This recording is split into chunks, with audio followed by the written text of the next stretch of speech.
Chapter 1. The Golden Lane was originally built as lodgings for the guards and gatekeepers of the Prague castle, as metalworkers and alchemists came to live there during the 16th century. With the development of commerce, it was formally named the Golden Lane, just as it is now. Now let's have everyone go in and freely look around. You have 1 hour. Be sure to gather here again within the time limit, shouted the guide at the distracted kids. Heh, where else can I experience such extravagance? A man has to swim with the big fish after all.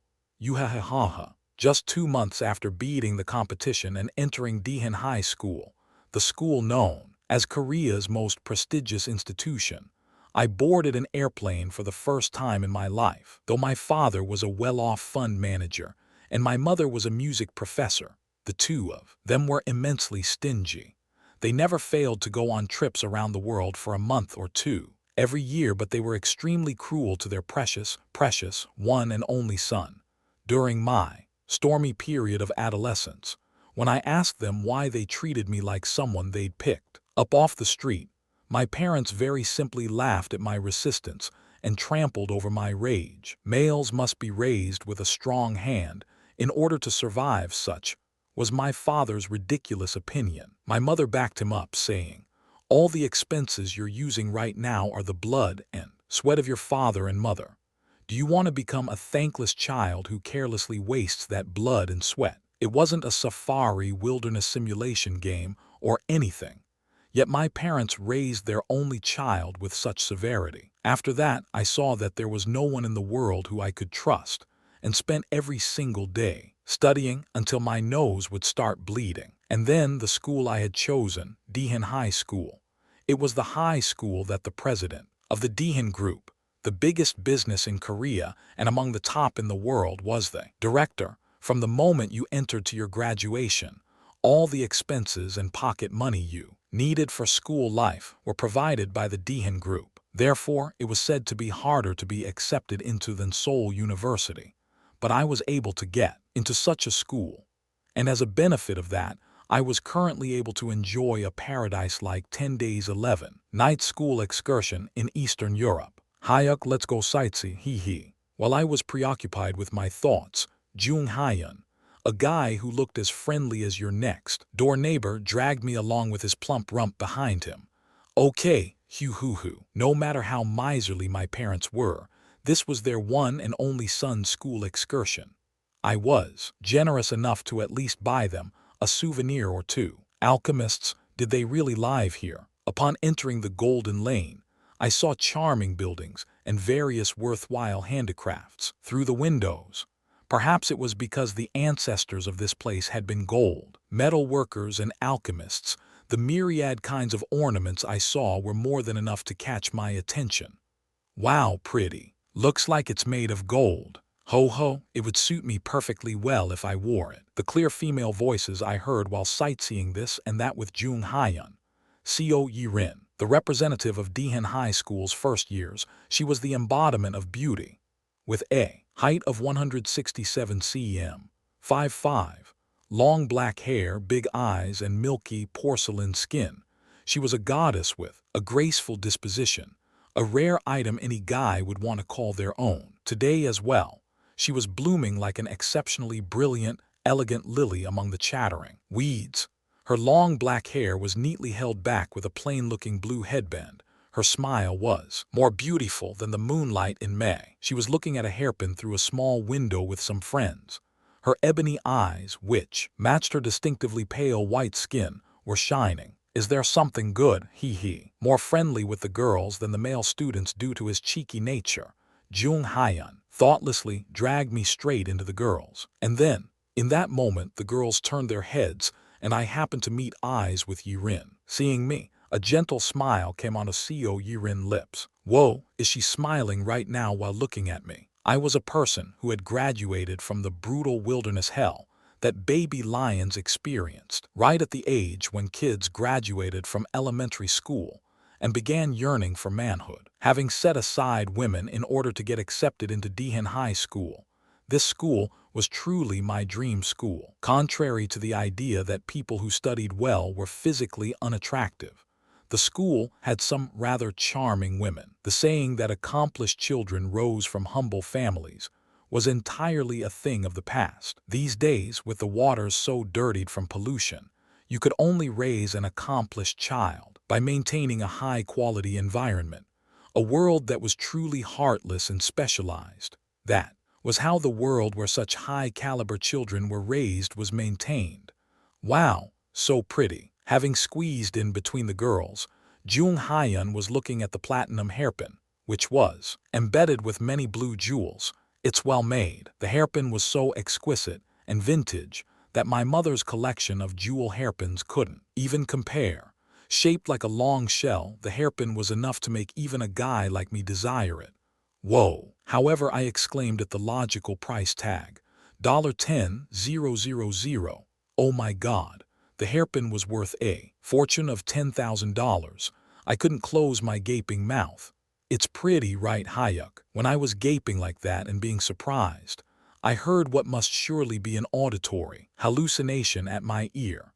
A woman's voice that was like the tinkling of a mystical silver bell was affectionately speaking my name. Huh, it was the voice of an elegant lily that had just started to bloom, Co Yirin. The being who possessed looks and intellectual beauty far more delightful than any of the members from the popular Maiden's Generation or Girls' Night had called my name. T/N. T/N. Spoof of Girls' Generation and Girls' Day, popular K-pop girl groups. It's worth looking at, I guess. But I replied with a voice so apathetic that it surprised even me. Really? I think it's really pretty. As if hurt by my words, the lily looked worried. Kaya, if you were to wear it, you'd be the ultimate goddess of beauty. Those who had looks and smarts like Yirin's should be nationally protected. For it to be $10,000. TCH. If I could, I wanted to give one to her as a present, but, being the still young lion that I was, I hadn't yet been raised to the level of making money. Co Yirin, should I buy you one as a souvenir? What's with this rude voice? Near the sacred contact place where I was talking to Yirin for the first time, I heard an arrogant, cocky voice. A mean little lion had sauntered over here with two baby wolves by his side. Hwang Sung-teik, called the crown prince among the first years. He was the brat trying to dominate with his rank as the eldest son of the Osung group. He was still young in his years, yet the punk's face was full of boredom. The hyena brat was raking my Lily's body with a lustful gaze. No thanks. At Hwang Sung-teik's words, Co Yirin transformed into a rose adorned with scary thorns. Leaving behind those cold words, she walked away. Haha, just let me know anytime. I always have space for you in my generous heart. Hwang Sung-teik spat out a boorish line to the back of the leaving Co Yirin. What a waste. It had been a golden opportunity to get closer to Yirin. A strangely feeling encounter with Co Yirin on this foreign land. A nuisance had flown in before our meeting could even get started properly. Let's go, Jung Hyun. Oh, okay. There was no reason to stick around Hwang Sung-teik and his cronies. Kang Hyuk, let me give you some advice. The moment I was about to leave with Jung Hyun, I heard Hwang Sung-teik's cold voice. What? There was no need for me. A 185 cm. 6. Tall Taekwondo 4th degree black belt and Kumdo 3rd. Dan to cower. I turned my head and looked down on the 170 cm. 5'7". Loser Hwang Sung-teik. T/N. T/N. Kumdo is the Korean version of Kendo. Co Yirin is mine. If you want to go through school life peacefully, keep your head down. Emboldened by the two wolf pups by his side, Hwang Sung-teik was getting ahead of himself. He didn't know a single thing about me. The only things I feared in this world were my parents and our family motto of truth. With a smirk, I lightly tapped Hwang Sung-teik's shoulder. Hwang Sung-teik, do you know who you owe for living so well? At my sudden words, Hwang Sung-teik was briefly stunned. If I were to say, I'd say that it'd be the major shareholder who has a whole 10% of Osung's shares. You owe your livelihood to them, so you shouldn't live so recklessly. Hwang Sung-teik made a dumbfounded expression at my words. If you keep throwing your money around like this, Your grandpappy, who nicely cultivated the stockholder's will. Swish, instead of using words, I drew a line over my neck. Do your best, kiddo. I tapped Hwang Sung-teek's skimpy shoulder once again, before turning around. Sin, stop right there, you crappy piece of dog shit. But I didn't stop since I wasn't a dog shit. Swoosh. Just then, I felt the energy of a fist flying towards my back. Bam. I instinctively whirled around and kicked out. Ujia. And seeing the foot that had stopped right in front of his chin, the little wolf pup froze without even breathing. In front of the dominating lion, the fools were trembling like dogs. I'll only warn you once. Next time, you'll pay. There was no need to say much. For these guys who couldn't even be called bullies, it was a waste to use my fist. TCH. Hundreds of kids had been let loose into the Golden Lane. From all over, kids were shouting and having a good time. Jung Hyun had also somehow disappeared in the press of people. Always the devoted son. He had gone to pick out a present for his mom. Why is this alley so quiet? I had split away from the kids who were having fun with the ample pocket money they had gotten from their parents and was looking around when I noticed a small alley. It wasn't very different from other alleys, but there were no people to be seen inside. Actually, the others were busy, passing by, as if they couldn't even see the alley. Who the good stuff is in places like this. Those idiots, regardless of how heartlessly my parents treated me. They were my irreplaceable father and mother. It was now time to purchase a present for them. We had to return to Korea tomorrow, so today was the last chance for shopping. Goodness, these days you can see Korean letters even in a place like this. Before entering the alley, I had seen the familiar creations of the King Sejong the Great written in large letters in front of the shops, perhaps as a testament to how many Koreans had come here. After English and Japanese, there was a sentence written in Korean in front of the shop doors. T/N. A bit of Korean history. King Sejong invented the modern written Korean language. Before, Chinese-derived characters were used. The sentence was this: it's cheap. Come take a look. However, no bargaining. My face flushed. I couldn't explain my feeling of embarrassment. Great Wizard, Archmage. Raising my flushed face, I checked out the deserted alley and saw a small store. It had blue-tinted windows, so I couldn't look inside. But an English word, Archmage, had been written on the door. What's this? Are they the descendant of an alchemist? For some reason, my curiosity was piqued. Should I go in? Even if this place wasn't well known, there was sure to be something nice in a small store like this, where people didn't frequent. That definitely had to be the case. Currently, my wallet was so light that there was more dust in there than money. Tiring, a clear bell sounded as I opened the heavy wooden door. Whoa! An exclamation burst out of me on its own. It looked like a small shop you couldn't expect anything from on the outside, but it was full of handicrafts that you could tell were amazing masterpieces in one glance. From jeweled cases to earrings, necklaces, hairpins, and all sorts of accessories. There were even ceramics that clearly looked antique and baubles that looked as if nobles from the Middle Ages would have used them. Gulp, I swallowed my saliva. Jackpot. Moreover, I saw a generous-looking old man dozing, with a white beard that reached down to his belly and stylishly wearing an ivory-colored robe. He really was like the Gandalf who appeared in the movies. If this goes well, it could be frickin' awesome. I had heard through internet news stories that treasures capable of turning your life around were found in antique stores like this. A tingly feeling of expectation filled me with excitement. Cuckoo, this is gonna be cake. The Czech grandpa looked friendly for sure. He was napping with a large crystal ball in front of him. Ahem. First off, I woke the grandpa up by clearing my throat. Maybe because I had grown up in the eastern land of courtesy, I first wanted to let him know that a customer had come. But even at my throat clearing, Gandalf didn't open his eyes at all. He made a look of annoyance as if hearing a dog bark and continued to sleep while rubbing his ear. Is he a master? There was a saying that when a storekeeper reached the highest level, he could tell if a customer was rich or not simply from their smell. The fact that he didn't get up even though I had come in was definitely because he had accurately determined that I was poor. But I wasn't one to retreat like this. It was a certain fact that if I were to get even one of the items in this store, my parents wouldn't call me a rude brat anymore. Hallo. I raised my hand and flashed off a friendly, Western-style smile. I predicted that if I didn't have money, I might be able to get something if I was friendly. In that instant, the drowsing Gandalf's eyes opened wide. And then he delivered a shocking message. What's with the rude hi? If you're in front of an adult, you should immediately lower your head. Tusk, kids these days are. Coming into my ears was the all-too-familiar, perfectly spoken Korean.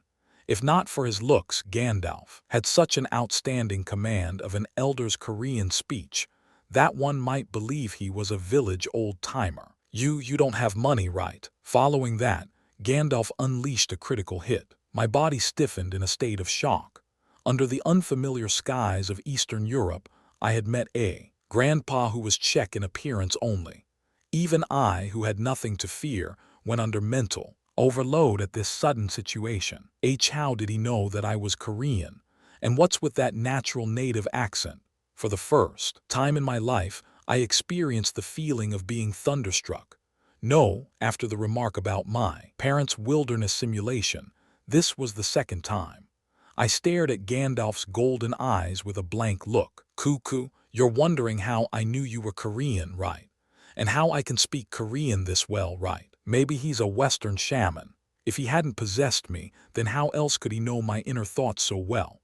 I realized I was unknowingly nodding and returned to my senses. Is he seriously a mage? Ha, no way. The shop name that had been written on the sign, Archmage, flashed through my head. But no matter how I thought about it, there was no way a mage could exist in a world where tombs were made on the moon. That's right, I'm a mage. That's ridiculous. Was he saying that there were people who could read minds? This foreign shaman was boldly calling himself a magician, one that didn't just use trickery. He was definitely wrong in the head. Who are you? I gulped anxiously as I asked his identity, though it wasn't as if I had received my formal education on fantasy.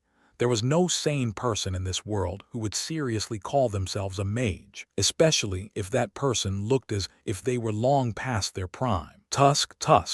Kids these days don't believe in what adults say. Do you think I would lie at an age like this? His folksy command of the language just kept flowing from his mouth.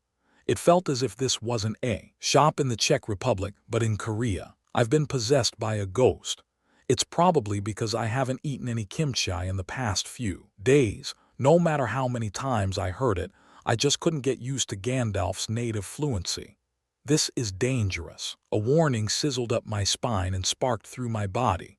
I could feel a bizarre feeling emanating from the crazy Czech man who called himself a so-called mage.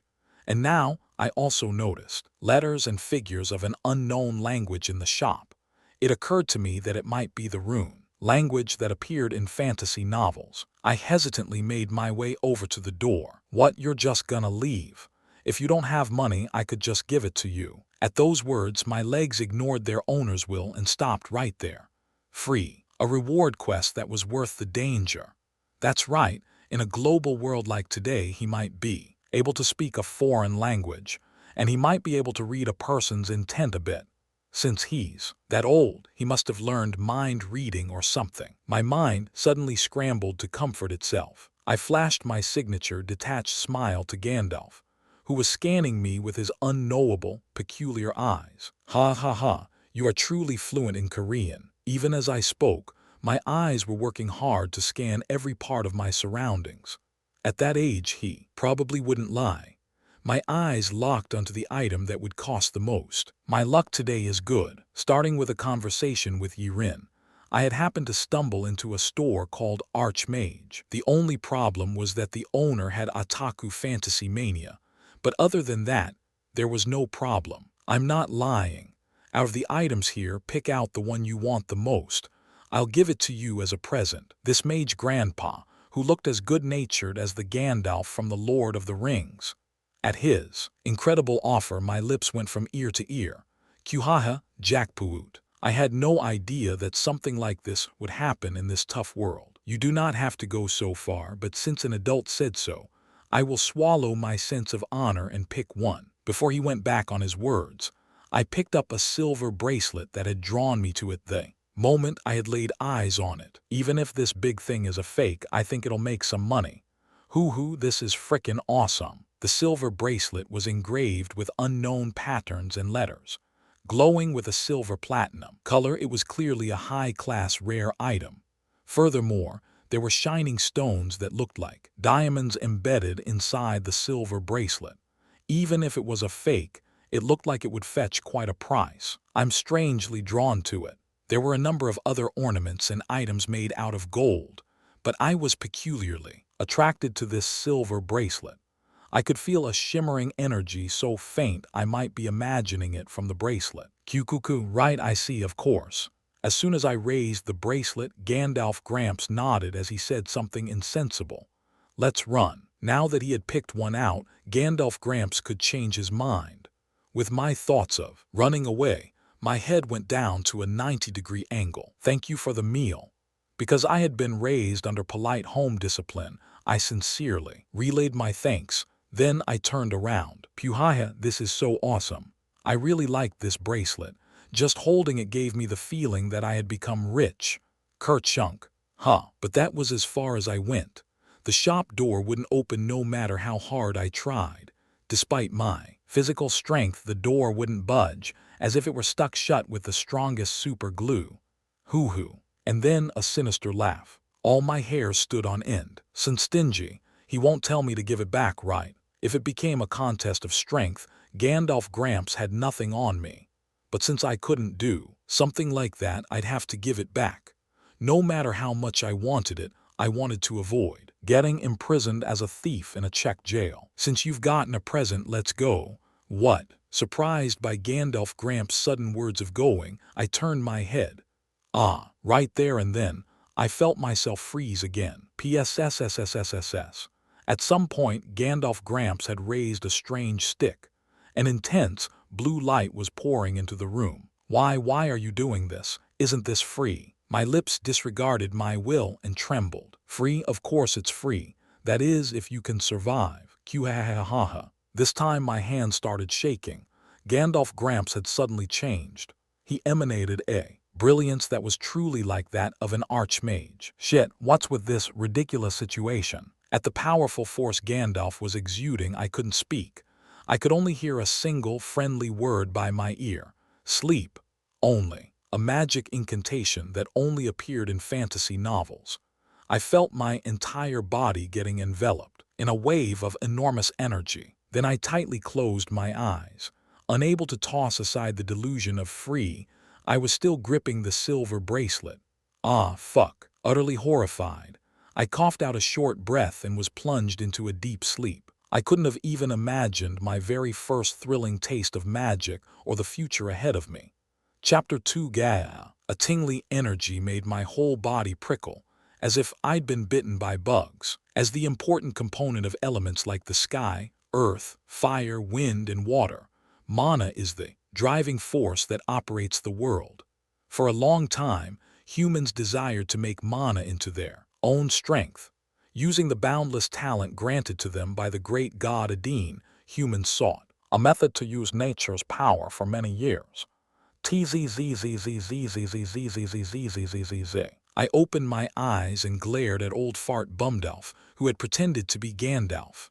It was one thing to annoy someone while they were asleep, but this old fart Bumdelf had also put me on top of a strange magic circle that's shooting sparks and was now giving a long speech.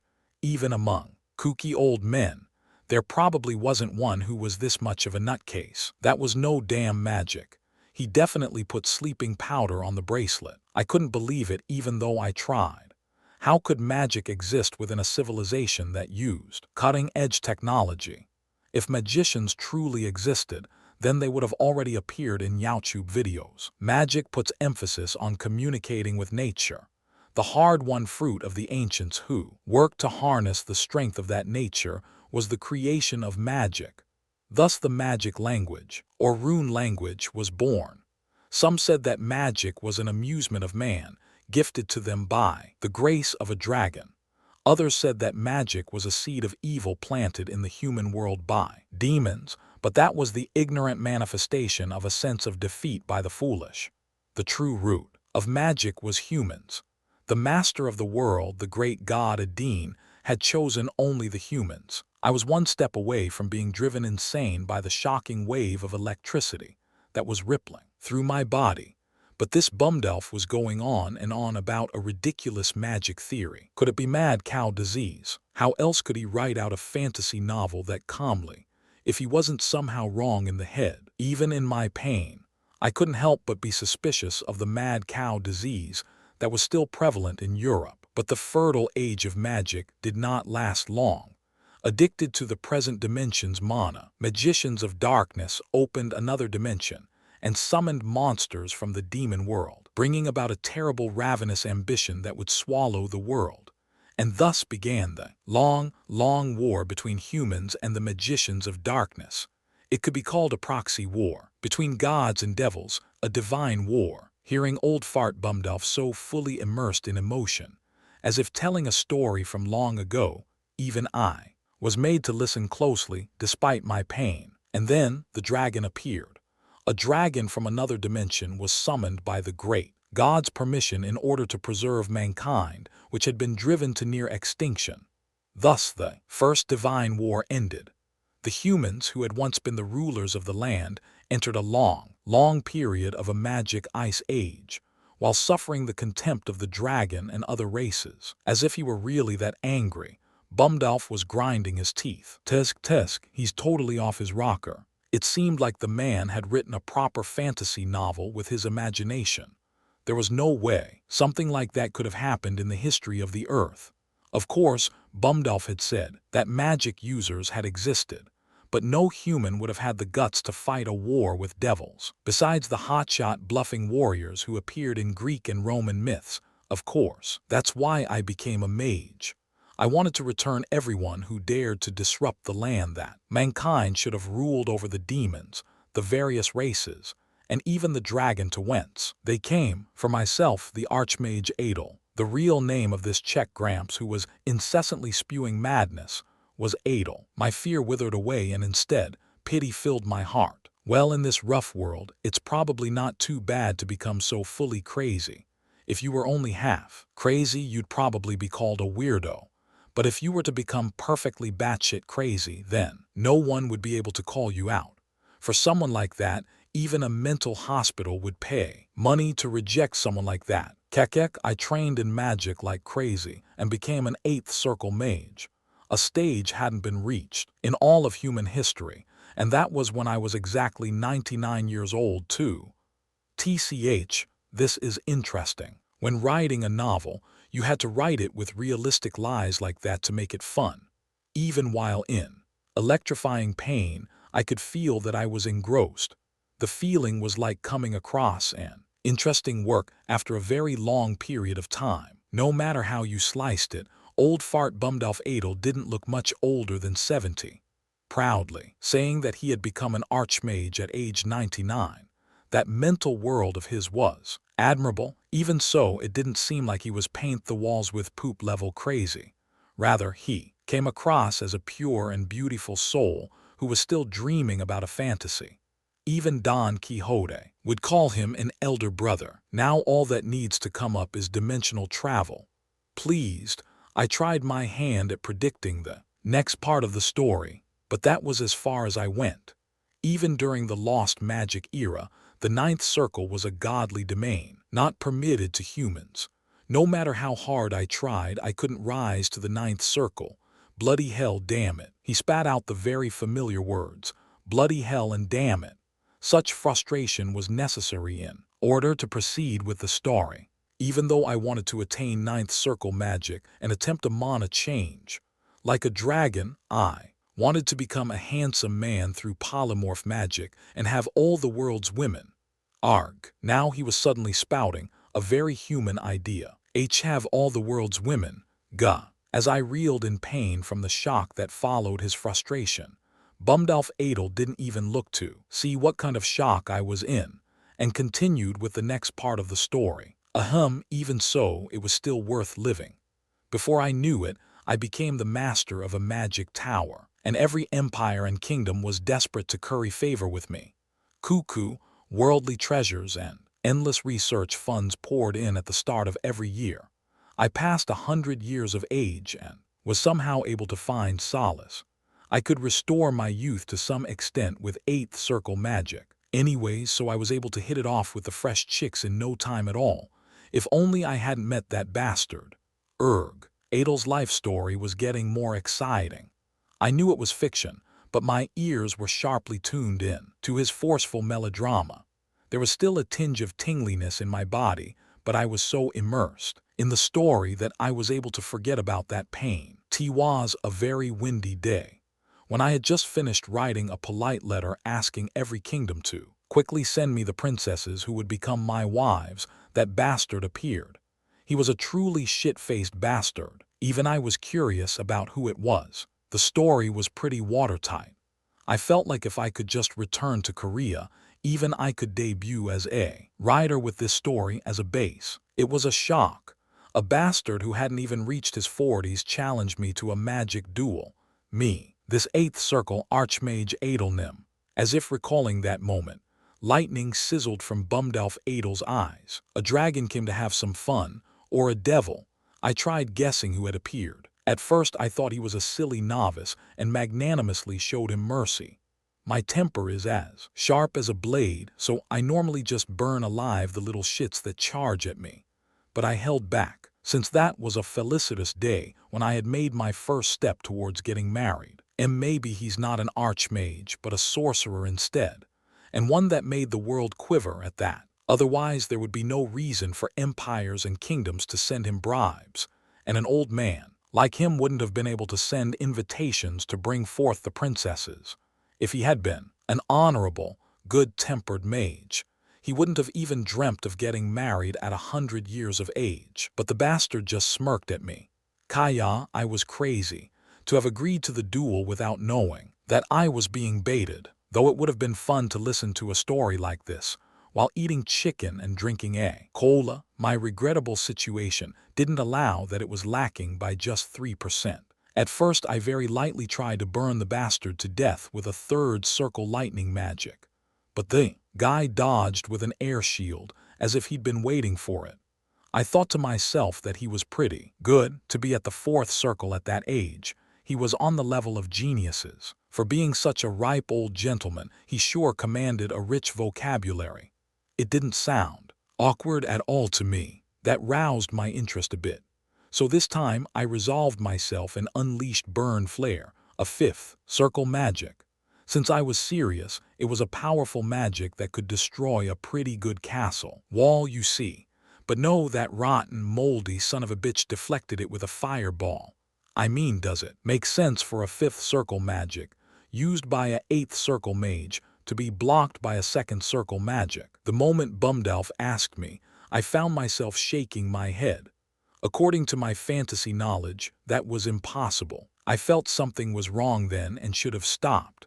But being 100 years old and still in my prime, I lacked patience. Adel was nonchalantly spouting words that were 3 or 4 times beyond just being surprising. I waited for the next part of the story with anticipation. My anger boiled over. So then I prepared the 7th circle magic that I had spent several minutes memorizing every day just in case. Since 7th circle mages were the upper limit in all the magic towers and empire courts at the time, I thought it would end there with that. But no, that shitty, poop-faced bastard just fanned himself with his hand, as if it were hot inside that 7th circle blizzard magic, and refused to fall over. Gah, I'm so fucking mad. I could see it all in my mind's eye. To think there was a guy who would fan himself inside a 7th circle magic. Next. This situation had escalated while I had been asleep. About now, the school field trip group was probably in an uproar because of my disappearance, but I couldn't just stop here. The properly senile Bumdelf Gramps story was so interesting that it made my hands sweat. It's a dragon, definitely. Making my own guesses was a great deal of fun. So rude for a newborn calf who was probably in his 40s to block a 7th circle magic. Kaya, I didn't know that the bastard had a skill that wasn't magic but something else. What was it? You thought to yourself that it was a dragon, right? Haya, it also suddenly occurred to me at that point that it might be the dragon looking for some fun, but it wasn't. Even if it was a dragon, just playing around, as a 8th circle mage, I could surely recognize that energy. It's not. Then what is it? I cursed my lack of imagination and blankly stared at Bumdolf's white beard. The only option left was to use 8th circle magic. Actually, there aren't very many 8th circle attack spells, but each and every one has enormous power, capable of destroying a fair-sized castle or so. To think that I completed such magic. The Gramps was tooting his own horn, and I was once again able to confirm that there was no cure for this man. Seriously, how does the next part of the story go? Even if I died, I wanted to hear the next part. It was then, as if he knew my burning desire, Bumdolf Gramps opened his wrinkled lips again. That was when that orc penis shitface put forth a devilish proposal. The foul-mouthed Bumdolf used curses like Korean teenagers did. I was incredibly curious about the orc dingus proposal. He said that if I finished his incomplete magic circle, he would admit his defeat. Actually, not to brag, but I wasn't just the best at circle magic, but also at magic circles in theory, including alchemy. This Bumdolf Gramps showered himself with praises every time he opened his mouth. Of course, you agreed, right? Having gotten used to the prickly energy digging into my body, I directly expressed my curiosity. Yes, of course I did. I knew every type of magic circle that existed at that time. Actually, if I just knew the principle, I could easily figure it out by using my head a bit. There was no magic circle that this marvelously brilliant Archmage Adel could not solve. Now it was perfectly clear. A person had to be defeatable to be worth fighting. It was just a guess, but fearing that he wouldn't be able to do anything with magic, Bumdolf had probably fallen for the orc dingus scheme. But the magic circle inside the bizarre cave that the rotten bastard led me to was one I had never seen before in my life. To think it was a magic circle from the lost magic era, that scoundrel. Magic era. The magic era before the Divine War. But since I had already promised, I was helplessly trapped there and had to finish the magic circle. No, that magic circle aroused my passion for research for the first time in ages. It was more than enough to excite me. Of course, that was the case for a mage who was stuck at the highest stage and unable to advance. Further, it was obvious that he would be more intrigued by an unsolvable magic theory than worldly matters. For a few years, I researched the magic circle to death. A good several meters in size, there were dozens of high-level rune characters engraved in the large magic circle. I interpreted the runes and figures one by one and worked towards completing the loose ends.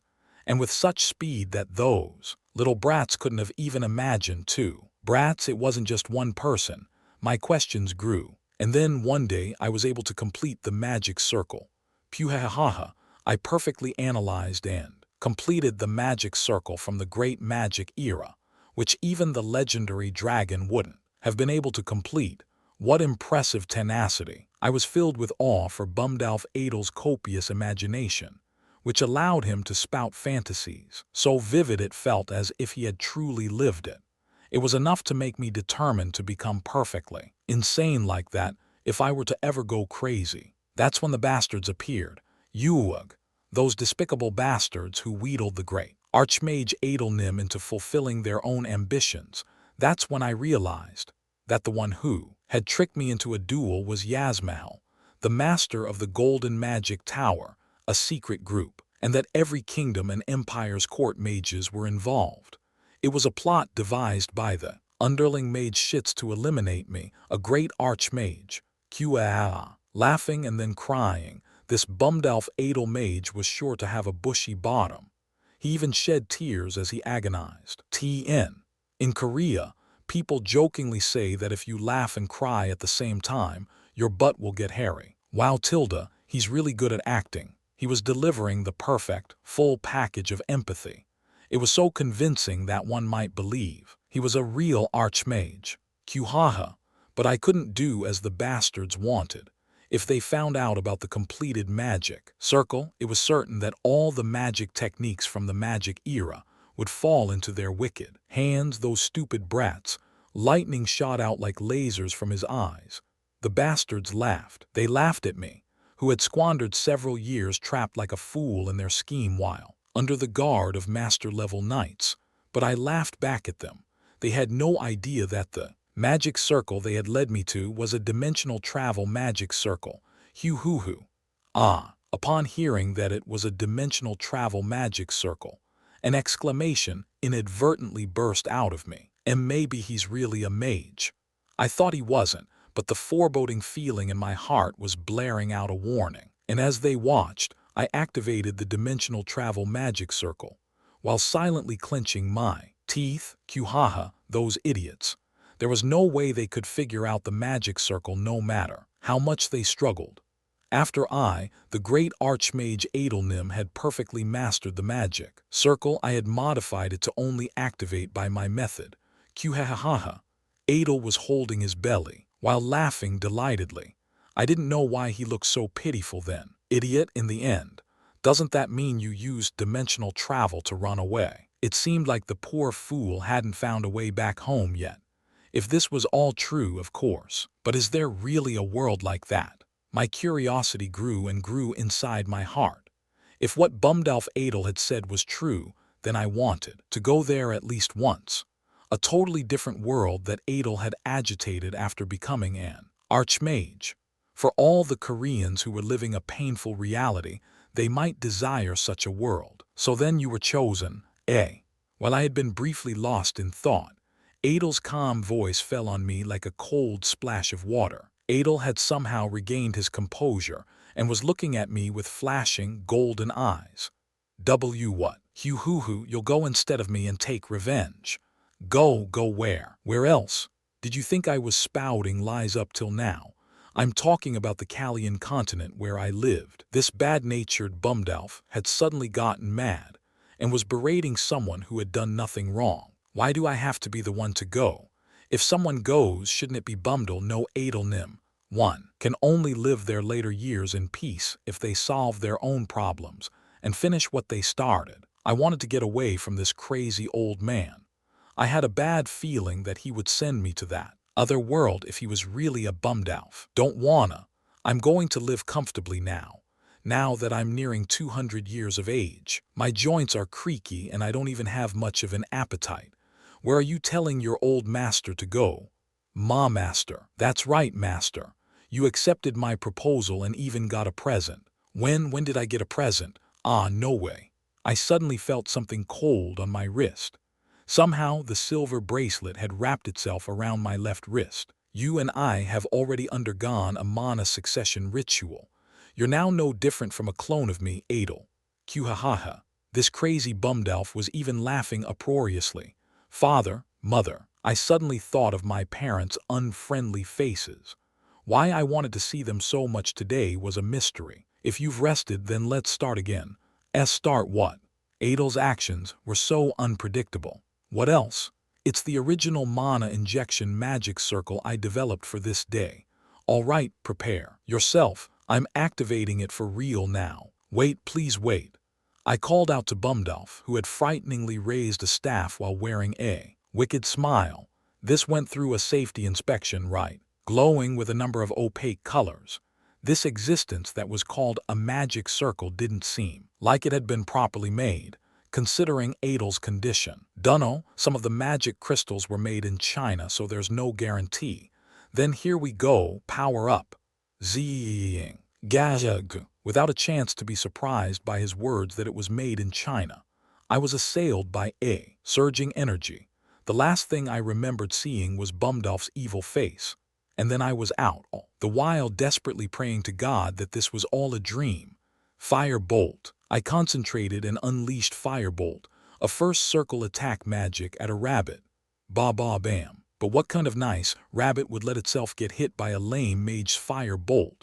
Surprised by the magic that hit the ground, the rabbit began to scamper away. Stop, hey, at least leave a leg behind, little bunny. Little bunny. What I had received as weapons were a single chipped dagger and some lame first circle attack magics. I idiotically chased after the rabbit, which was running through the meadow with its rump quivering behind it, as if it were being chased by a pervert. "Stop," I said, "stop, Waya."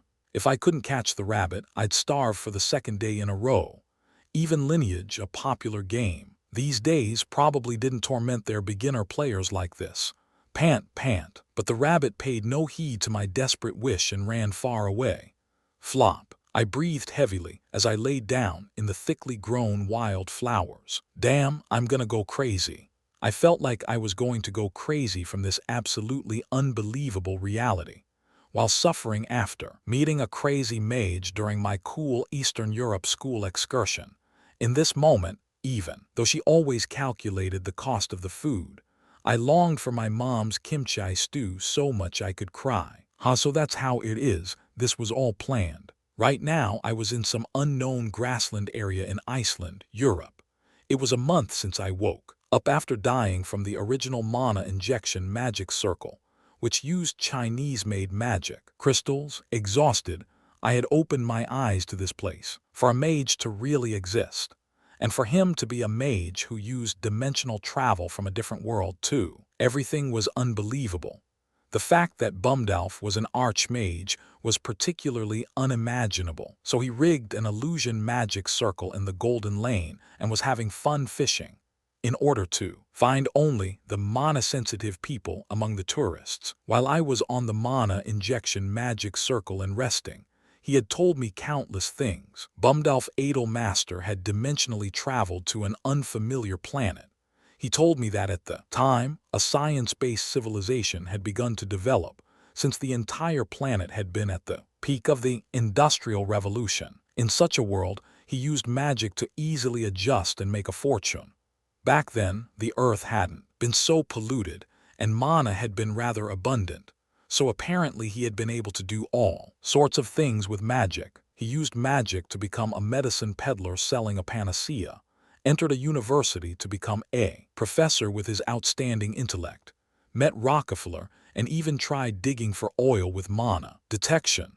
He even told me that he had happened to meet Einstein while eating out and indirectly told him about the mana correlation theory that stated that time and space were closely related, thus leading him to publish the world's general theory of relativity and nurturing him into a great scientist. These facts couldn't be confirmed, but I had no choice but to believe them. Adel, who called himself a master. Surprisingly enough, I was able to confirm with various pieces of evidence that he had enormous riches exceeding those of Bill Gates, piled up in several places. There was an underground magic tower with dozens of floors in size not far from where I was training, and inside, treasures and all kinds of rare items I'd never seen or heard of were scattered about like rubbish. This greedy Bumdalf, just thinking about it made me angry. He had amassed a fortune in the world for about 100 years, but right now, to me, he was only a truly cruel sicko of a mage. I could forgive everything up to the magic circle he had made. I knew from my half-baked fantasy knowledge that magic started with feeling mana and accumulating it, but the special training that occurred afterwards, though I wasn't even some character in a game, he made me undergo this survival special training with one dagger and the first circle attack magic that I had just started to learn. GRR rule, I'm hungry. Shit, the clouds floating past in the sky started to look like the menu items from the food stall in front of the school. Odeng, kimbap, and all kinds of tempuras. T/N. Odeng is processed fish cake in a light broth. In Korea, food stalls like this sell cheap food in little cups. So good. If this goes on, I could starve to death. My callous Master Bumdalf, whose sanity wandered to and fro, it was currently my highest priority to survive under him. I see, that's it, hoo. I didn't think of that. While losing my sanity from hunger, I suddenly thought of a spell. Little bunny, you're dead now. Many rabbits had bred in this grassy area. While thinking of the magic that had popped into my head, I searched for a rabbit. And then, with my hand clumsily drawing out an incantation, my magic will manifested. Oh, a rabbit. Just then, I spotted a fluffy rabbit munching on grass just several meters away. As the rabbit turned to look at me, I completed the magic incantation. Ba ba bam. Wow, he caught it. F whoosh. T/N/N. Sound of fire. J, to think he's already at that stage. Kang Hyuk was the first disciple he had managed to get in years. Hiding himself with invisibility, magic Adel hovered around his disciple. In this wilderness, there were fierce predators, including black bears. In a place like this, a disaster could occur to his disciple, who had just learned first circle magic. I guessed he would be talented, but to think that he would grow accustomed to magic that fast. First circle mages were more than plentiful on the Kalian continent. If you had even a little mana affinity, you could learn first circle magic. But Kang Hyuk was fundamentally different from those sloppy mages, though he had come to be able to feel mana through the mana injection magic. Circle, there weren't many people who could learn first circle magic that quickly. Even he himself, Adel, who had been called a magic genius of uncommon proportions, was only really able to use mana after 3 months. But this Korean boy named Kang Hyuk had used mana breathing within 1 month to utilize mana. Not only that, but he had simply made and used a fireball even, though he hadn't been taught how to. Qhahaha, I'm a genius after all. Having succeeded in hunting a rabbit by burning an area with fire, Kang Hyuk laughed heartily. A faint smile appeared on Adel's lips. He began to feel more warmth towards Kang Hyuk, who didn't give up and was doing his best, despite having been forced to become Adel's disciple. You rascal, you might think you're a genius, but starting from tomorrow, I'll make you swallow those words. Cuckoo. Adel had also learned magic like this. He had started as a combat mage rather than a theory mage and had received the title of the Golden-Eyed Reaper Adel. He knew that there was nothing more important in magic training than being desperate. Mana didn't easily allow happiness if you didn't work to the death for it. Everything in the world was like that, but magic was even more so. Mana, the more you loved her, the more she danced for you. As you know, the circle has been added to your body's mana field. I know that too, you evil Archmage Nim. Sitting with my legs crossed, I shoved Master Bumdolf's words deep into my memory. Mana breathing exists even in the Kalian continent. The knights have a breathing technique, exclusive to the knights. The mages have a technique for just the mages, and the summoners have one for summoners. The techniques are passed down respectively. Even I wasn't able to find out why each one is different when I was on the continent. But on the earth, after meeting him, it became glaringly obvious to me. After becoming sure that he was a mage, I didn't ignore Master Adel's words. No matter the reason why, as long as I was sure he wouldn't release me back into the world, I needed everything I could get to survive. Plus, by nature, I was the type to cling on and see things to the end no matter what, so I was determined to challenge this Andromeda-level, 4th dimension subject. While I was traveling in Southeast Asia after coming to this world, China was in an extreme state of chaos. It was a time when the empire had collapsed, Japan was invading China, and the nation was lying in ruins within the ranks of the Communist Party and the Guomindang. While I was traveling to China in disguise as a British construction attendant, I met him in a place called Zhangjiaji. I met an ascetic monk starving himself and dying while lamenting the corrupt world. He said that he could speak most foreign languages, including Korean, so there's a reason why. The mana breathing technique you fundamentally trained for the past month is from something I learned from the ascetic monk called internal Kai meditation. I then reinterpreted it and turned into a mana breathing technique. I was able to understand once I encountered internal Kai meditation from the ascetic monk, why mages had to undergo difficult mana training, and why knights could only use aura blade despite possessing a lot of mana, and also how summoners could open dimensions and summon spirits with their weak mana. This magic lesson couldn't be compared to a normal cramming session. I focused my mind in order to capture every single word. The difference lay in the Danjian. What the ascetic monk told me was, all natural energy, or mana, has no form yet still exists. It exists, but it cannot be said to be an existence that is the true essence of natural energy. Humans randomly chose that natural energy, stored it in their danjian, and began the accumulation of Kai, or mana accumulation. T/N. Danjian is the Korean term for Danshin, the sea of Kai. There are three main centers, the lower, middle, and upper. Wikipedia. At my master's tranquil, friendly explanation, a small flame was ignited in my heart. Have I also become a mage? Just 1 month ago, I had merely been an ordinary student who knew nothing. That person was now training in unknown magic, which hadn't existed in the world before. Desiring great physical strength, knights are instinctively easily corrupted, but they accumulate mana in their lower danjian, which can produce a big mana field, and through many generations, they found a way to manipulate mana. That is the mana-breathing technique of the knights. And, for the mages who wish to powerfully draw the strength of nature, within set laws rather than physical strength, they accumulated mana not in the lower danjian, but in the middle danjian, or around the heart, which could store pure energy. Prioritizing communication with spirits more than mana, the summoners accumulated mana in the upper danjian, near the crown of the head, where they could most purely feel the energy diffused in nature. This became the differentiating factor between the knights, mages, and summoners. So there was such a deep reason. No matter how much I learned, there was no end to this magic.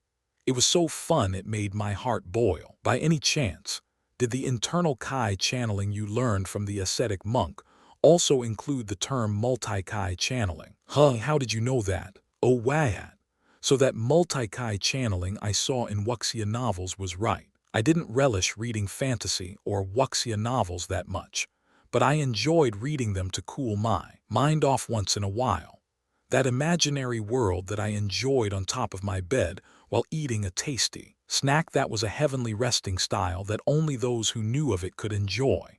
But the fantasy and wuxia that I had regarded as 100% false had gone from being fiction to reality. I don't know how you know, but in the tome given to me by the ascetic monk, it was recorded as mystical multi-Kai channeling.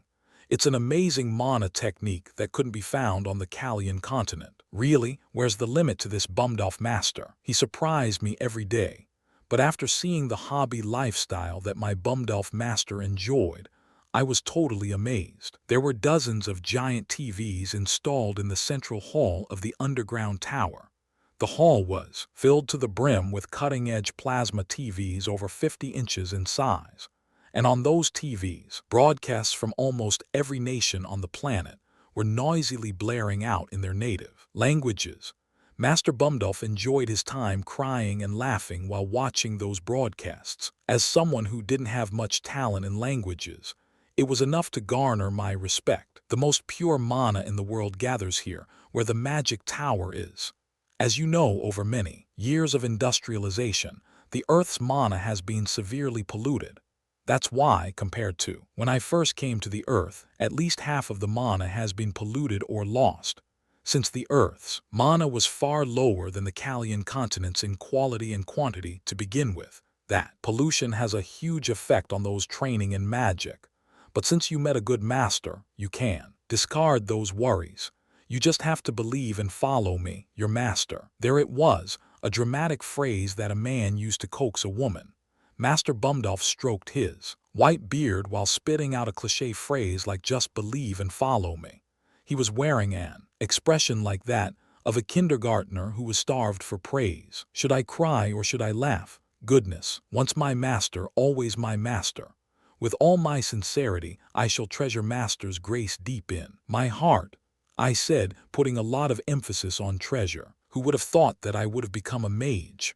Around now, I should have been living a dreamy school life while making lovey-dovey eye contact with Co Yirin, who I had just started to talk to. Bumdolf, an unwelcome guest, had appeared in such a time of my life. I had wanted to imprison him on charges of abduction, but after more than a month, I had become quite fond of him. Master Bumdolf had the slight look of a grandpa who lived encrusted to his home while farming in the countryside.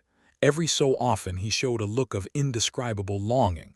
Sometimes I could feel an unknowable longing and loneliness in Master Bumduff's golden eyes. Only, if you feel that way, then I can't sit around as your master. Yes, today I opened a new hunting ground just for you. You should look forward to it. Hoo hoo hoo. Ah, of course. Damn it, that look of longing is. The sick old master was happily spitting out a wicked laugh that didn't match his age. I resented my purity, which had led me to misjudge the man for just a moment. My family discipline is to blame for all this. My family discipline, which had absolutely no connection to our house tradition of honesty. It was the main culprit responsible for a soul as pure as mine being brought into this world. Chapter 3 Squeal, Squeal.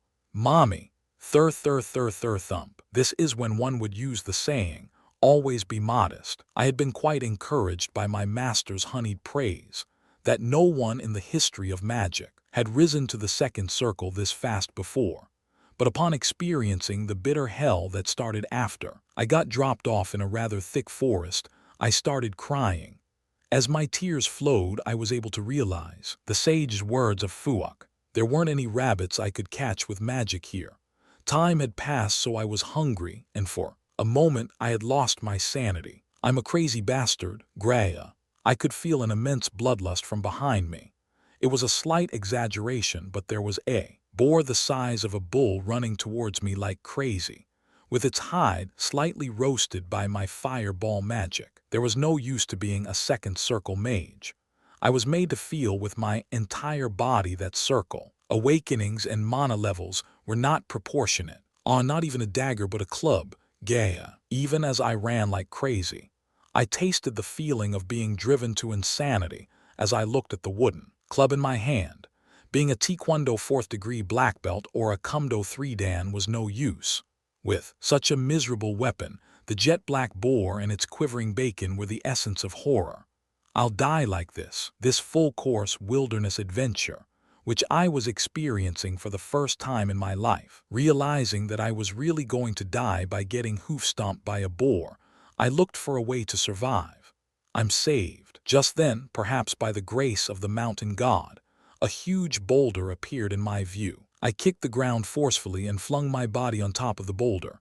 Crash, J. At the same time that I jumped, the boar that had almost caught up to me crashed into the boulder due to inertia. Amazing. I felt an incredible vibration under my feet. If I had been rammed by that boar, it would have been difficult to even find a shoe in the carnage. Squeal, squeal, squeal. The valiant Mr. Boar was perfectly fine even after ramming into the rock. It was glaring at me with brown, bloodshot eyes as I shivered all over atop the rock. Just like I had thought of the bastard as meat, I was definitely a meal in its eyes. Isn't this too much? What kind of second circle magic is this? There were 3 parts to magic: mana, will, and manifestation. Having trained all 3 parts perfectly for the second circle magic fireball, I realized that something was wrong.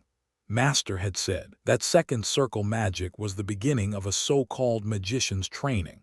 But my perfectly cast fireball wasn't enough to blacken the boar's sturdy hide and bristles. For my current second circle mana level, even if I can't kill that boar, it should have made that pig uncomfortable for at least 8 weeks. But since it got only 2nd degree burns, arg, what in the world is Master hiding from me? Gaia, the answer was clear. It was definitely the limitations of that short-term magic circle, which used Chinese-made crystals and had started with an insufficient foundation. Flop, squeal, squeal. Have you ever seen such a shitty bastard? While I had briefly been in thought, the boar had laid down on its belly under the 2-meter boulder. It was strongly radiating the fervent intent to gnaw and chomp on my bones. I have to find a way away. After a month of harsh training, all that was left of me were muscles and bones, so my state of nutrition couldn't even be compared to the boar's stored fat reserves. I had an ominous feeling that I would go crazy from the hunger in a day and fling myself at the boar. Wait, now that I think of it, before dropping me off here, Master had lightly mentioned something. That there was nothing you could do about the size of your mana field. It was limited to what you were destined to have. Even if I'm up to the second circle, I still don't have enough mana. Moreover, I'm also simultaneously accumulating mana in the lower, middle, and upper dungeons that are collectively called the mana field, so of course the mana level I can show is pretty low. Also, Master had said I had completed the second circle, but he hadn't told me exactly how much the second circle mana level was. That evil, pathetic, patty, sicko, old fart bumdelf. A stream of curses noisily spewed out within me. It was called multi-kai channeling, right? I had memorized Master's mana channeling method. While stuck on a mana accumulation magic circle, I suddenly recalled the multi-kai channeling mantra that Master had carefully translated to Korean and had explained to me in detail. If I can channel the diffused mana collecting in my mana field, then that grilled pork bastard will. That bull-sized boar had tested the human Kang Hyuk's willpower. With my willpower blazing fiercely, I closed my eyes. Just wait a bit. I'll definitely turn you into a roast. My anger subsided as I sat down cross-legged. One became two, and it was called yin and yang, and the 5 elements that compose the world matured within that yin and yang. Each of the 5 elements became distinct from one another, and as I recited the mantra in my head, my breath stilled on its own, and my breathing became infused with the energy of Mother Nature. I was mana breathing. Unbelievably enough, Master had drawn mana into the channels in my body with magic. I now filled that channel with the energy of my breathing as I opened it. This was all to give that boar, who reminded me of my malicious master, a trip to heaven. I, Kang Hyuk, was this kind of person. When being petty, I was incredibly petty. But when I was being generous, my heart was greater than the Pacific Ocean. I was a reckless child capable of being both a devil or an angel. That was me, who, witnessing something that was difficult to believe, despite seeing it with his own eyes, Adel forgot he was under invisibility magic and exclaimed out loud. It was a very strange feeling to watch a rare genius who easily grasped multiple concepts just by getting taught one thing. At one point in his life, Adel had been known as the greatest magic genius on the Kalian continent. He had never expected to find a genius far more outstanding than even himself in this world. Though it was true that Kang Hyuk's murky body energy had been cleansed by a magic circle's mana, it was impossible for the boy to be so outstanding with that alone. That guy, from birth, he has been a child of mana. He thought of the grand magic mana clear, which could only be used by a mage of the 7th circle, or greater. Recipients of the spell would be cleansed of mudded body energy and would gain a body and mana field that could hold pure mana. And as a bonus, thanks to the cleansing of the body, your wisdom would grow, allowing you to live a smooth and easy road as a mage. But no matter how important the disciple, mages did not carelessly cast this magic. The grand magic mana clear did not use mana from nature, but with the recipient's own mana, and was impossible to use otherwise, so quite a lot of mana would be lost. In the worst-case scenario, the caster's circle could even collapse. Adel had used that grand magic on Kang Hyuk for a whole month as he slept. If it's you, you'll be able to do it. Don't lose your willpower. Kang Hyuk, my disciple, there's not much time left now. The Kalian continent, which he wanted to go to but couldn't. Even before meeting the ascetic monk, Adel had wandered the world like crazy in order to return to the Kalian continent. The dimensional travel magic circle consumed an immense amount of pure mana. Therefore, he had gone to place after place, seeking a location where pure mana gathered. While bearing his immense pain and begging forgiveness from the gods, he realized something after hearing a single sentence from the dying ascetic monk. Life and death have no boundaries, that no matter where you are, nothing will change. There was no way the Kalian continent would welcome him back anyways, and there wasn't anything left for him to do there. Therefore, the earth, which he had suffered to travel through on foot, felt like home to him, but he absolutely wanted to get his revenge on those who had made a fool out of him. No, as a mage, it was far too regrettable to let his magic die out. He wanted to go to the Kalian continent and let each and every person know of the enlightenment he had gained. He would do that through his disciple, the disciple of the golden-eyed reaper Adel, who had challenged the 9th circle that no one, except the dragon, had been allowed in all of history. That's why Adel completed the dimensional travel magic circle, and through a method only he knew, he worked on creating a new method of dimensional travel. In the meantime, he set up an illusion barrier in the Golden Lane, which was reminiscent of the Kalian continent, and fished for a disciple to do the hard work for him. I wonder if that guy is doing well, that blockhead. Actually, Kang Hyuk wasn't his first disciple. About 20 years ago, there was one other guy who had happened to break through the barrier and meet him. But that bastard was close-minded and wicked, lusting for his master's fortune while learning magic. The bastard had tried to murder him. Adel had wanted to burn him to death with a fireball, but he had been unable to kill him since. The bastard had fallen to his knees and bashed his forehead on the ground in a kowtow while begging Adel to spare his life. The fact that he was the first disciple Adel had gotten on the earth made him weak. He had only learned up to third circle attack magic anyways, so he wasn't much of a danger. Kang Hyuk, you'll be able to do it. I, your master, only learned the theory for that mana breathing technique, but you'll definitely be able to make it happen. The merging of your mana field. He was old, but Adel was a mage to the very marrow of his bones. By researching the internal Kai channeling left to him by the ascetic monk, Adel had conceived a new mana breathing technique. However, Adel wasn't able to use it.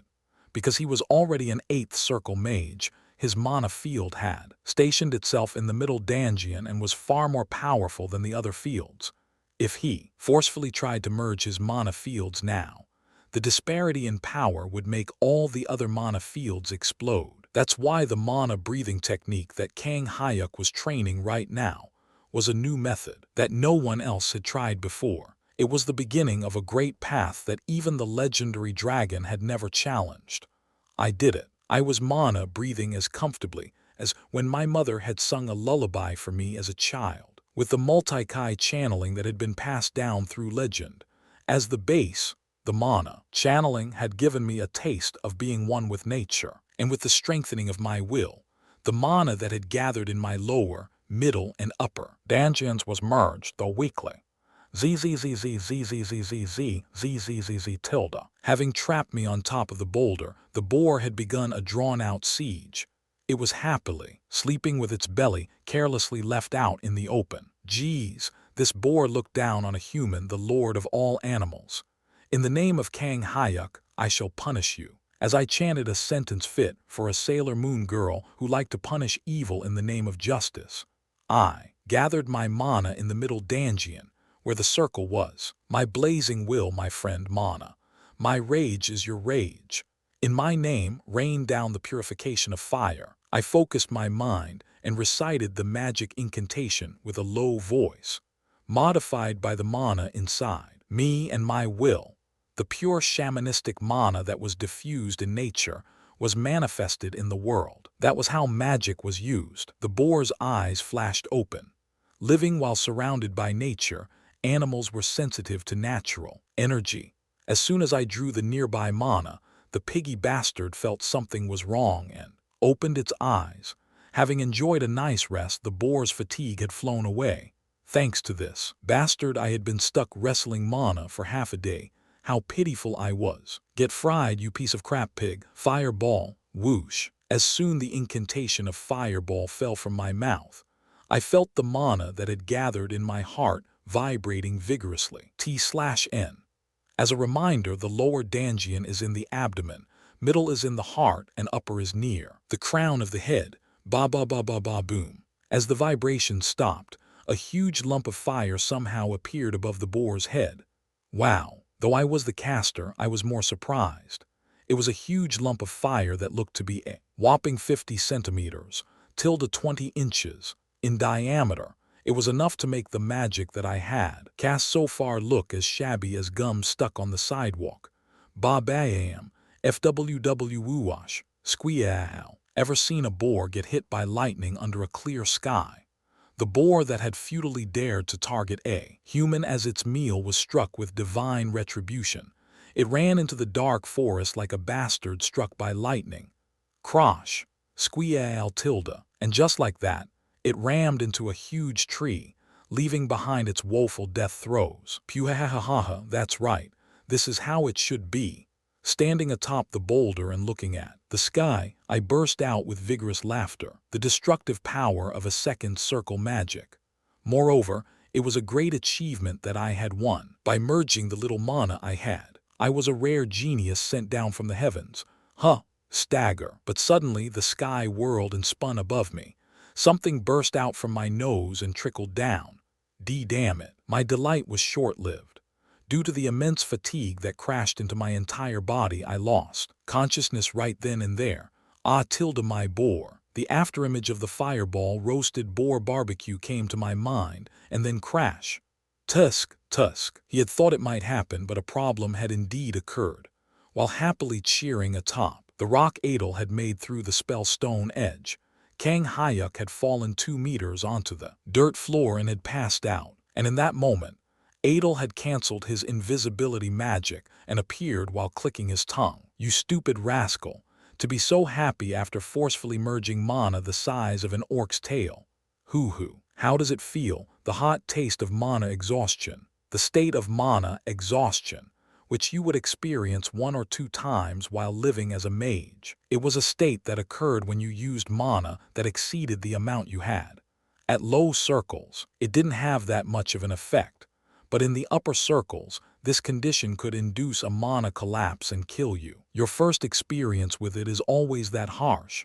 Adel didn't spare his unconscious, mana exhausted, shivering disciple a friendly explanation or advice. His eyes fell upon the boar, which was steaming as it cooked. That looks quite tasty. Cuckoo, that meat. I was in stabbing pain, as if I had been knocked out by someone's club. But even while half asleep, within that pain, a fragrant smell burrowed into my nose, stimulating amylase and maltase secretion and waking me up. That sweet and rich smell, which could wake the dead. The very first thing I saw upon opening my eyes was the ceiling of the room I was living in and a large plump piece of meat, nom. Without even answering my cry, the person called my master was munching noisily as he ripped into a hind leg. No matter how you look at it, that's the smell of pork. It's definitely the charcoal grilled pork that I had long ago. The fact that my nose couldn't be deceived, when even a dog's could, was a well-known fact amongst the members of my household. With my hunting dog-level sense of smell, I was able to precisely judge the meat. The saying that the disciple reaps and the master sows fits this situation perfectly. The great magical achievement I had risked my life to produce was being eaten all alone by Master Bumdalf. Without permission, he was monopolizing and abusing the meat I had caught. Master, does that meat happen to be the meat that I'm thinking of? Munch. Nom I dunno. Perhaps because the gods knew my body lacked energy these days, a boar roast was presented before me. Can you believe it? I was so moved my eyes were filled with tears, just like when I was 15 and saw the panties of the female mage I liked. Even when making a comparison, this Master Bumdalf used vulgar analogies that seriously lowered the value of a person. True to his name, Bumdalf, he was at the height of indecency. Did that boar not have any traces of having been hit by a fireball, by any chance? A fireball? I dunno about such a thing, only that when I saw it, it had roasted to perfection. Kaya, I've never seen such a tasty fellow. How could the meat be this tender? It's killer with sorghum wine, absolutely killer. Drip. Without realizing it, saliva dripped from my mouth. By my estimation, I had starved for at least a day. No matter what, I had to claim ownership of this boar meat and overcome this crisis. Master, it is presumptuous of me to say so, but that boar meat is certainly the one I caught with my fireball. Please stop eating now and cede it to your disciple. This one humbly tells you that this is the best way to prevent the relationship between a master and his disciple from souring. I mixed in respectful words as I claimed what was mine. Have you got any proof? Really? And you say you made a fireball? You're saying some funny thing. Don't say such things that would make an orc kick you in the side with its short legs, and just courteously beg for a piece if you're hungry. A man shouldn't lie in front of such fresh food. As expected, I was strongly rebutted by my master. How much he must have eaten while I was asleep for that bull-sized boar to reduce to the size of a dog. I know you did it. you scrupulous old fart. Then, if your disciple makes a fireball, then will you believe that my words are the truth? Fireball. All right, if you make a fireball, I'll believe you. Qhahaha, I'll show you. The magic skill of this genius. I was hungry, but with the hope of eating meat. I stood up vigorously. My blazing will, my friend Mana. My rage is your rage. In my name, rain down the purification of fire. I concentrated my will drop by drop and roused my mana. But contrary to my intent, my mana didn't move. Bam. Oh. Instead, my master's rock-like fist fell upon me. Yeesh, you lying bastard. For a person from the courteous country of the East to try and deceive his master because of some meat, eat up. It's the meat you wanted. When he finished talking, a hind leg that clearly had master's teeth marks in it appeared before my eyes, giving such ragged meat to me, who wants to live like a panther dominating MT. Kilimanjaro no matter how hungry I am. Thank you for the meal. Contrary to my thoughts, my hands had somehow rapidly moved to receive the meat, and an emotional smile appeared on my lips. That's right, that's how you should be. In the future, live kindly without lies like that.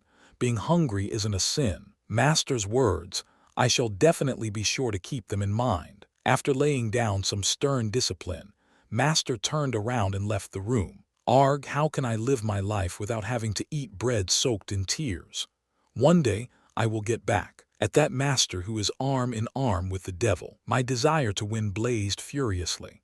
On this foreign land far from home, I was able to experience, with my whole body, the pain of those without power or support. Munch, and I dug into the little boar meat that Master Bumdolf had left. Yummy. I held back my surging tears as I enjoyed the boar meat's hazy taste. It was just like an illusion. Even if you were to die while eating it, you wouldn't know. Nom nom. Is there any alcohol left? Having stooped so low, I vigorously justified myself. Meat was meat, and servility was servility, that was all. Why, you're sending me off. I had to confirm Master's unbelievable words. That's right. You're not progressing at all, and I see that teaching a blockhead like you is hard at this old age. Should I believe this? Is he gonna tell me he's helping me and then get me employed on a deep-sea fishing ship or something? A life that you lived while believing in others was beautiful. But since he had scammed me so many times, my doubt came before my belief. Master, thank you. Actually, I did not tell you, but I was born onto this world with the tremendously important responsibility of carrying on the family line. As the eldest son of the Kang family's 45th generation. Though I am fine with anything, the anxiety my parents and grandpa will feel concerning the continuation of the family line upon losing me will be considerable. If Master could possibly send me home, my bones shall become dust, and that dust will fly off to all parts of the world. Such will be the extent of my everlasting gratitude to you. I would be the world's greatest fool if I missed this chance. As I had already experienced, Master Bumdolf was fickle, and his mind could change at any time. This was no time to be worrying about pride or anything like that. I just wanted to return to the embrace of Korea, the home I longed for. Why does it feel like you're implying that I imprisoned you while repressing, exploiting, and coercing you? Surely you're not resenting me even after justly receiving a custom-made present. It was a dangerous moment. If I soured this sicko master's feelings, then I'd be at risk of getting dropped off on an uninhabited island. The situation became urgent. In the East, there's a famous saying that the master is no different from a parent. Although that wasn't so at first, having formed a master and disciple relationship with you, I shall hold dear feelings about Master, who showed me the kindness of a parent. This humble human Kang Hyuk is not one so shameless as to not know of his master's grace. I even pulled out dramatic words that were so far from my true thoughts that they made my insides bleed all over. Of course, that's how it should be. The heaven and the earth know how hard I worked for your sake. The essence of fraud, which far surpassed my acting. He was capable of lowering the sacred names of the heaven and earth to the level of a pro-Japanese informant. T/N. Lots of bad blood between Koreans and Japanese. We mean no offense, we're just the messengers. Since there's no knowing when we'll meet again after parting, your master has prepared a few presents just for you.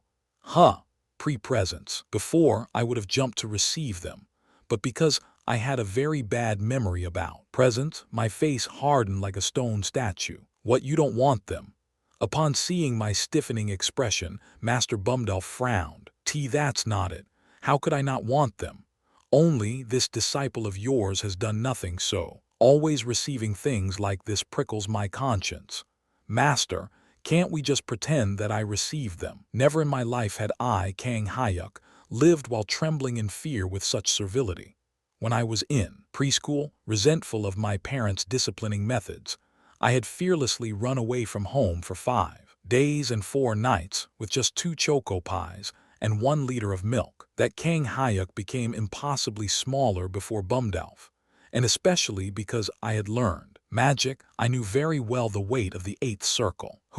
There's no need to refuse. All you have to do is receive your master's warm feelings. I really wanted to refuse those honeyed feelings. I got goosebumps all over and clenched my eyes shut. Follow me, my one and only disciple, Tita Ware. With a voice as friendly as if he were calling the next-door neighbor's dog, Master's beckoning had confirmed that my fears weren't groundless. Do you want to come when I'm being nice, or whoosh? At the end of his words, a compressed scarlet fireball the size of a head was terrifyingly manifested by his will alone. Let us be off then. This humble disciple has been trembling in anticipation of the present, infused with Master's sincere feelings from the very beginning. Since I was sure he wouldn't kill me anyway, I clenched my eyes shut. In such a situation, I knew I would only get hit if I resisted. If I was going to die, then it was probably a wise choice to die without getting hit. What is this? Closing my eyes as tightly as if I were being taken to the slaughterhouse, I followed Master to the lowest floor of the magic tower. Possessing its own generator, the magic tower was fitted with cutting-edge technology, including an elevator. And then a huge door opened at Master's command. Arriving in front of that door, my eyes were assailed by the sight of an enormous disorienting magic circle, and I couldn't close my mouth. So many runes and figures, I don't know. What in the world is this magic circle? Since I wasn't an upper circle mage yet, there wasn't much knowledge I needed to know for magic. I realized that after coming here, for some reason, my mind had become sharper than before. My IQ had exceeded 150 before, but I felt that my brain had gained even more lucid processing power. Now, what do you think about this present of mine? PR present. Master proudly called the magic circle a present. You dumbass. If another mage saw this, they'd be happy enough to lift me to the skies. Tusk, I even have to feed you the meal that I prepared. My goodness. Master Bumdolf was looking at me as if I were the most woeful person in the world. What do you want me to do about it? The magic knowledge I possessed was incomparably humble. It was like trying to get an elementary student who had just learned arithmetic to figure out differentials and integrals. What are you doing instead of going to the center and sitting down? The center. It was a 20-meter wide magic circle that shimmered with a golden light that was combined with all 7 colors of the rainbow. Master was telling me to go sit in the center of such a circle, and maybe he's gonna. Since I was still a layman when it came to magic circles, I thought that maybe the magic circle in front of my eyes right now was a dimensional travel circle. Bam, you idiot. If I sent you off now through dimensional travel, you would come out as orc poop the very next day after your arrival. Orc poop, along with dog poop. Orc dung happened to be the most vulgar of the many varieties of poop. HMPH. Were you an 8th circle mage as soon as you were born? Master was quick-witted, but I had recently found out that he wasn't a mind reader. Even a worm could become a mythical creature, though maybe perhaps not to the level of a dragon if it lived for 200 years or so. It was nothing strange for a person to be able to tell what others were thinking after living for 200 years. That's why I was relieved and often spoke my mind to him. Do you think that you are strong? I am not strong, but I have enough strength to protect myself. It wasn't a lie if it wasn't Master. Then no matter where I went, I was confident that I would live without getting trodden upon. Is that so? Do you think you'll be able to win if you fight an elite troop armed with well-maintained weapons? What? Are you confident you can take a single blow from a knight who uses aura blade? What is he talking about? Do you think you can preserve your life while fighting a horde of orc warriors who possess twice as much physical prowess as robust humans? Master Bumdelf was wearing a cold smile that he normally didn't show. But aren't they foes who don't exist in this world? It would honestly be difficult to easily win against the opponents Master had spoken of. In particular, a knight who used aura, a specialized mana force, was far stronger than the current me. Then can you block a bullet? What? A bullet? I had absolutely no clue what he wanted to say. I mean, besides Superman, no one in the world was capable of blocking a bullet with their bare body. I can deflect not only bullets, but large cannonballs as well. Damn, he's really an old fart super Bumdelf. From the way he said it, I could tell that it definitely wasn't a lie. Just believe in me. As long as it's not a dragon, I'll make it so that everyone else will call you their elder brother. Elder brother? I'm not even a gangster or anything. Sigh. My master's earnest wish was to get me employed as a gangster. There was no way to rebuff such a stubborn old man. By all means, do as you wish. Until I was out of here, there was no freedom for me. It was a slight exaggeration, but this was the first time in my life that I longed so much for my country, South Korea, the Republic of the Free. I'm coming, Mom. No matter how I thought about it, Master's magic circle was tremendously dangerous. Master was an immensely intelligent being who had lived for over 200 years, but the way he acted wasn't much different from the preschool kids in my neighborhood, and I was the pitiful loser who was getting bullied and robbed of my money by such a preschooler's violence. Master. Before I positioned myself in the middle of the magic circle, I earnestly called my master. What? Master was picking his nose without knowing my feelings of being dragged to the slaughterhouse. He apathetically answered, without even dislodging his finger. This one doesn't use Chinese-made crystals, right? Chinese-made crystals, which had made me decisively hostile to the magic circle's reliability last time. Hyuk, let me ask you one thing. Yes, Master suddenly asked a question. Do you think it's possible to live without Chinese-made goods these days? There was nothing more for me to say. I went to the middle of the magic circle and sighed deeply as I sat down cross-legged. Okay, there are sometimes nice Chinese-made goods.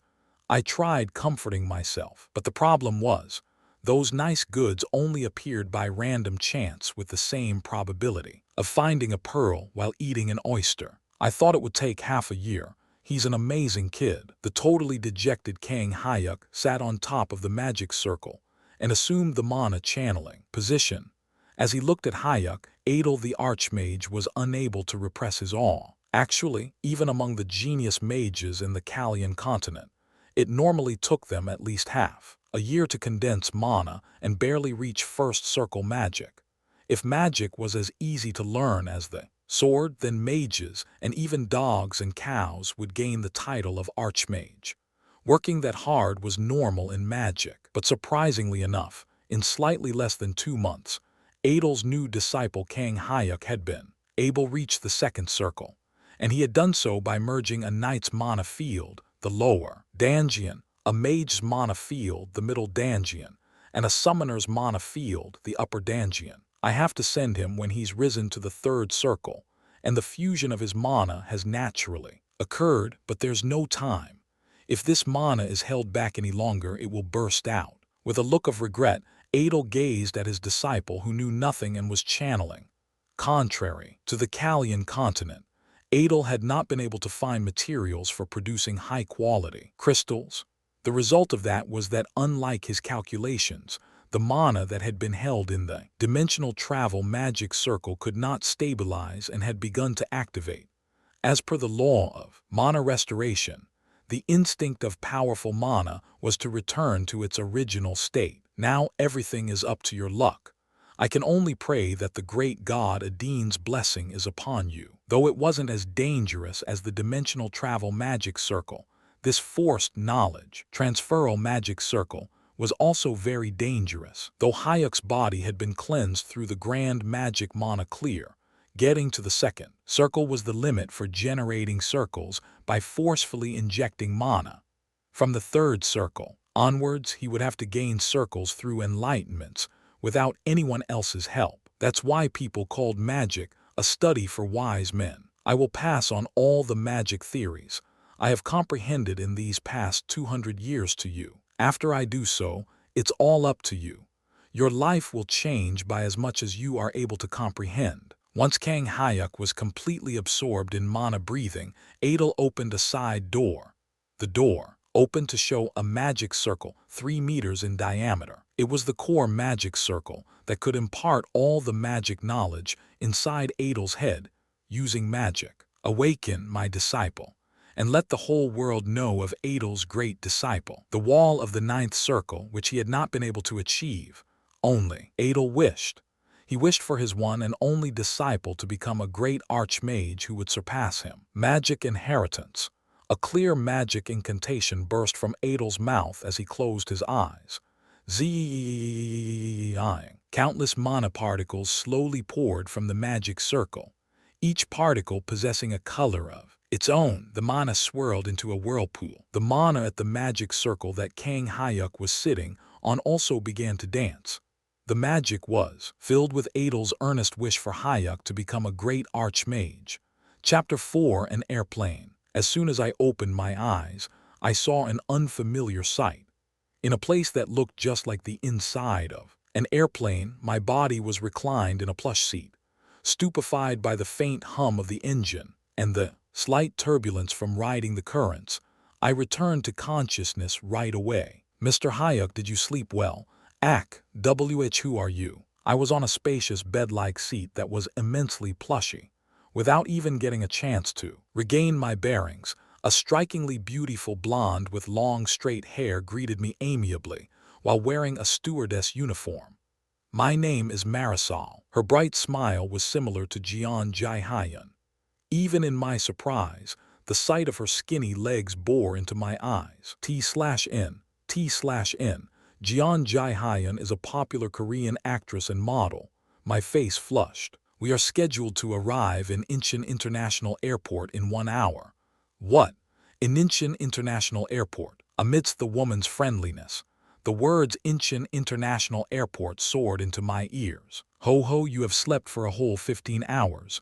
15 hours. What in the world happened? Why am I lying here? Until my last moment of consciousness, I had been sitting on top of the huge magic circle Master had made, and then countless glimmering lights had penetrated my mind. I only remembered that a mix of unidentified things had burrowed into my mind. I hadn't been able to figure out what they had been, though. Wait, am I speaking French right now? I was able to converse to some extent in English, but I was still far from speaking French. But the woman named Marisol was definitely speaking in French, and I was skillfully answering her in French as if nothing were out of the ordinary. It was incredibly natural, as if I had learned French from birth. I have something here that I must relay to Mr. Hyuk. While I was stunned by the unbelievable things that were happening to me in succession, a white envelope was pushed onto me. Sealed with gold leaf, the envelope was light. A letter. I unsealed it and opened the envelope. A letter appeared as I had expected, but there was also a single platinum card. Runes. Surprisingly, the letter was written in runes, a language that only mages could read. How am I able to read this? While learning second circle magic, I had acquired about 300 runes. In this language, a single dot changed the meaning, and each rune had a meaning of its own, like Hanya. From what I heard from Master at higher circles, you had to learn up to a whopping 10,000 runes. T/N. Hanya is the Korean name for Chinese characters, like kanji. Though I possessed outstanding intelligence, even I only knew 300 of them. But now I was effortlessly able to decipher runes that I hadn't known in the past. Did I hit my head or something? Maybe this was like what often appeared in movies, a strange twist of fate. If my head wasn't messed up from being hit, how else would I be able to comprehend French and read runes?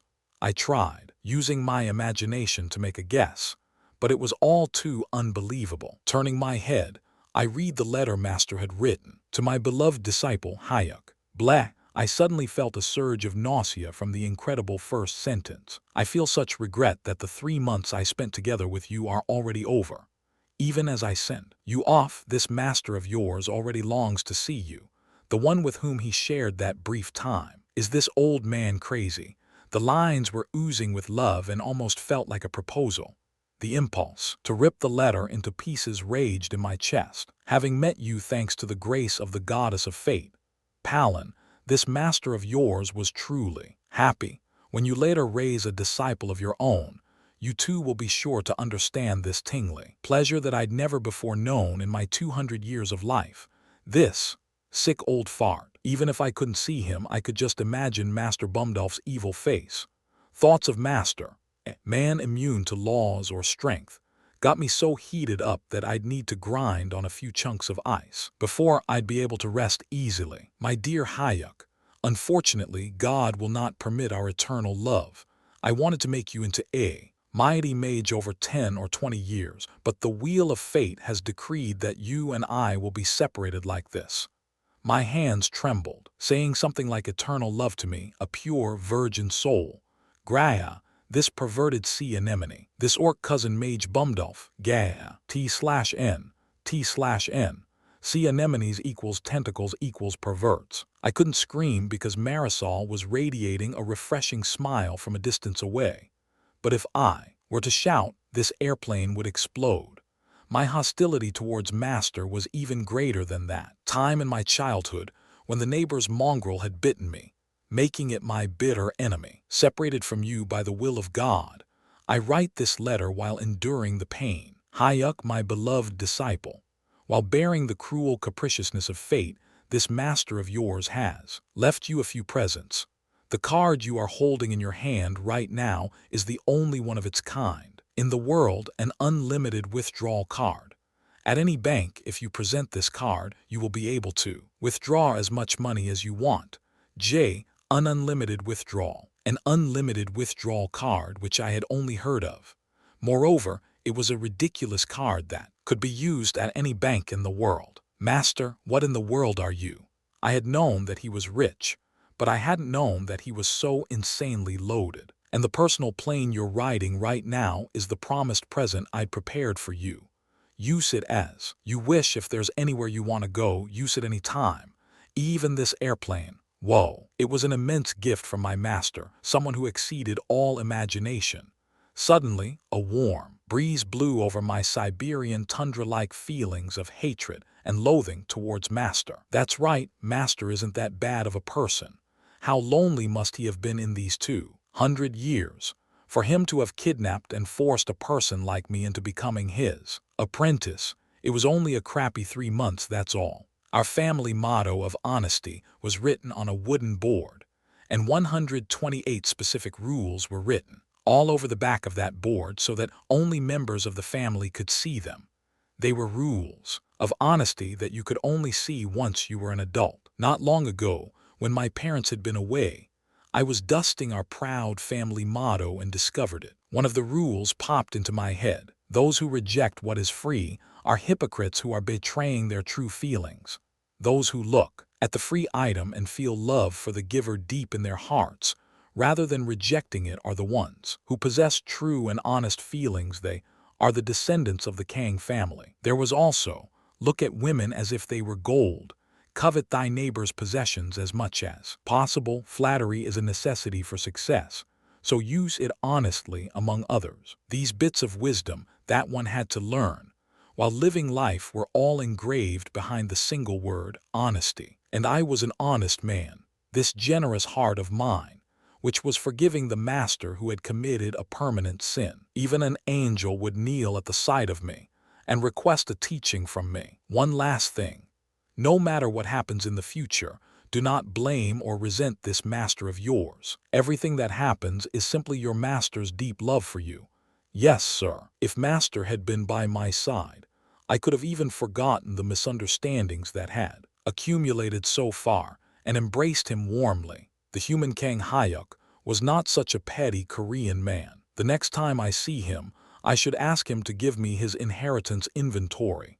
It's an upright, Mage's custom for the sole disciple to take responsibility for the treasures left behind by the master. Q-hu-hu-hu-hu. I tried holding it back, but laughter slipped past my lips and trickled out. There was no one else in the world who owned a personal airplane at this age, as well as an unlimited withdrawal card. So my dream is becoming reality at last. My eternal desire, paradise, the utopia of paradise that appeared in myths, had been my dream ever since I was young. The glutted and plush Shangri-La, where I would live with those I loved. In this day and age, if you had money, nothing was impossible. Just then I strongly felt that the goddess from the other world, the goddess of fate, Palin, was on my side. I should raise a glass in her name sometime. Cuckoo. I lay comfortably in my seat while engraving the last of Master's love deep into my soul. Lady Marisol. Yes, Mr. Hyuk. At my call, the golden-haired beauty approached, a smile blossoming on her lips like a blooming marigold. I involuntarily gulped at the sight of her. Ha ha, as it turns out, this airplane is mine. But what are its specs? Seeing as it's quite big, it seems worth using. It wasn't just at the level of being worth using, though I didn't know what kind of leather they were made of. The brown seats inside the airplane were immensely soft. I could also see that the plane was filled with cutting-edge equipment and had luxurious interior design. Far away I could even see huge sofas and a bar where you could drink alcohol, so it didn't seem like the plane was small at all. It is an A380 specially manufactured by Airbus. Marisol nonchalantly stated the name of the airplane while smiling broadly. Cough, cough, cough. The cold, fresh juice that Marisol had handed me caught in my throat just like that. AA380. That terrifying jumbo airliner that can seat a maximum of 800 people. A unique method of transportation created by humans. A single one cost $400 million. My jaw dropped and I blankly thought of Master. Master. This beautiful bastard's love came surging deep into my heart. Somehow, it seemed like I had come to truly love Master. An A380 is suddenly landing. It hasn't formally landed in our airport before, so what airline is it? I don't know. I heard it wasn't an airline but a personal plane. What? An A380 as a personal plane. In the control tower at the gateway at the South Korean Incheon International Airport, the staff were kicked into a flurry of commotion due to the A380 that had suddenly flown in. Not long ago, Airbus Next Generation airliner had landed once in Incheon Airport for a test flight, capable of carrying up to 800 passengers and flying non-stop around the world. The airliner that was called a moving five-star hotel was currently making an unscheduled landing, but they had been informed that the plane was for personal use. The VIP airport passage that only high-ranking public dignitaries like presidents, foreign generals, or chiefs of the Constitutional Court were permitted to use was reserved in advance. It's here. Ruyumble. The 10 women of the airport's protocol team in charge of the VIP lounge were stiff with tension, watching the huge airplane moving down runway 9. They were truly curious about the identity of the person who was arriving in a $400 million personal plane while getting VIP treatment. Thud, thud. The airplane was moored, and the sound of an unknown person's footsteps slowly drew closer. As the sound of the footsteps grew near, the dolled-up women in the protocol team were able to lay their curious eyes on the man who slowly appeared. Ah, oh my. Though they knew it was certainly a gaffe, low cries burst out from their lips. Ha ha, hello there. Having imagined that it would be Arabian royalty rotting in piles of money, or at least a famous foreign celebrity, the protocol team felt themselves freeze the moment they saw the robust, Korean-speaking young man, or rather, the student who still showed signs of being a child, a high school student whose face they could now clearly see was getting off after riding the giant airliner, the A370, which even the wealthiest Korean couldn't use as a personal plane. Welcome. Wearing frozen business faces, the protocol team lightly bowed their heads towards the student, who was raising his hand and smiling broadly, as if something very good had happened. The male student's flustered voice rang loudly above their heads. Where do I go for the customs inspection? As if he didn't even know how to use the VIP lounge. The clumsy high schooler was scratching his head. The faces of the bowing staff members went slightly stiff with shock. Chunk. It was real. Having kindly reissued my passport, Master Bumdolf had made it so that I could safely return to Korea again. I had come out of the flashy and elegant VIP lounge, which I was seeing for the first time in my life, but I actually didn't have a personal car. As such, surrounded by the protocol team that followed me even outside the lounge, I went to an ATM. And then the withdrawal. That zero was the zero. The card's password was 1111, a number befitting my simple master, and as soon as I put in the card, I saw the unlimited number, 0. At first, I thought it was a fake card that didn't have any money, but once I made a withdrawal, 100 or so $10 bills came spewing out without a single hitch. My jaws dropped at the sight of the lump sum, an amount I had never held before in my life. Yes, with the realization of the dream I had imagined. My heart was pounding so much I thought it would burst. Wearing the brand-name jeans and white shirt that Marisol had prepared for me, I was also decked out in some fitting sunglasses and several accessories. I was directly able to get a taste of the luxury life I had only heard of. Let's go to home. Before I knew it, the seasons had changed to the end of summer.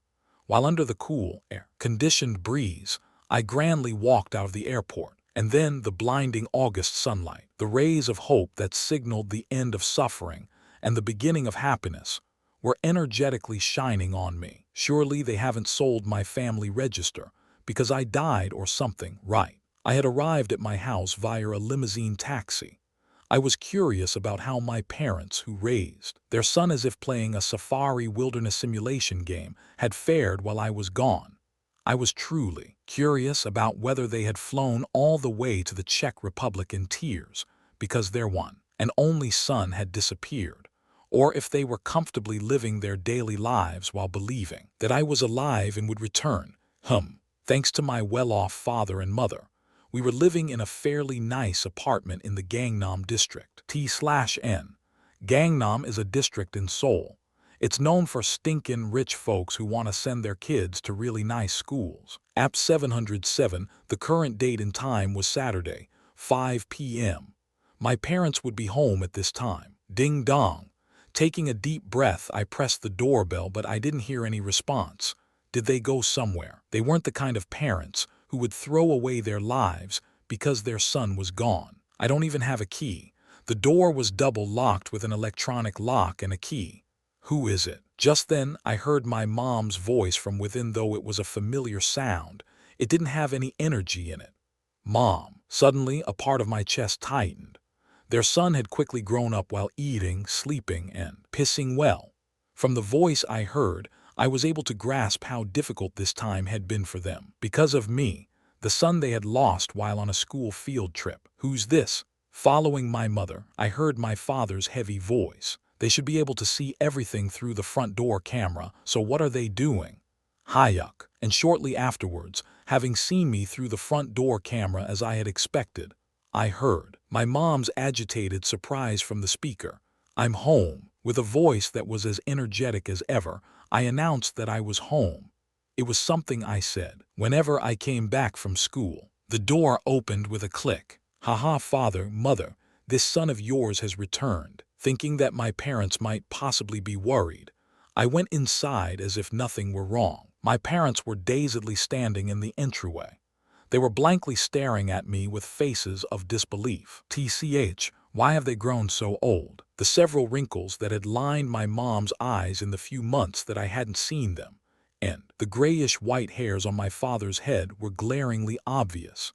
My heart stung as something hot swelled in my eyes. Son, you're late. Ho-ho, was the field trip fun?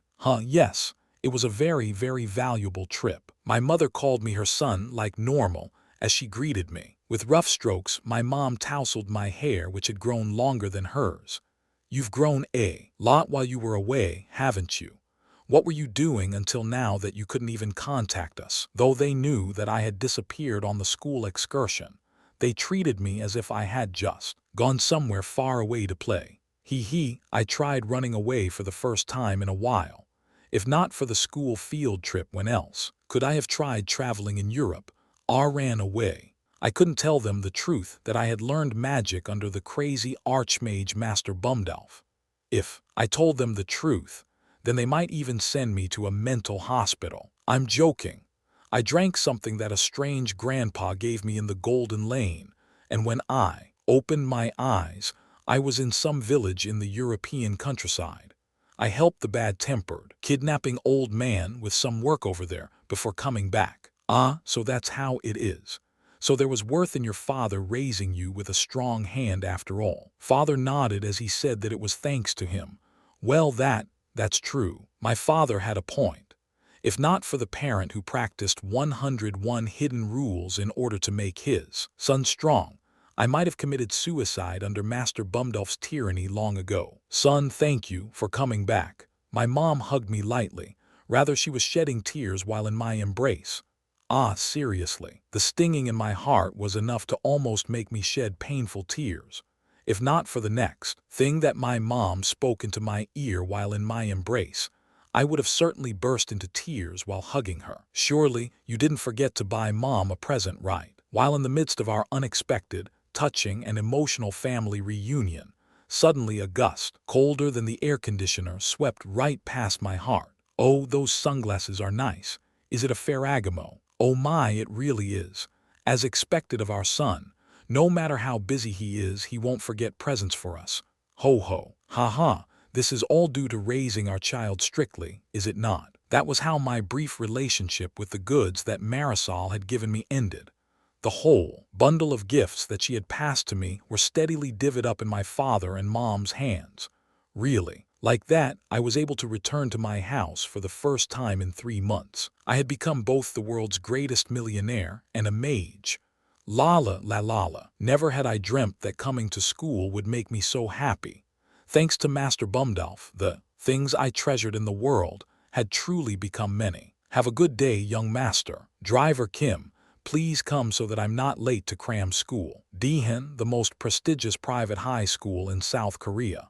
In front of the huge gate that was modeled after the Dongnamun Gate, the well-off children were busy getting out of their cars, as always. T/N. The Dongnamun Gate, also called the Independence Gate, is a huge stone gate in Seoul. Also, most people in Korea go to school by bus or subway, so coming to school in a car is a sign of wealth. Those brats, for them to go around riding personal cars, they don't know what wonderful exercise walking is. Since I possessed the biggest personal vehicle in the world, I didn't feel any of my past jealousy concerning coming to school in a personal car. Oh, I'm finally back school. Kang Hyuk have come. I raised my arms like a triumphant general and went through the gates. Since I wasn't a morning person at one point in my life, school had been a testing ground of my endurance. Oh, that guy, isn't that him? Yeah, that's the first year who appeared in the school newspaper. During class MS, Wang was saying that, you know, that one of her students might be getting dragged around by a crazy gypsy and begging on the European streets. Goodness, having grown sharper with the accumulation of mana, my ears picked up the girl's gossip. My body went stiff while still positioned with my arms raised. Da damn it, gypsy, begging. The day after my arrival home and the warm yet cold family reunion, I had gone to the school with my parents. There I had told the principal, who hastened to hear my explanation, as well as MS Wang, what I'd told my parents. The sad and tragic story about how I'd consumed a free drink given to me by an old man, and how I'd been dragged around. But for some reason, the story of my life's troubling ordeal had degenerated into begging. Why the hell is it such a vulgar thing like begging? Arg, my despicable homeroom teacher, who had thanked me for coming back while even crying at the time. My heart had tightened at the thought that there was still goodness in this heartless world. But what had returned was betrayal. MS Wang, to think that you dared to stab a dagger into my heart. MS Wang was a 35-year-old spinster who taught English. because she was a female teacher who always lamented about being an old maid that couldn't get married. She was called the dreaded Snow White.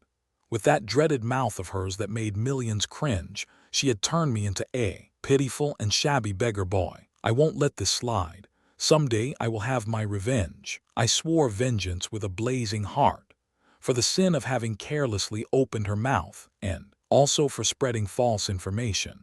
I would make her shit blood while feeling the volcanic rage of Kang Hyuk, the magic genius. But why did the recipe for the magic reagent that makes you shit blood pop into my head just now? After getting freed from Master Bumdolf's oppression and returning to my house, every night I trained like crazy in my dreams.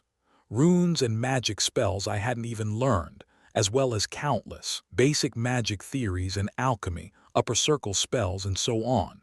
If I thought of one thing, I was reminded of associated spells or magic. It's because my body doesn't have any energy. I should boil and eat some 100-year-old wild ginseng. The uses for my overflowing money were endless. Kang Hyuk. While I was swearing my revenge as I walked to the classroom, I heard a sweet and gentle voice. My head turned towards the one who had called my name without reserve. Seo Yirin. The lily flower was wearing a navy blue checkered uniform skirt. A small blue ribbon necktie was attached to her white blouse.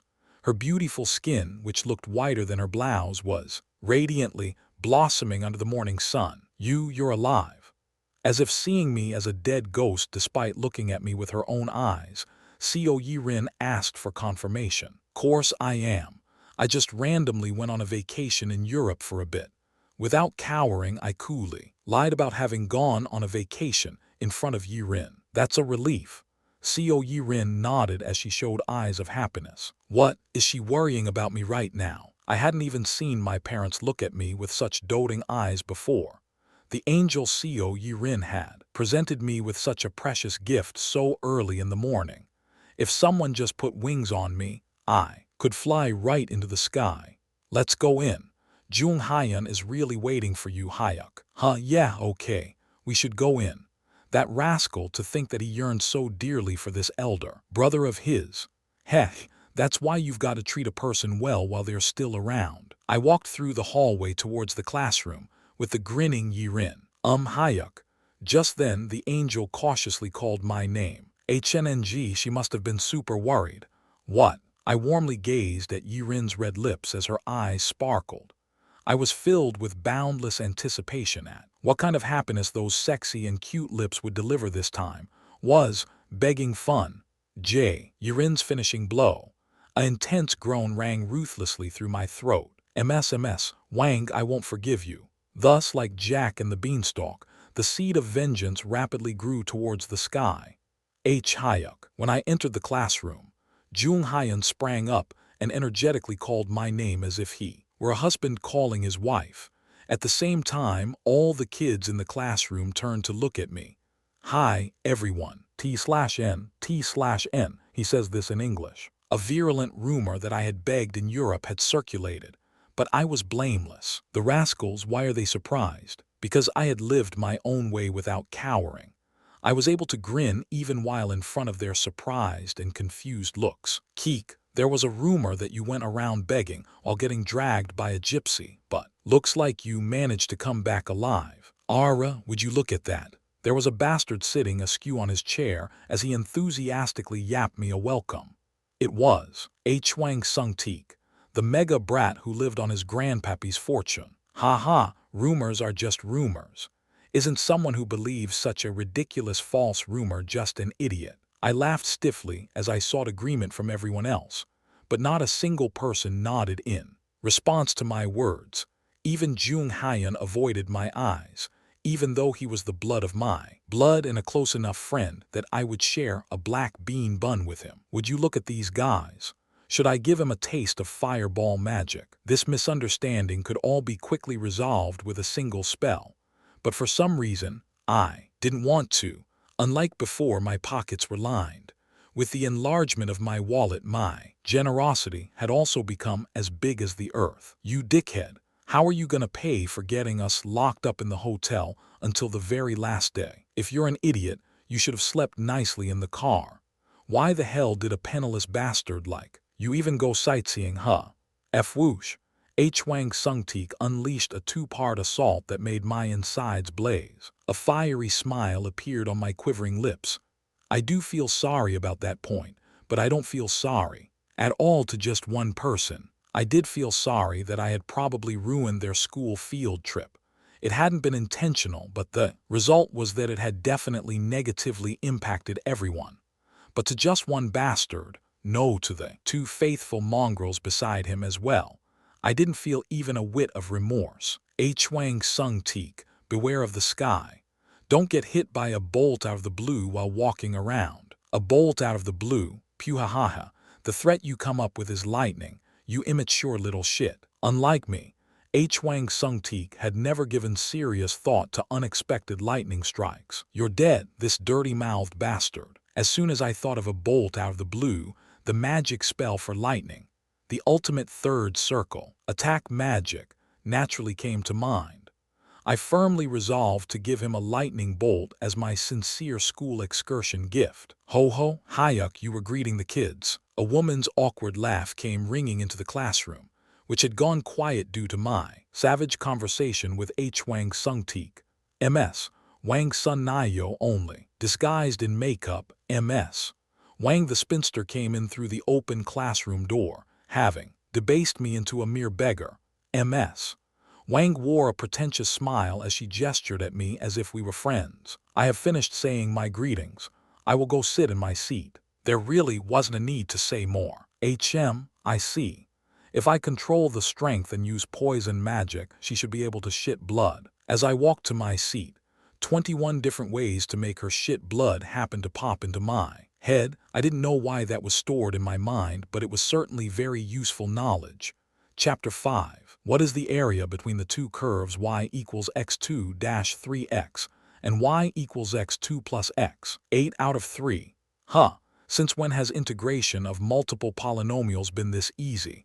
As befitting of the nation's top high school, the first years had to learn second-year math in class. Math wasn't hard for me in the first place, but now the formulas were drawn out lickety-split in my mind, and I was able to reach the answer in 1 second. Was I always this smart? No matter how much of a genius I was, I shouldn't be able to solve an integration of multiple polynomials question in 1 second. What in the world is inside my mind? It wasn't just math. During English class, which was taught in English, and in physics, which went considerably into specifics, I was made to discover and be surprised by my own intelligence.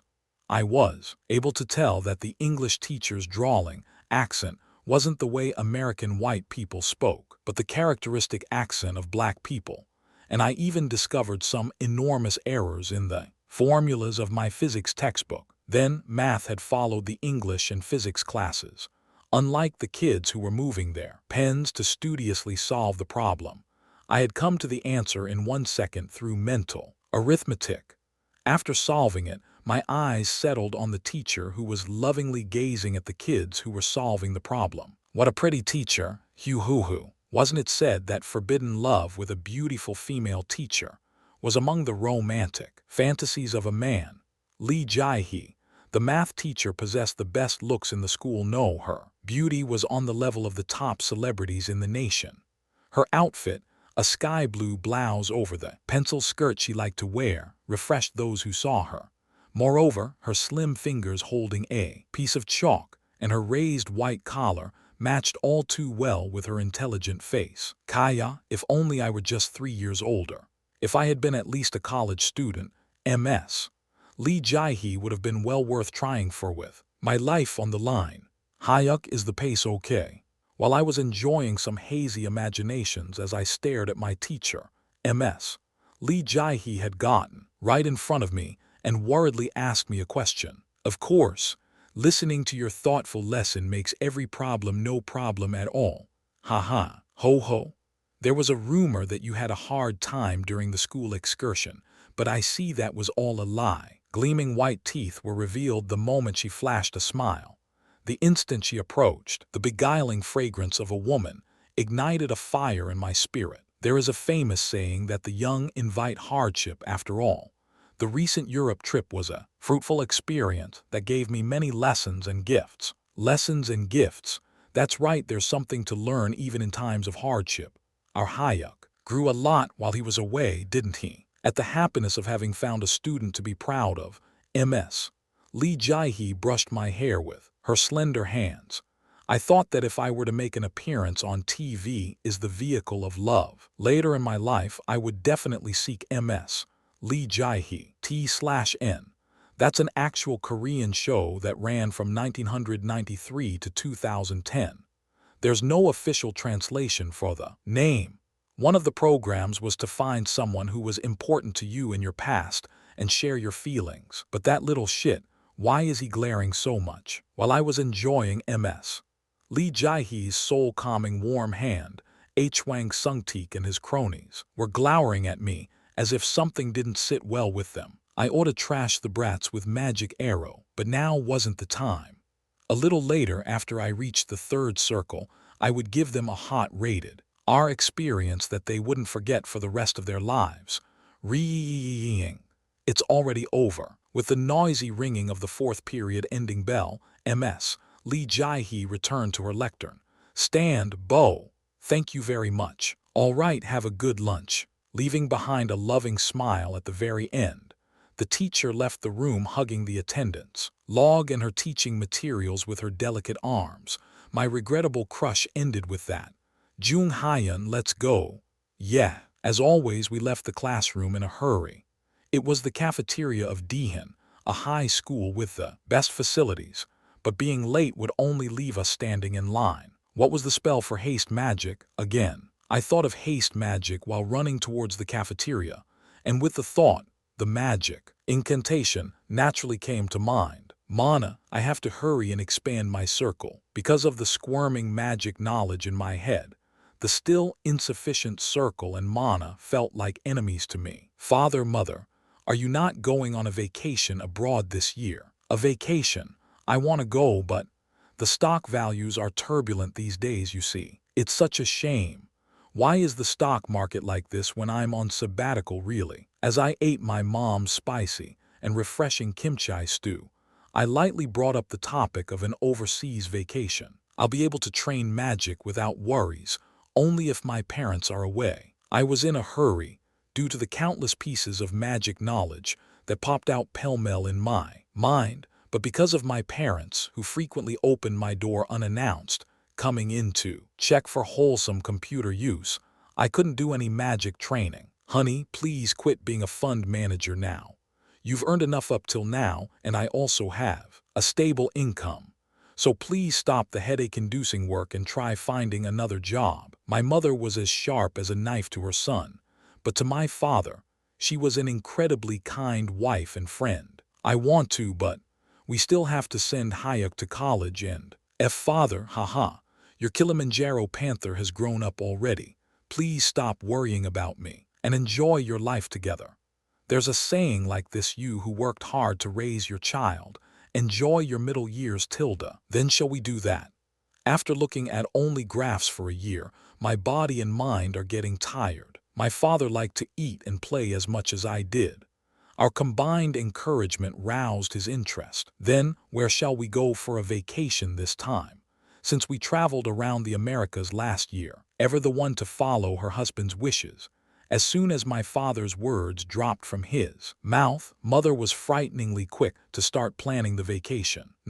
Su, a cheer burst out inside of me. Now I had to hammer in the nail. How about a 6-week cruise?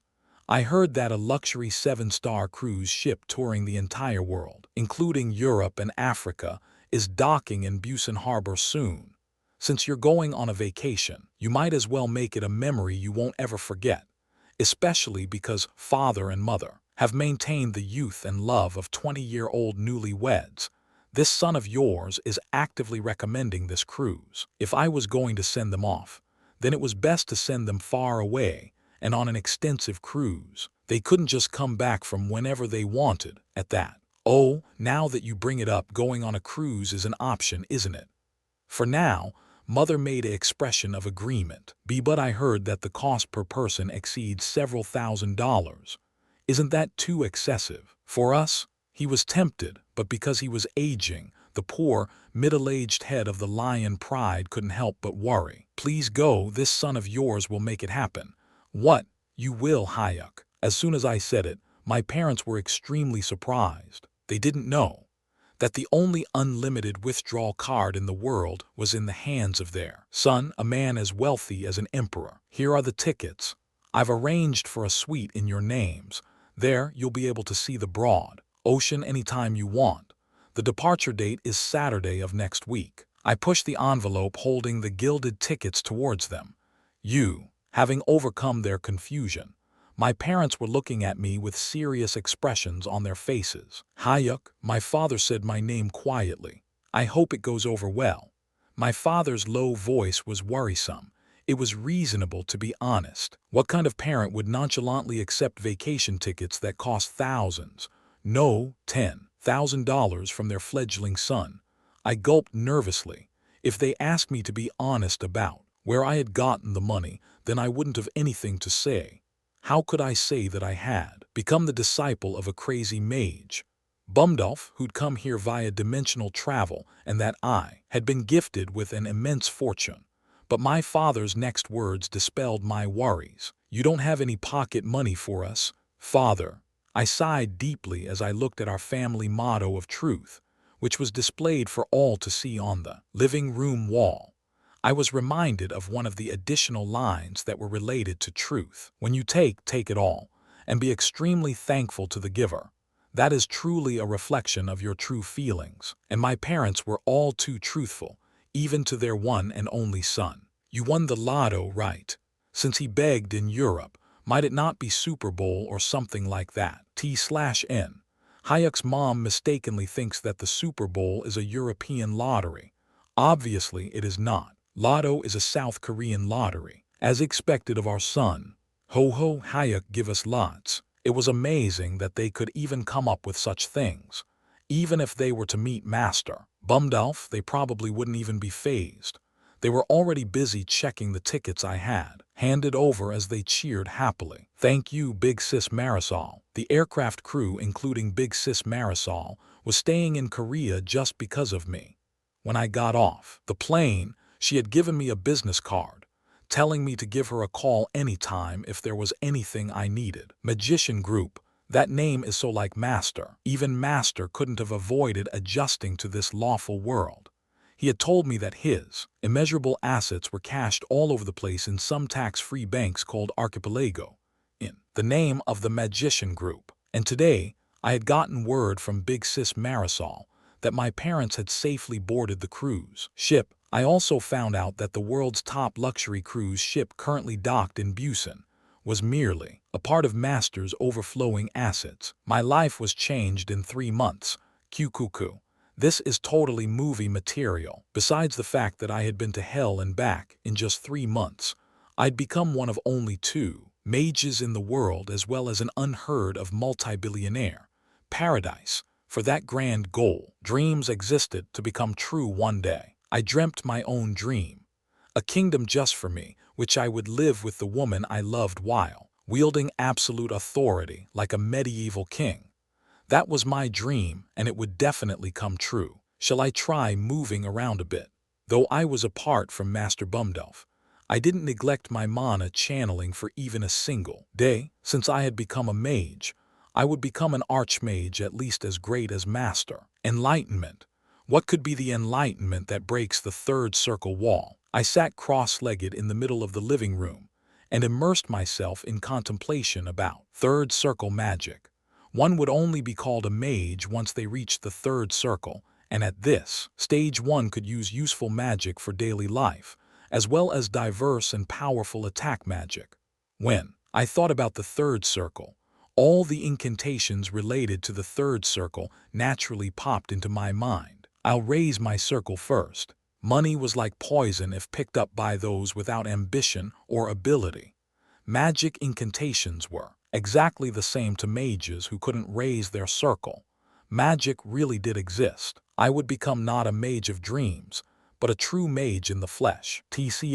Was it a mistake to send them? The very next day after deciding to go, my father handed in his resignation letter, and the two of them finished preparing for the vacation.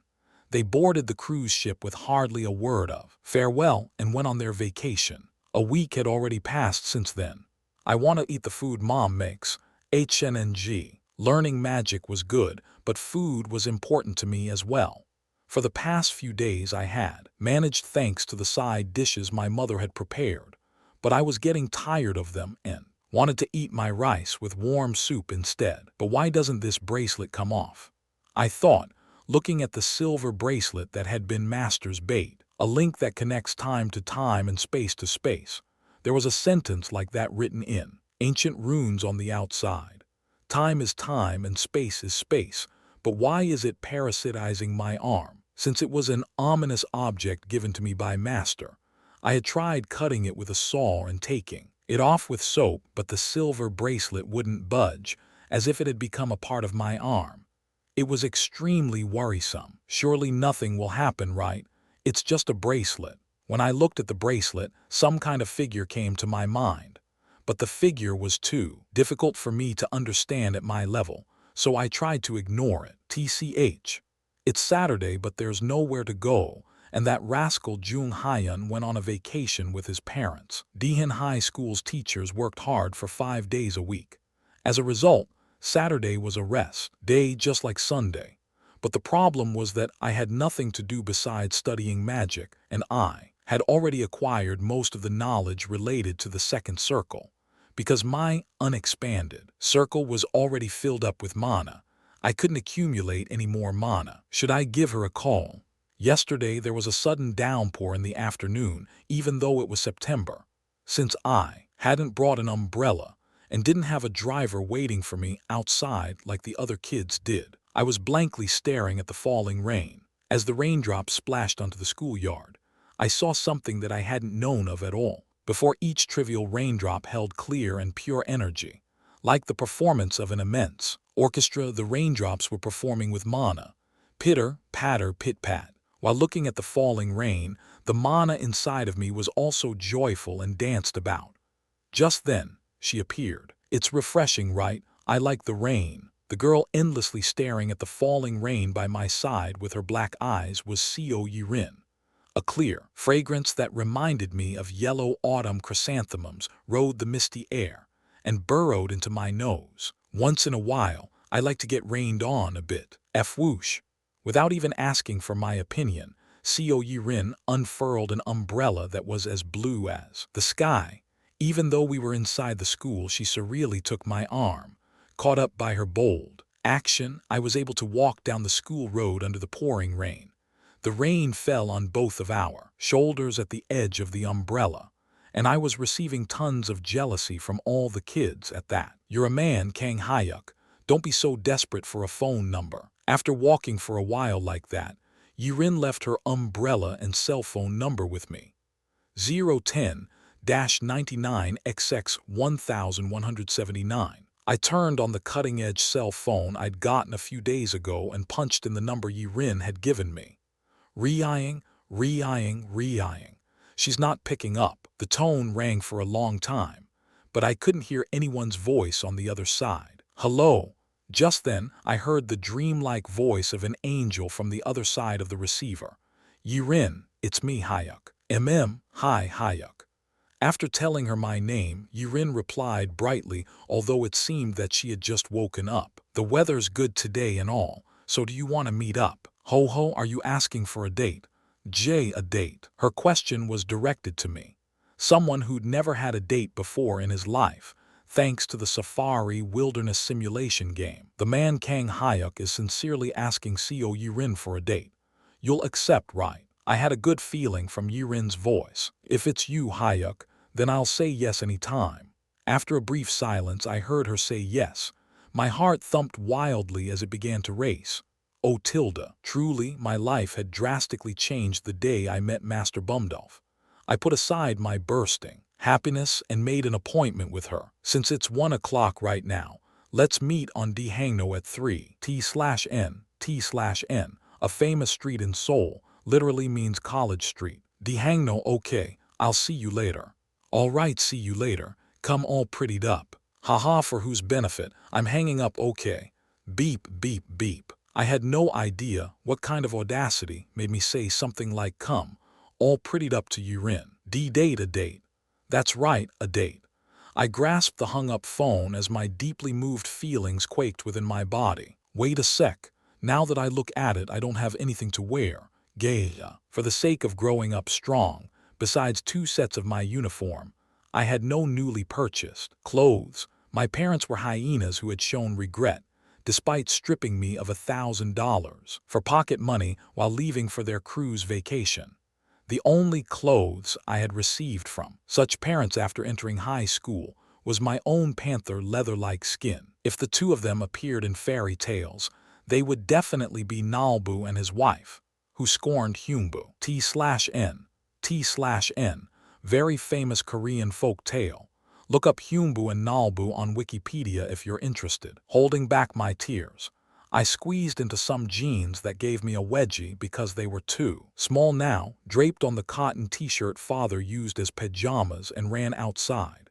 As for the jeans, the trendy European shirt, and rest of the goods Marisol had prepared on the day I returned, my father had already packed them away with him. I was on my way to meet the angel Seo Yirin. I needed clothes befitting the angel. Today, I would make the angel happy as her knight. Please ring this up, this too. I chose jeans that were the safest option for a student, and a long-sleeved summer shirt that matched the season, late summer.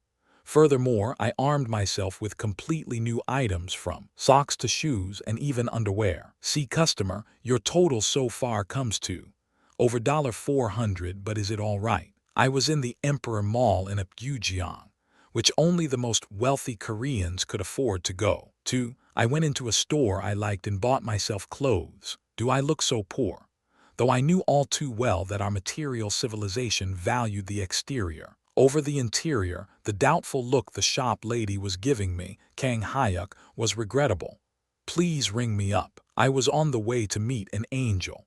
I didn't have time to be resentful about the world's heartlessness. Oh my, it's a platinum card. Ho ho, this is my first time seeing it too. Without even any thoughts of ringing me up, the shop lady held up the platinum card I had pushed towards her and made a fuss. This is the rumored platinum card. I heard only billionaires and famous actors use it. The shop ladies who had gathered at the mention of a platinum card looked at the card and me with fascinated eyes. Even though they were ignoring me earlier, I pulled my eyes away from the all-too-transparent women. There were only 30 minutes or so left now.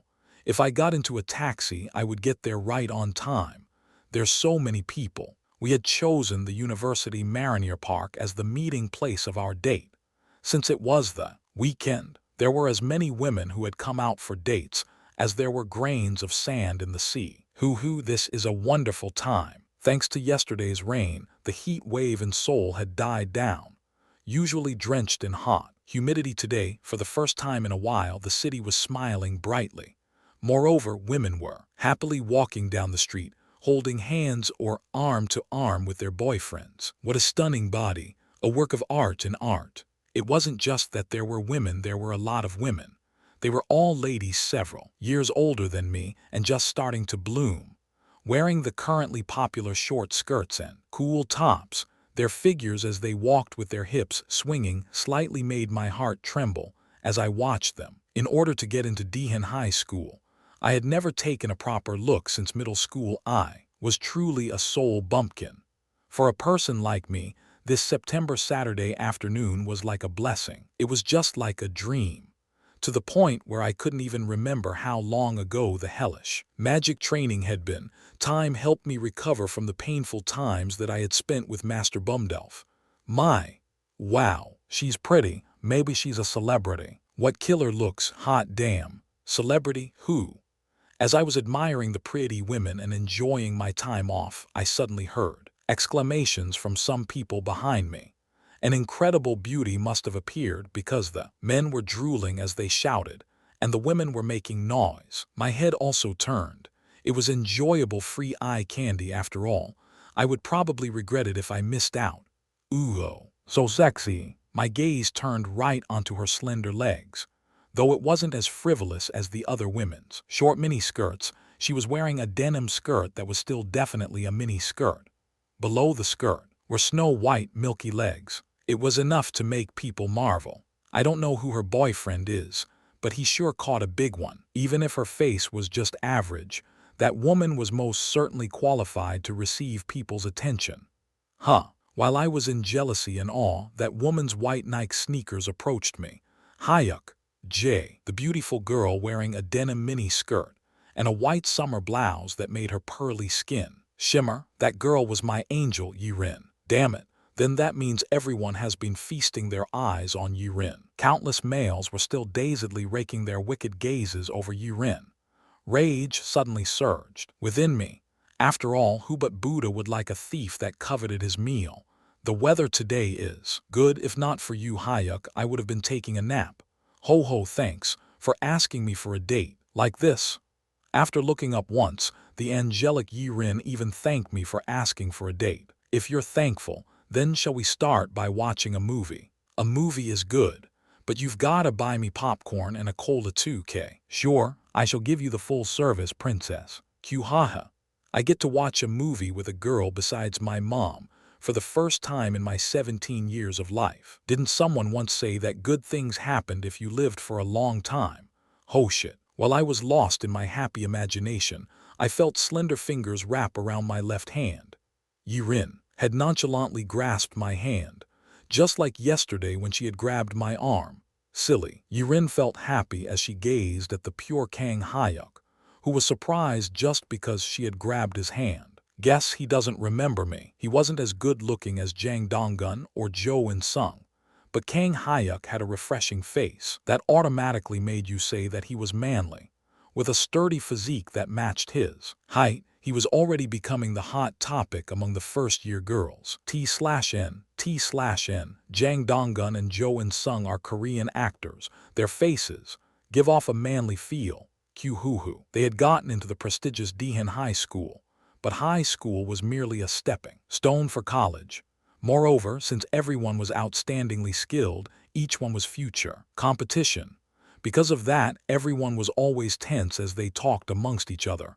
Even their laughter was a pretense, and no one had friends they could really open their hearts to. But Kang Hyuk was different. He always had a smile as cool as the blue sky of autumn on his face as he went about school life, with his shoulders straight and proud.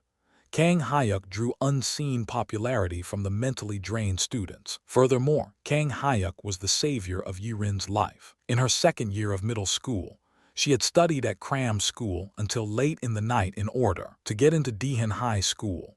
Though she studied until night fell, she was able to go to cram school without worries because she had a driver to take her home. But one day, her driver suddenly got into a car accident, and Yirin was forced to go home alone, late at night. There wouldn't have been any problem if she had gone by taxi, but she went home on the bus that ran from the cram school.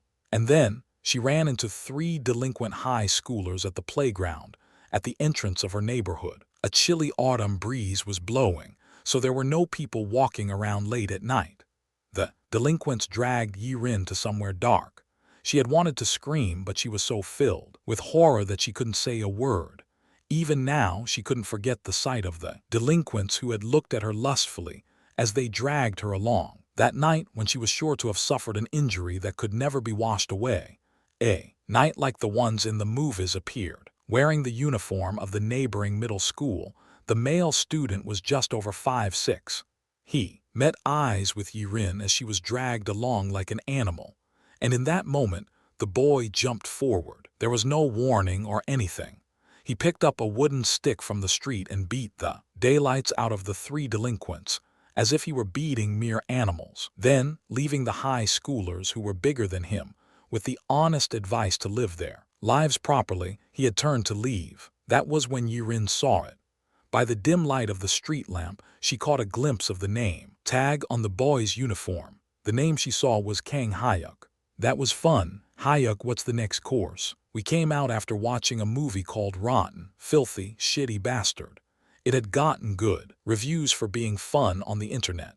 The movie had been funny throughout and had combined awesome scenes with action to give us a thrilling ride. After relieving our stress and coming out of the movie theater, it was already almost 6 o'clock. Yirin, do you like jazz? Jazz? How did you know that I like jazz? The unique Yirin was clearly different from normal kids.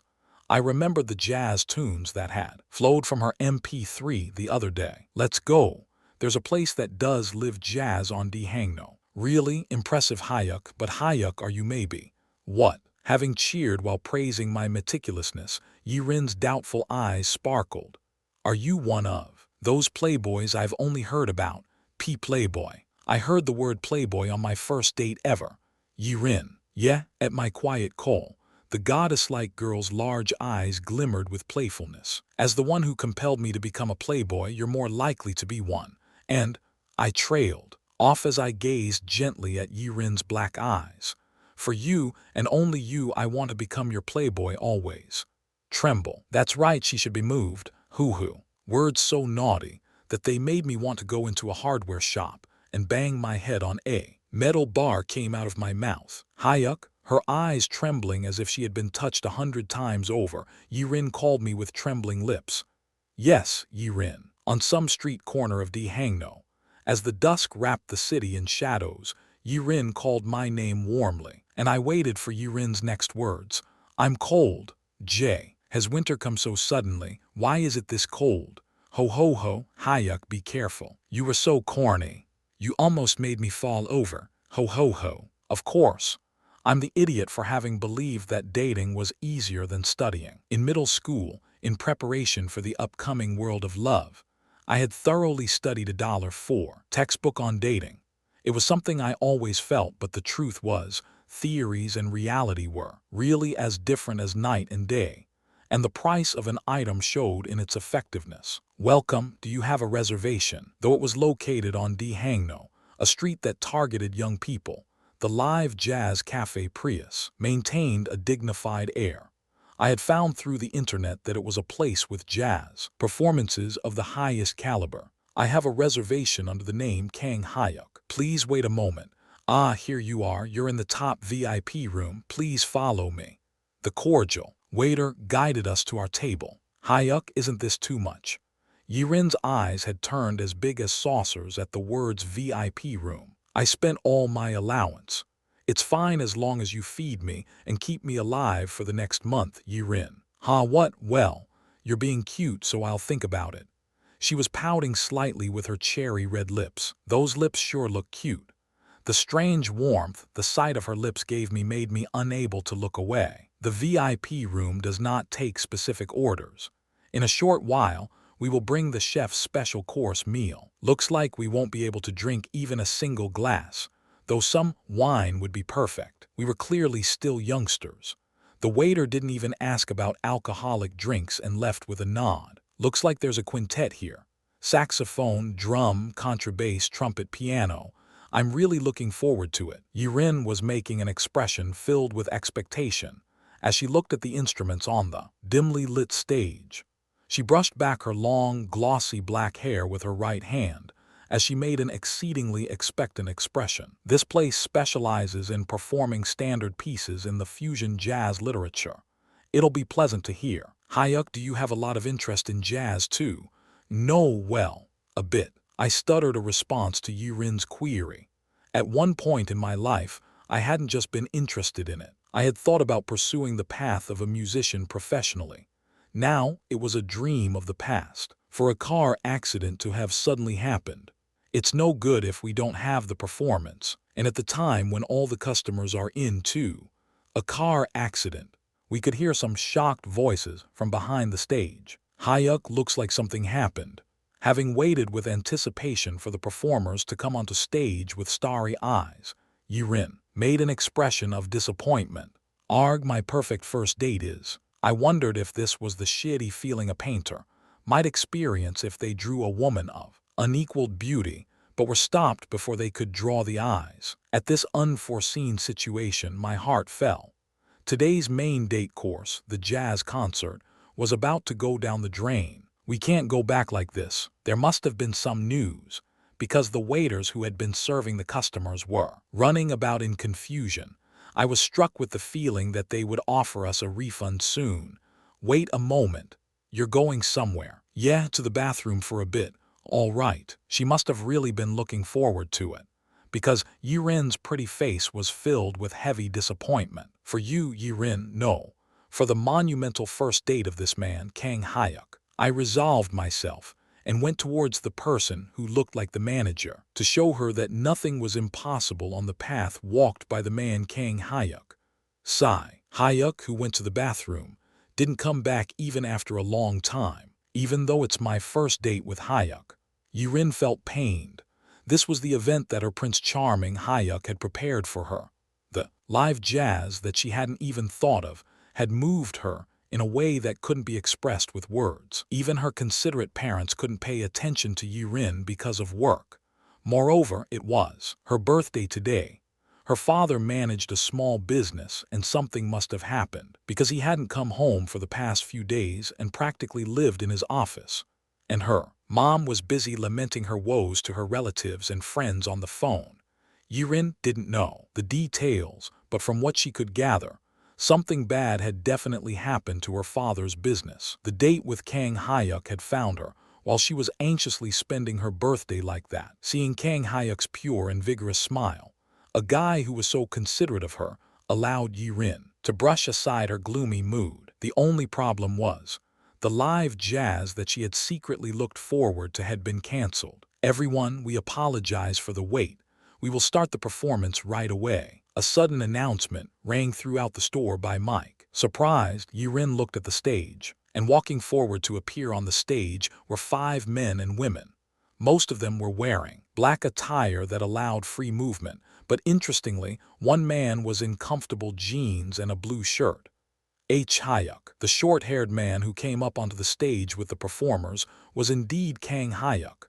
Not believing her eyes, Yirin looked at Hyuk again. In that moment, Yirin saw him flash a confident and refreshing smile. We apologize for being a little late. We hope you'll enjoy your night. The mild-looking saxophone player, who looked to be in his early 40s, tilted his head in a brief bow. Clap, clap, clap. With the performer's greeting, the audience naturally applauded, and Kang Hyuk went to sit at the piano. Boom, boom, boom. The contrabass rang softly, tiring, tyreing, poo-woo, piano and brass sounds. Then the harmony of several instruments began, weaving a smooth, jazzy melody. Hyuk, a piece Yirin knew well, called Fly Me to the Moon, began flowing out as jazz, and touched by immeasurable emotion, Yirin's large eyes were wet with tears. What a relief. I had never been so grateful for my safari breeding program.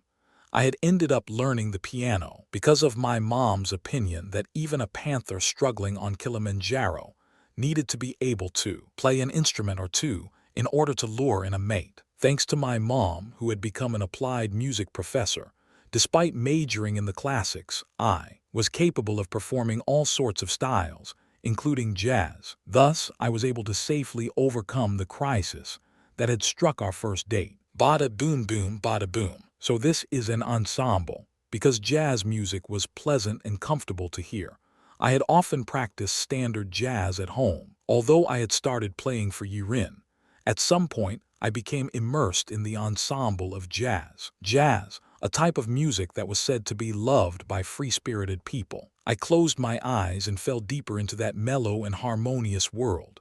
Impressive, Hyuk. At 17 years, he was still a young boy. He didn't fall behind even in the midst of professional players who made a living out of jazz. Rather, the piano had somehow become the center of the jazz, and Kang Hyuk had become the leader. The sight of Hyuk, who was gently swaying with his eyes closed and absorbed in the jazz, made Yirin's heart race on and on. Ever since he saved her from danger, she had truly looked forward to the day she could meet Hyuk. And after coincidentally entering the same school, she had been able to meet him. She had hesitated so much before talking to him at the school field trip, too. He's beautiful. Yirin was vividly experiencing the fact that men could also be beautiful at times. Buoyed by a hazy feeling of intoxication, she had a taste of the illusion that she was flying towards the moon on the melody crafted by Hyuk. That's what it was. Jazz could only be played well if the ensemble was one. in the middle of doing my best to play the piano out of consideration for the other players. And enlightenment suddenly came to me. I had discovered the key that could unlock the third circle that had been my wall. Only third circle magic starts from harmoniously combining magic up to the second circle. Just like how 1 plus 1 becomes 2 and 2 plus 2 becomes 4. If I naturally combine them, I can break the wall in my magic. It's like how more water can be held if the vessel increases in size. From what Master Bumdolf had said, from the third circle onwards, you would receive the title of Mage and be able to go out into the world and make a living out of it. But he had said that most mages in training were unable to overcome the wall and go from the second circle to the third circle for their entire lives. And now I felt like I would be able to make a living as a mage. Thank you, Yirin. Yirin, who stood with me on the starting point of a new life. There was no doubt that she was the goddess of good fortune who watched over me. Chapter 6, Levitation. Shwa. With my incantation, I felt the mana in my circle drain away with frightening speed. Oh, I'm up, I'm floating. At the same time, I rose into the air as if someone was lightly lifting my body. Magic was truly something that was constantly giving me surprises. I posed with my arms stretched forward in flight, as if I had become a baby Superman. Hoo-hoo-hoo. If I were to become an archmage like Master, even world domination would be no problem. The uses for magic were limitless. Though this was the cutting-edge 21st century, there was no end to the things that could be done with magic. You could rob a bank using invisibility magic to hide yourself from people, and you'd even be able to peep on the women's baths, a land that would forever capture your curiosity. If you installed a safe warp magic circle, you would be able to travel the world as much as you wanted, whenever you wanted. Not only that, the various attack and defense spells could make you invincible. Furthermore, if you were to use extensive magic knowledge to develop new medicines, substances, or magic items, raking in a fortune would be as easy as pie. If I keep going straight like this, I should be able to reach the fourth circle, or even the fifth circle in 4 years. The new mana channeling method that Master had been unable to learn despite creating it. The internal Kai channeling that combined magic with the related paths matched my hasty personality. What good would it be to become an old 8th Circle Archmage at 100 years of age? My youth would be gone, and the beautiful girlfriends I would have been with would be reduced to bones and skin and on the verge of returning to the ground. Let's learn it in one go. I'll grow at a high speed that no one has achieved in the history of magic. There were 3 distinct mana circles that I could feel in my chest. I could feel that the mana, my upper and lower dangians, were forming circles while communicating with each other. Third circle magic isn't enough. At best, the greatest attack magic is merely lightning. Since I can't use strong magic, there's no magic I can use when I'm really in danger. Magic theories were whizzing through my mind. In order to cast magic instantly without a formula and an incantation, you had to be 1 circle higher than the spell.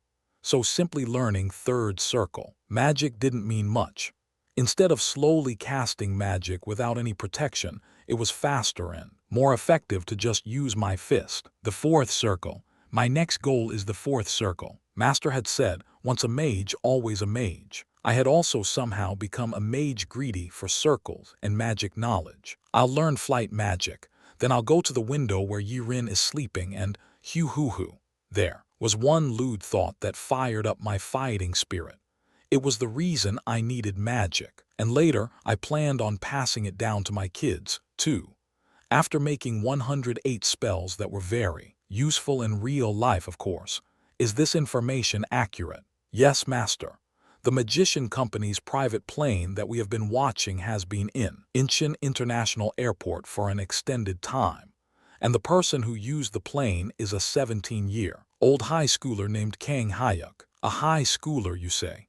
He's definitely that old man's disciple, that old man who treats money like his own blood, wouldn't give away his plane otherwise. A middle-aged man in his 40s was sitting on a chair made with the finest crocodile skin, the white tiger hide, and the 10-odd rifles hung on the walls as decorative pieces were a testament to the man's remarkable social standing. Send some useful kids to observe the kid named Kang Hyuk.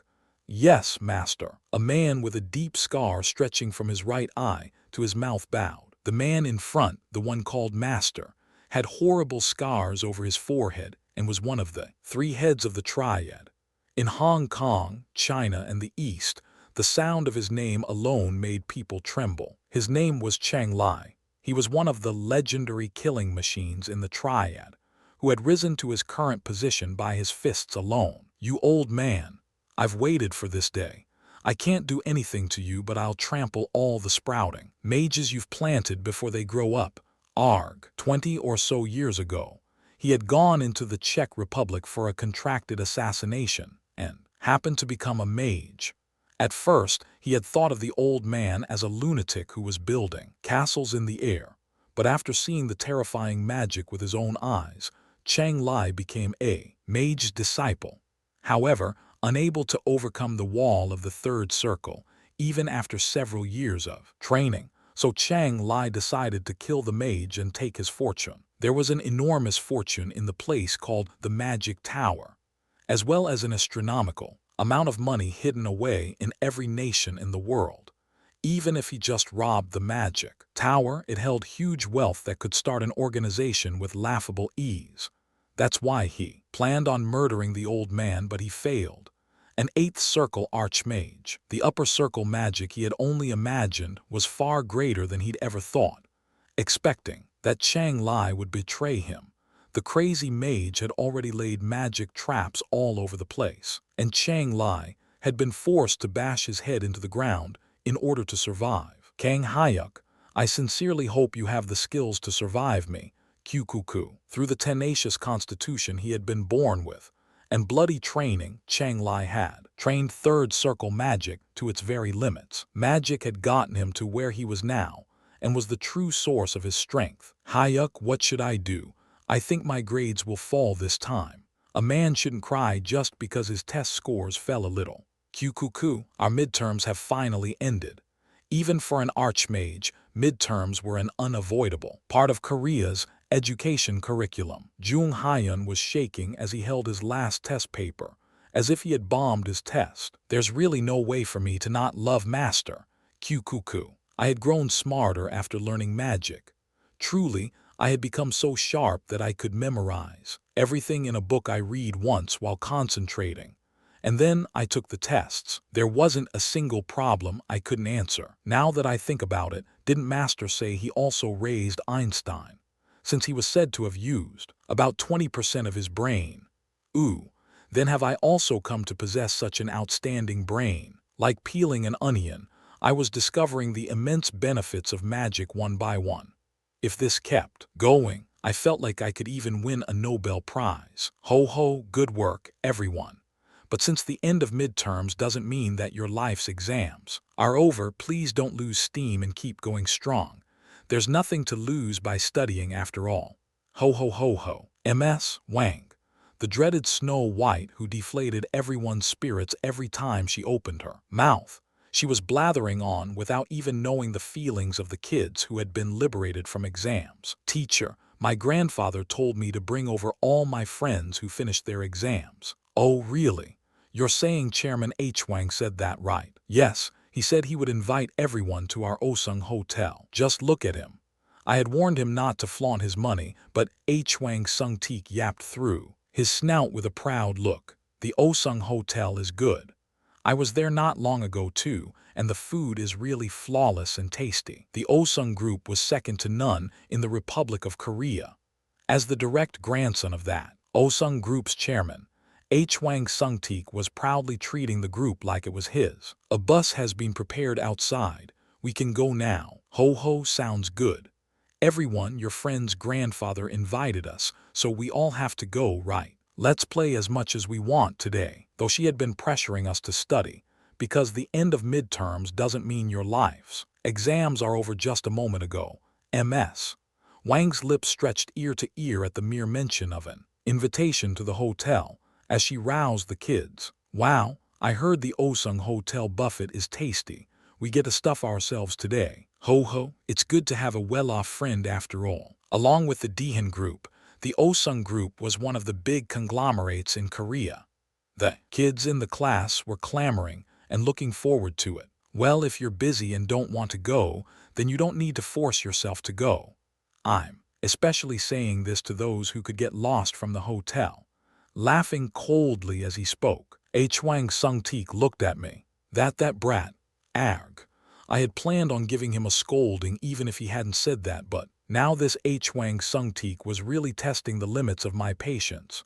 Fine, I'll go once, to see how well off you really are. I had never been to the Osung Hotel before in my life. I smiled as I ground my teeth. Mask the dagger in thy heart. A blade was hidden well within in my smile. Isn't this nice, Tilda? As expected of the Osung Hotel, wearing our school uniforms, we all arrived at the Osung Hotel's buffet. The mellow sound of a 10-person chamber ensemble filled the air, around what seemed to be over 100 different kinds of top-class dishes. The dishes were clamoring to be put into our impoverished stomachs. This is pretty good, isn't it? My house is nearby, and I won't have to worry about my meals, too. A ridiculous thought occurred to me as soon as I saw the Osung Hotel's buffet. Miss Manager. Yes, is there something wrong? I called the female staff member who seemed to be a manager. She was looking around while stiff, with tension because the chairman's heir and his friends had come. How much is this? The manager, whose name tag read Lee Yunshil, followed my finger to the buffet. At dinner time, it is about $120, including additional tax. But Daehan High School students, and even their immediate family members, get a 50% discount by the chairman's special orders. As befitting an employee at a top-class hotel, the manager put on a business smile and kindly explained. No, not that. How much is this hotel? What, the hotel? My nonchalant query about the hotel's price briefly confused the manager. Lee Yunshil. Our hotel is an unlisted company, so I do not know the exact price, but since it's $50 per unlisted share, I can say that about $2 million would be sufficient. Perhaps thinking that it was just a student's thoughtless remark, Manager Lee Yunshil emphasized. The $2 million part. What is your dream, miss? What, my dream? The manager lady thought for a brief moment while looking at me, a person, asking weird questions instead of eating. She was probably thinking that I was asking all sorts of questions even though I wasn't a matchmaker or life counselor. Of course, it's to be a hotel administrator, the biggest dream a hotelier can have. To that end, I have lived while doing my best. Oh, this lady is pretty cool. It was said that those who dream are beautiful. The pretty lady in her late 20s said that she wanted to become a hotel administrator with sparkling eyes. Then you'll get some good news soon. What good news?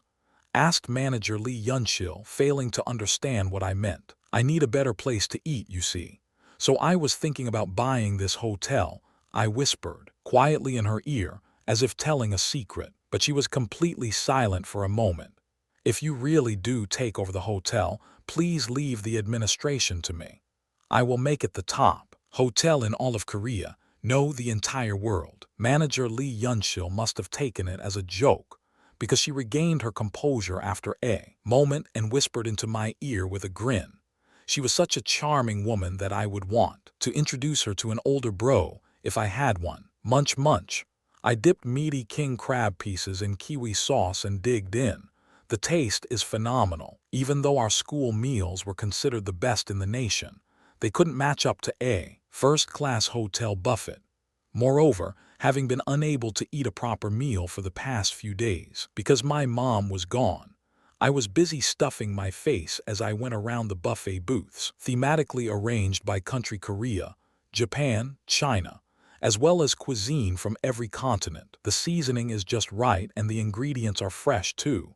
Kaya, since the food was also made skillfully by the chefs, it's seriously the embodiment of perfection, cooked to match the special characteristics of each dish.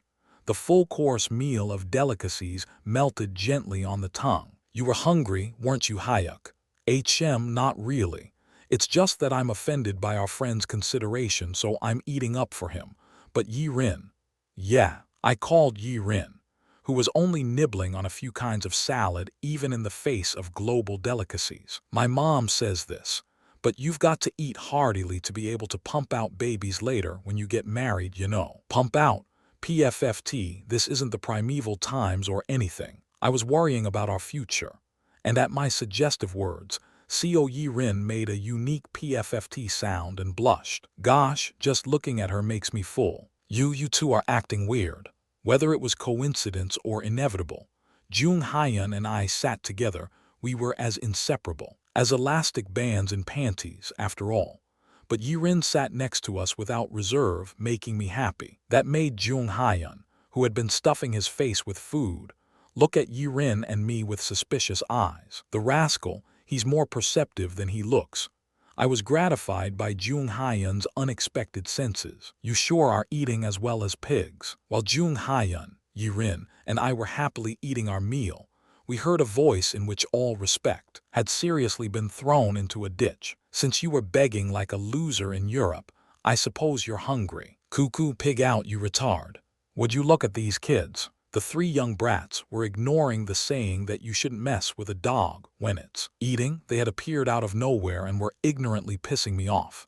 Especially Hwang Sung-teek, who was wearing a big smirk on his face, even though he was just a lump of 300,000 years of bad luck. Should I give him a taste of hell today? I briefly fell into contemplation. Kang Hyuk, eat lots. When else will brats from poor families get to come to a place like this after all? Cuckoo, though I can feed you every day if you please me, the crown prince. Isn't that right, Co Yi-rin? T/N. I just realized it, but Hwang Sung-teek's nickname, Crown Prince, is a play off of his last name. Crown Prince in Korean is Hwang T-ya. The barbs went from me to Yi-rin, HMPH, but the proud lily wasn't meant to answer a weed. Yi-rin made a HMPH sound as she turned her head to look out the window. This little brat seriously doesn't know what's really going on. The me of the past would have suffered a wounded pride, but after becoming a rich man who had nothing to be jealous of, Hwang Sung-teek's bitching was laughable. The chairman is coming. What for the chairman to suddenly? As I was contemplating how to mess with Hwang Sung-teek so that the rumors would fly, the buffet entrance became noisy. Grandpa, Chairman Hwang Man Hyuk of the Osung Group, dragging a retinue of 10 or so attendants behind him.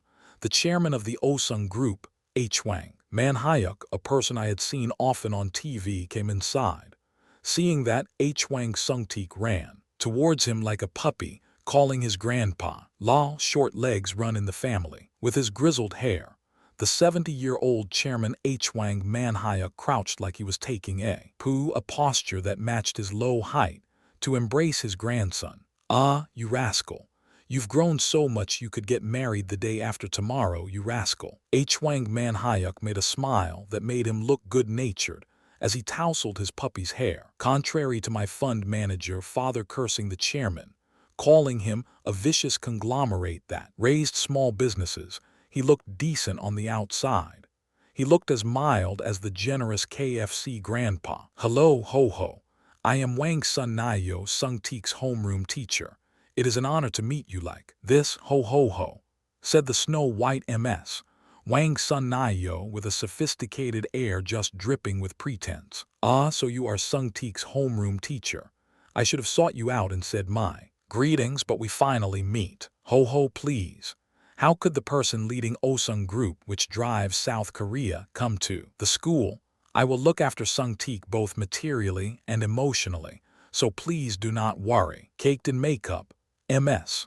Wang Sun Nayo defined the epitome of social life and flattery. If you do, I won't have anything to worry about.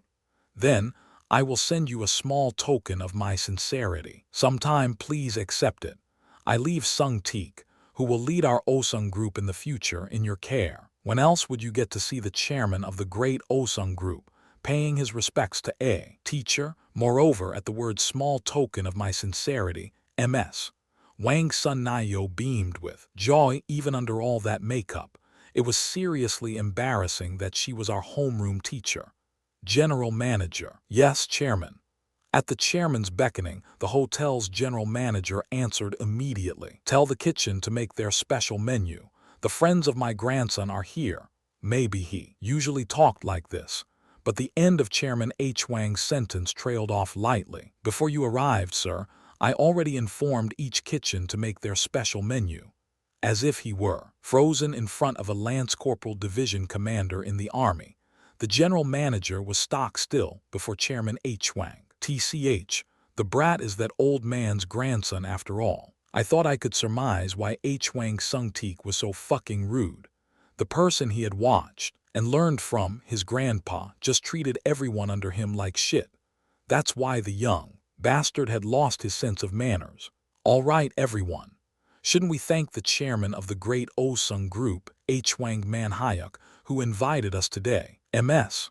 Wang Sun Nayo emphasized the great Osung group part, even though she wasn't even a public relations manager of the Osung group.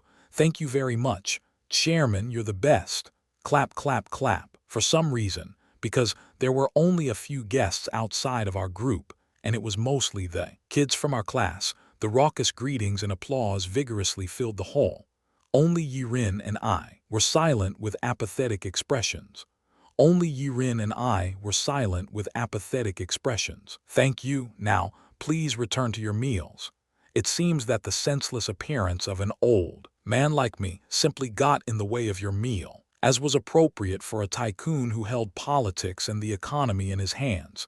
He presented himself as benevolent even in front of the kids. I know, your heart is no better than a coal-black crow. Unlike the other kids, I had heard of the Osung group's extremely terrible deeds through my father. It was said that H. Wang Man Hyuk's specialty was controlling skillful small businesses and either slowly cutting their unit prices or threatening them by picking on them to make them do as he wanted. Then everyone, please enjoy your time here before you go.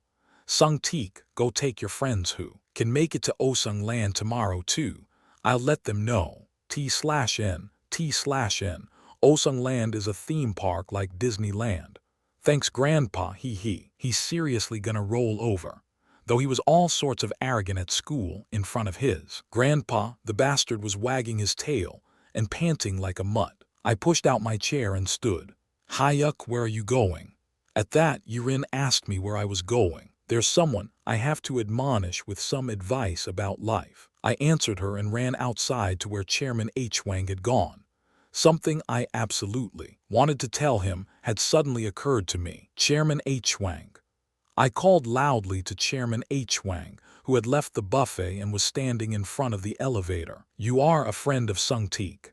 He must have thought that I had followed him out in order to express my thanks, because Chairman H. Wang Man Hyuk greeted me warmly. My name is Kang Hyuk. There's something I want to ask. A question, haha, you are brave for a youngster. Though he said that the guards and attendants around Chairman H. Wang had somehow increased to 20 or so people. All right, what is your question? Chairman H. Wang still hadn't dropped his facade. What is your dream, Chairman? Dream. H. Wang Man Hyuk was slightly confused by the sudden talk about dreams. Are you holding up the busy chairman with a joke? A man who looked to be the chief secretary came forward with a slight scowl on his face. I don't have anything so unnecessary as a dream. I'm simply fiercely living the life I was given. To not have a dream, I see. When I was young, my grandpa held me and told me something as if telling me a story. There is no one as happy as someone who dreams, and nothing as wretched and fearful as someone who doesn't have a dream. Thank you for your time. I will continue to think deeply on it.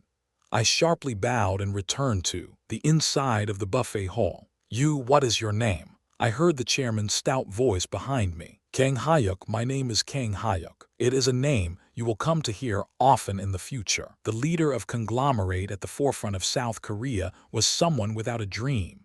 It was understandable if the people below him were that way, but a leader couldn't be like that. In an organization, the leader's dream was the dream of those beneath him. H. Wang Sung-teek, I ate well thanks to you. Yeah, looks like you finally figured out your place. I came back in and relayed my thanks to H. Wang Sung-teek, who was holding a glass with a cocky posture. You brat, I thought you might be rich or something from the way you went around with your head raised high and all despite being utterly penniless, but Keep your head down in the future. At Hwang Sung-tik's words, the two domesticated, hunting dogs by his side barked noisily. So that's why I'm giving you guys an invitation for tomorrow. Invitation. All you little kids. I simply ignored Sung-tik's question and called all the kids who were immersed in stuffing their faces with food. The rascals. I'll show them a proper paradise on earth. I couldn't lose to the likes of the insulting Osung group. Tomorrow, by 10 a.m., come with your passports to departure gate in the Incheon International Airport. Passport Puhaha. Why?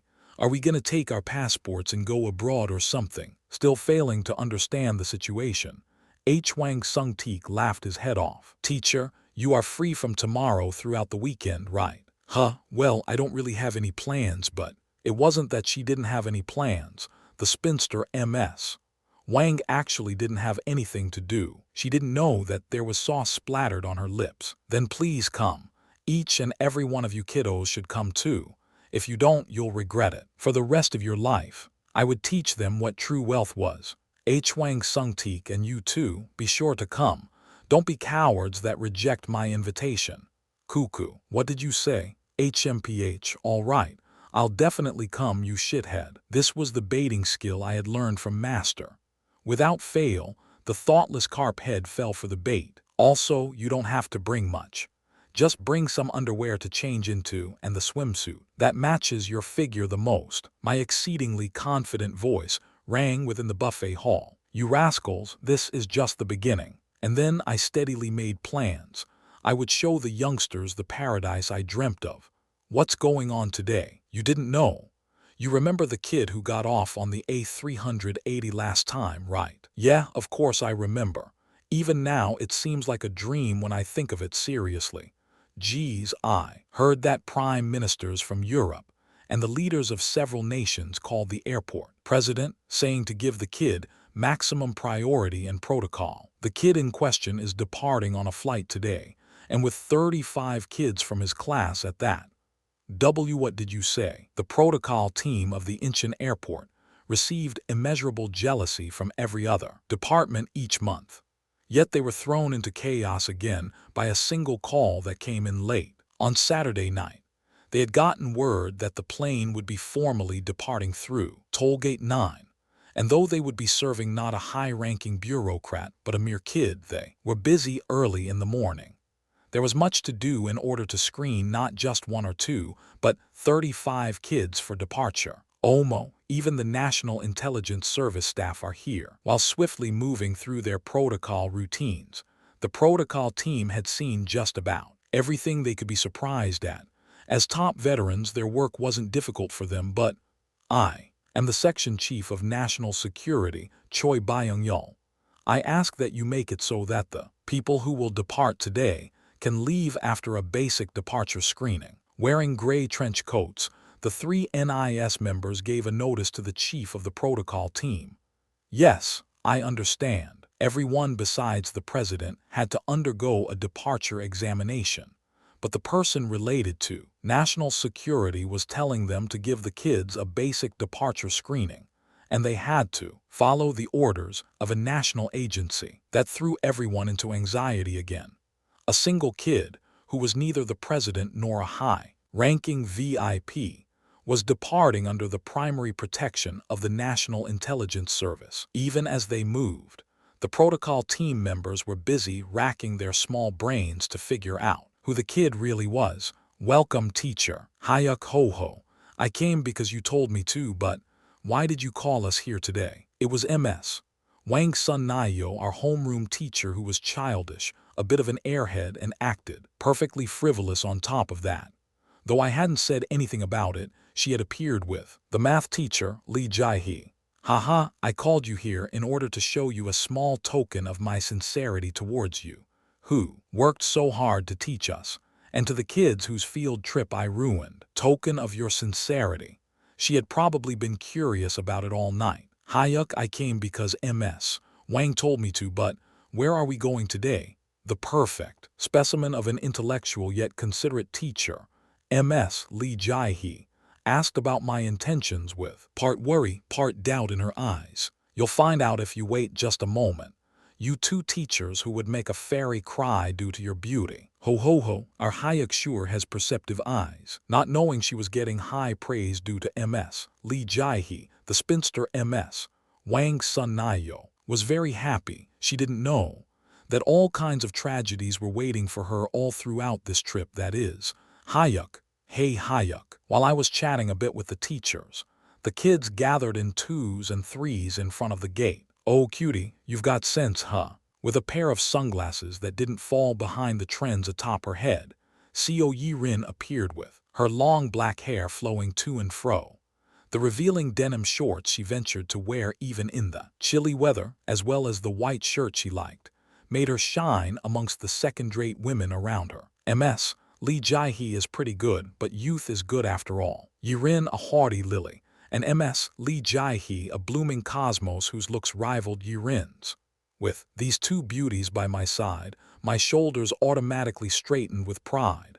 Hee Hyuk, I'm here. Though I had lightly said we were going on a trip, Jung Hyun appeared while determinedly dragging a large suitcase. He must have picked up something from my words to pack a swimsuit, because he came with a straw hat pressed to his head. Why yeah, thanks for coming, my best friend. Jung Hyun, my good-natured best friend who truly believed in me, Kang Hyuk. Though Jung Hyun had a university president for a father, he never forgot his humility and performed his duty as a friend to the utmost. I didn't feel embarrassed at all to call him my friend. Kang Hyuk, I came because you told me to, but isn't this just gonna be a waste of time? Surely. You didn't call us here to get discounts with our passports at the airport cafeteria, right? As soon as he arrived, Hwang Sung-teik didn't even greet the teachers and started by picking a fight. Though I was sure I had told him to bring at least a swimsuit, he had come in his normal clothes without bringing anything, except for the mutts at his side as always. Hwang Sung-teik, do the two teachers here look like cleaning ladies to you? I thought you were raised in a distinguished family, but aren't you just from a fractured, nameless family instead? What? You little shit. Hoo, you brat, I've got you now. Today was the day. The day I would give these mongrels some education on morals. All right, it looks like everyone is here, so follow me. Hyuk, where are we going? HMPH, who is he to tell us to follow? They had all come because I had told them to, but they probably wanted to rest since it was their Saturday weekend, a time as precious as gold. But since Hwang Sung-teik, who dominated the class, was participating, and even the teacher had said she was coming, they had also come. Actually, a few of them probably just came because they were curious about what I was doing. I'm seriously a noble here. MS. Lee Jae-hee was walking by my side because she was a teacher, and Seo Yi-rin was walking by my side as if it was the obvious thing to do while receiving the glances of the other kids. My heart raced and pumped like crazy at the alluring fragrance of the two most beautiful ladies. Like that, I walked towards not the regular departure area, but to the VIP room used by distinguished guests. Is this the VIP room I've only heard of? Isn't it called the Pine Room, the VIP protocol room, which could only be used by former and current presidents, as well as high-ranking figures, including the three heads of departments? Having followed me in, the kids were busy crying out inside the vintage VIP room, also known as the Pine Room. Hyuk, what's going on? Asked MS Wang as she looked around in all directions. As soon as she had stepped in, the scenery inside the room had made her lose her nerve. Welcome, please wait a moment. We will guide you to the gate right away. Wearing a formal ivory suit, the beautiful protocol team lady I'd met when I handed here bowed her head. The fellows in my classroom just stared at me without even being able to think of sitting on the precious sofas. It was as if they were kindergartners who had come out on a picnic and were looking at their teacher for directions. Everyone sit down. The lady told us to wait a bit. Teachers, please sit. Oh, okay. As I flopped down onto my seat and asked them to sit, MS Wang and MS Lee Jae-hee very carefully sat down on the pine-colored sofas. Wow, so soft. The sofas at my house are like hemp cloth in comparison. MS Wang, the chattermouth, spat out something without any dignity as she sat down. What will you drink for tea? We have wild ginseng tea, Korean honey tea, lingjai tea, 20-year-old, pu'er tea, black tea, and Arabian instant coffee. We will also immediately prepare any drinks you require. The hospitably smiling protocol team ladies approached the kids, who were awkwardly incapable of even sitting down. Please give me black tea. Having carefully sat down on just the edge of the sofa by my side, Rin was the first to speak. Ho tilde, even amongst all those blah blah teas, isn't the wild ginseng tea the way to go? MS. Lee, you're going to drink the wild ginseng tea too, right? And no, I want to drink a cup of the instant coffee. Unlike MS. Wang, who practically advertised her old spinster ways in neon letters, MS. Lee Jae-hee maintained her dignity. Whoever it was, the person who married her would be winning the jackpot. Rascal, are you finally getting a bit scared? From the moment we had gone into the airport protocol VIP room, Hwang Sung-teik had realized something was wrong and was making an expression like that of a puppy that needed to poo. He was speechlessly exchanging serious looks with his two cronies in the corner. Mr. Kang Hyuk, where are you? While I was feeling happy because Hwang Sung-teik's distress was my happiness, I heard a low voice call my name. A sharp-looking man in his early 40s wearing a trench coat was looking for me. I am Kang Hyuk. I am the section chief of the NIS Choi Byung-yeol. The NIS. What? Why the NIS? Even I didn't expect the NIS members, who strove to gather intelligence for the national interest and catch spies, to show up. If at any time there is any discomfort in your daily life or something you need, please contact me at this number. Even though he wasn't some worker at a real estate agency, the section chief named Choi Byung-yeol passed me a business card with a courteous smile. Oh yeah, you've got to meet a well-off master after all. I roughly understood that master was at the center of everything. Thank you for working day and night.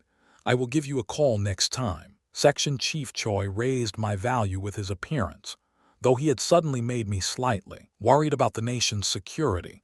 Today was really my day. The departure screening has been completed.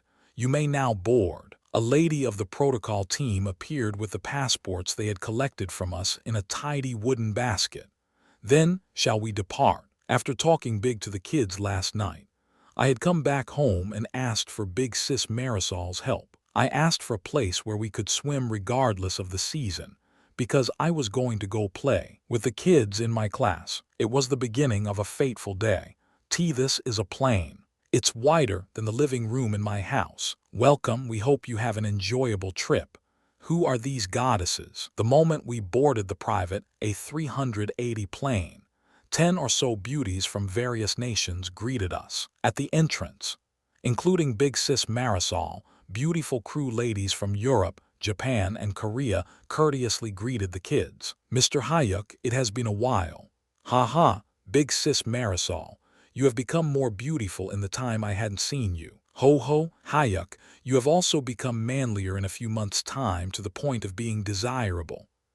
Shit, I'm desirable. Having seriously answered something I said jokingly, Big Sis Marisol's bewitching blue eyes sparkled. All the kids were shocked by the French that skillfully flowed from my mouth and were staring at me. The preparations. You can look forward to it, Hyuk tilde.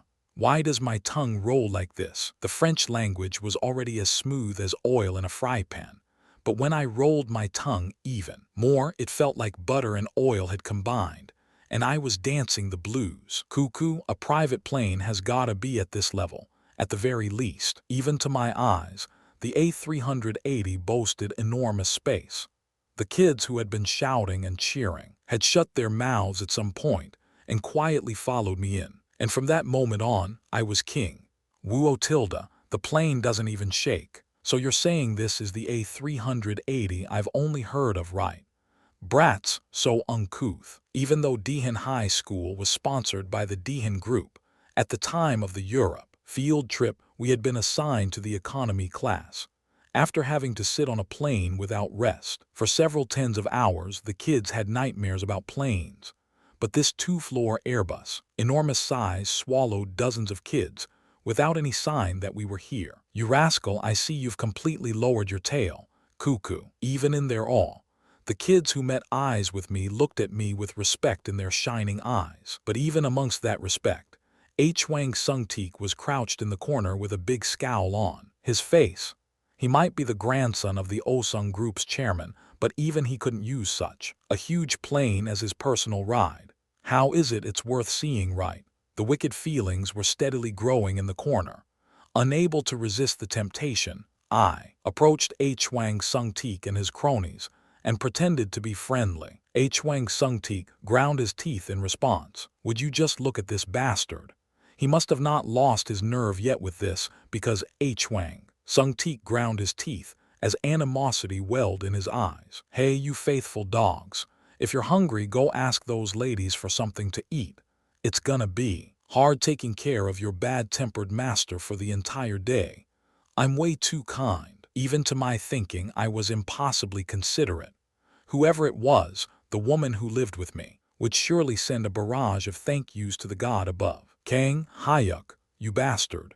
Hwang Sung-teek spat out my name syllable by syllable. Look forward to it. I'll show you what true wealth is. Hoo-hoo-hoo. Someone who had been raised through money had to return to his senses by getting beaten down by money. My insightful actions were meant to teach a lesson to this pitiful guy who had a promising future ahead of him. The sky was surely sending down blessings for the sake of a guy like me. La tilde la la la tilde, I began involuntarily humming. Inside this spacious airplane, the kids who had been invited to my paradise were yelling happily. Rowan, Shari, T/N. Hyuk is speaking in a different language with one of the crew members here. Not sure what language it is though. Ha ha ha. What in the world is Hyuk's real identity? Drinking fresh, sweet kiwi juice, Yirin fell into contemplation. Sitting on a VIP seat that seemed to have been made for him, Kang Hyuk was communicating with the passing crew members in various languages. He didn't seem like the Hyuk she had known so far. He was proficient in not only Taekwondo, but also Kumdo, and had remarkable skill in the piano, and in music, enough to be able to play jazz. This time, he was surprising Yirin with his skill in languages. At the very least, he knows 5 languages, and it's perfect with native accents too. Hyuk's language ability was so outstanding that he could give and receive jokes with the crew members. Seeing that, Yirin fell deep into the pit that was suspicion. And what's with this airplane? From what I heard, it's a next-generation airliner made by the European company Airbus. But why is Hyuk using it like his personal plane? There were more than just 1 or 2 suspicious things. Because she had done her share of going on trips abroad from an early age, she knew what an airport's protocol team did, and she was also well aware of how much a huge plane like this cost. Kang Hyuk, who are you really? That was the question in Yirin's heart. But Hyuk did not answer. He only drank happily as he conversed, enjoying this time. Woo-oh. Is this really the human world? After a non-stop flight from Incheon to the Ibrahim International Airport, we transferred onto a 50-man airplane and arrived at a 6-star pool resort called Nikinilu on Donakulhi Island. The multitude of picturesque rooms of the resort on the small island, as well as the pearly beach beneath our feet, made us wonder if this was heaven. Thank you, Big Sis Marisol, hoo-hoo. For some reason, Big Sis Marisol had followed us all the way here. Hyuk, I'm in total bliss. Not just the kids, but MS. Wang Sun Nayo was also moved and was tightly grasping her hands. Sob, the honeymoon vacation destination of my dreams is exactly a place like this. Ocean, here I come. Crying and stretching out her arms, MS. Wang ran into the ocean, which incidentally had a coral reef. Lady Marisol, Mr. Hyuk, did you call? Gulp, wearing a mini skirt and a sleeveless shirt that clearly revealed the cleavage of her big boobs. The slim 5'7" tall Marisol smiled brightly as she answered me. She's bomb, just bomb. Nothing more needed to be said. As a lady of France, a nation that preferred curves over girls with straight lines, she had a voluptuous body. If the sight of her didn't make you drool, then you were either just a friend or gay. Is this also? Ho ho, that's right. This is one of the group's investments. Besides this place, the company connected to the group is investing in every tourist destination in the world, like Fiji, Bali, Hawaii, and Australia. Impressive. Only, there was nothing more to say. It was likely that even Master Bumdolf didn't know how much of his wealth was rolling around in the world. We welcome you, Tilda, D-ing Tilda suddenly, with the sound of a cheerful music. Dozens of hotel staff members appeared holding bouquets. They then enthusiastically greeted the kids and me. Then shall we have some fun? I acted dignified in front of the kids, but how could I have experienced something so surreal before? But I had to be dignified, because the lovable kids were standing in a line behind my back, believing in me, their ignorant general. Chapter 7. Kaya Tilda. The clear, pure, and clean cobalt waters of the Mediterranean flowed below the resort. Having changed into cool flower print shorts, I was now drinking fresh tropical fruit juice while sitting on a beach chair in the shade.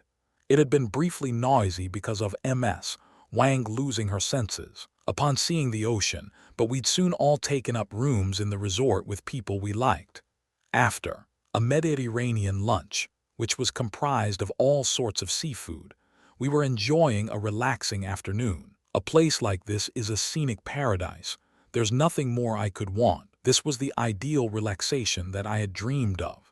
A youthful adolescence enjoyed with the ever-so-blue sea and the world's most beautiful women at my side in hot, but not sticky weather. Even though he was rotting in money, I wasn't jealous at all of my master, who locked himself up in the underground magic tower and guffawed while watching TV. So what if he was an 8th Circle Mage? I wasn't jealous at all. After all, he had been so crazy about magic that he never got to ride the stormy period of adolescence, a truly important time in life. Ho ho ho, ha ha ha ha, stop that. Hoo hoo, everyone went to the swimming pool, I see. As was seemly for a 6-star hotel. In terms of facilities, it didn't fall behind any first-class hotel, with a spa, sauna, swimming pool, buffet, restaurant, bar, yoga studio, fitness gym, library, and etc. There was nothing it didn't have. Moreover, we could use all the facilities as much as we wanted. Matching their lively youth, the kids had eaten lunch, changed into their swimsuits without a hitch, and had gathered in the swimming pool.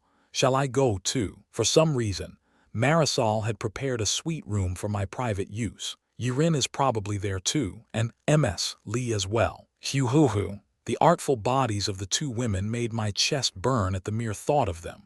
With bated breath, I headed to the outdoors swimming pool.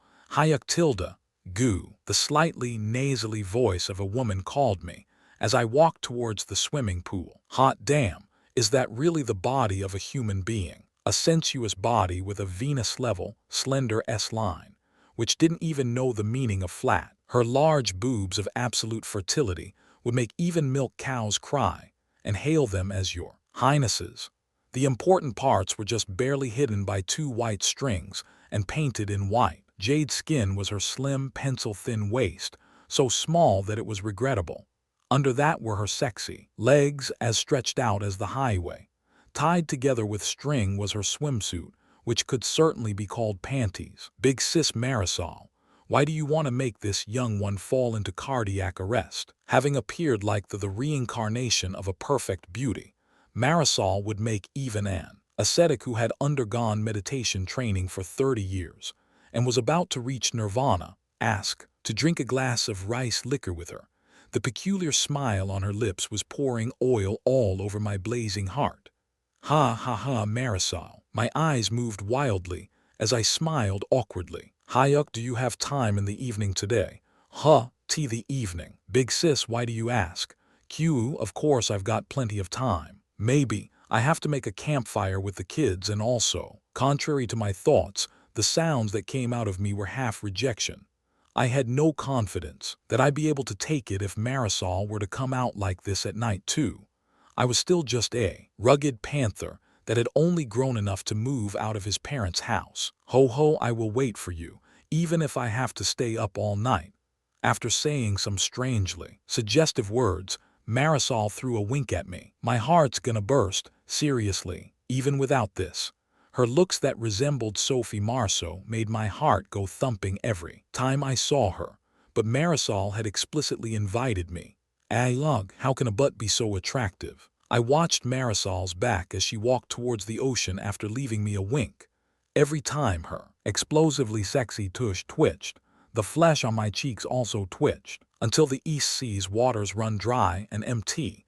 Bikdu is worn away. I began singing the national anthem. Just about every man knew that singing the national anthem was the best thing for cooling a blazing heart. Ho ho, refreshing. I'm so happy I could die. The gently blowing Mediterranean wind tickled the long palm leaves as it whispered past, and the fairies under the trees were immersed in playing in the water, unaware that a woodcutter was visiting. T/N refers to a famous Korean folktale. A woodcutter manages to take a fairy as his wife by hiding her winged clothing while she is bathing. For the full story, look it up. For Hai-jin to have a body like that. Ooh, Ju-hee's body gives off such luster. Honestly, besides Yi-rin and MS.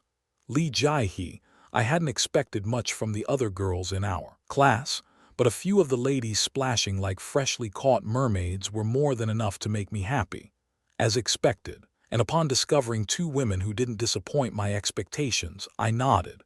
I didn't know when the two of them had become friends, but they were chummily lying on beach chairs and enjoying a sun tan. They were just 10 meters away from me, even without magic eye, which would let me see far distances. I was perfectly able to record everything about the two girls in my mind. D-day-um. That was what the young man Morko spluttered every time he saw his fake wife. Song damn buy-in. The show, We Got Married Yesterday. T/N. The actual show is called We Got Married. It pairs up celebrities in make-believe marriages. One of the pairs was a model named Marco and a singer/actress named Sun Dambai. The exclamation was really, vibrantly satisfying to say. It was the ultimate exclamation for a woman who brought infinite delight to your eyes and even set your spirit ablaze. Though they fell short of Marisol, there was only one word that was sufficient to express the silhouettes of the incredibly smooth bodies of the two ladies who were lying down with their knees slightly bent. Dayamum was the only word that cut it. If Marisol's figure was the Angelina Jolie-style Westerner's figure, then even though the two girls fell slightly short, they were still well-proportioned beauties who would definitely show anyone looking that this was the beauty of the East. I made an outstanding choice. My goal had been to have a vacation that completely blew away the fatigue in my body and mind. It was an unexpected, spontaneous vacation that was meant to crush Hwang Sung-teek. But as far as choices went, it was totally awesome. The saying, catch the pheasant, pick the egg, and kill two birds with one stone existed for a situation like this. Hyuk, what's up? I heard a friendly voice from behind my back. With a feeling of foreboding, I turned my head slightly. Arg! Holy shit, oh Lord. Maybe this is how it would feel to be on an incredibly refreshing walk on the beach with the woman you loved, and then have a small bird poop right into your eyes. It was so disconcerting that I didn't know where to put my eyes. What's wrong? Is there something on my face? MS. Wang was startled by my scream, which was unusual coming from me. She must have played for a long time on the beach, because her cake-ton makeup had been completely washed away, revealing her naked face. Dear Lord, why did you send me this kind of trial? It was as if I was experiencing a terrible freeze magic, which not only cooled my feelings 100-fold more effectively than singing the national anthem, but also froze them. The beautiful memories I had made while looking at Marisol, Yi-rin, and MS. Lee Jae-hee were attacked and reformatted by a virus. Her poorly proportioned body wasn't even a 6 head-to-body ratio, but a 5 head-to-body ratio. T/N. Head-to-body ratio is how long your body is compared to your head. The Korean ideal is a body that is 10 times longer than the head, which equals a small head and very long legs. So, basically, MS. Wang has a big head and a squat body. I hadn't expected her to have long hair. However, she must have harvested some kelp from the beach because a string of seaweed was stuck in her muddy, curly hair. The horror of the naked face below was At least in school it wasn't this bad. She had some mercy, because she went around with her face caked in makeup, which made it bearable to see. But even if it was a slight exaggeration, the face that was revealed under the scorching Mediterranean sun made me want to take out my eyes and wash them in clean water. Where did her eyebrows go? And what is that field of blackheads supposed to be? I thought the story about the man who saw his wife after she came out of the shower during their honeymoon and yelled, "Where is my wife?" was just a legend, but that was how much of a shock. MS. Wang Sun Nayo's face was to me, it was truly a face I hadn't ever imagined until now. It was enough to make my illusions about women immigrate all the way to Africa. Dear Lord, why do you grant me both joy and misery at the same time? She hadn't even had a baby, but an ET-level potbelly could be freely seen above her swimsuit. At the sight of such a teacher putting on the air of an alluring woman in front of me, I clenched my eyes shut. If I looked at her any longer, I would receive such mental damage that I wouldn't be able to go to school anymore. Hyuk, what's wrong? Are you hurt somewhere? Grog. After closing my eyes without responding, I felt a black evil stretching towards my forehead. I can't let that happen. The purity I've guarded up till now will be. The warmth that was quickly approaching my face shocked me back to my senses. It sure is hot. Ruin. In the moment of crisis when my teacher's hand was about to meet my flesh, I whirled around right then and there and flung myself into the swimming pool. All throughout, I was doing my best to erase the magic formula that made you shit blood, a spell that frequently popped into my head. What's going on? After returning his disciple to his native country and losing someone to nag at every day as a result, Archmage Adel watched the idiot box broadcasts of various nations to kill time. For the first time in a while, he went down to the basement to check the magic circle and stammered his surprise. The mana is exploding, it's exploding. Though he'd thought it would stay stable for a year at the very least, providing time for his outstanding disciple to get used to magic, the mana of the dimensional travel circle was rampaging, because it was an enormous amount of mana that he had done his best to concentrate, produce, and gather for the sake of dimensional travel. If it exploded, not only the magic tower, but hundreds of kilometers of the surrounding area would certainly become a sea of flames. Hyuk, I'm sorry, though you were supposed to have fun for a while. Sob, never forget the feelings of love this master of yours has for you. All of Hyuk's card activity, as well as his everyday life, was thoroughly reported to the mage Adel. Adel had been awed by his disciple's remarkable adaptability. Hyuk happily took the gifts and used them as if they were his. In any case, the money Adel had earned on the earth was so deeply invested that even if Hyuk were to use hundreds of thousands a day, it still wouldn't run dry. Even so, Adel was amazed by the sight of such a young guy spending hundreds, thousands, and now millions for the sake of bragging to his classmates. If he had been curious about how his so-called master was faring, he could have asked the female staff member Adel had dispatched from the group, but his disciple seemed to have completely erased his master from his mind, and without knowing what kind of price tag was on the pleasures he was enjoying, his disciple was now savoring bliss. Lala tilde la lala tilde, why am I so happy tilde hu hu hu. Every time he saw his disciple, who was living a life without regrets, a life Adel had been unable to enjoy in his youth, Adel's stomach had burned, and every time the mana in the magic circle writhed, Adel experienced the refreshing joy of a 100-year-old indigestion going away. Young life tilde the young life of youth tilde. When you're old you can't have it tilde. While humming a song he'd heard on a trip in Korea many years ago, a song that had strangely reminded him of his regretful youth, Adel hurriedly moved his hands, all while rejoicing at the future of his one and only disciple, one who didn't understand his master's kindness. You cannot go to Donakuli Island. There is already a guest who reserved that place. Raven stopped breathing as a muzzle was pressed into his chest. He was the hydroplane pilot who escorted guests to the Maldives resort, Nikanilu Resort, on Donakulhi Island. If you don't want to hear the sound of a hole getting ripped into your heart, depart. Don't make me say it twice. You understood. 3 people from the east had suddenly sought him out and abruptly demanded that he take them to Nikinilu Resort. The smell of blood that radiated from their bodies told Raven that these weren't ordinary people. In particular, he could feel an unspeakably cold aura from one with the big burn-like scars on his forehead. Hyuk, it's so beautiful. Wasn't there a saying that you should speak of the Mediterranean sunset if you haven't seen it before?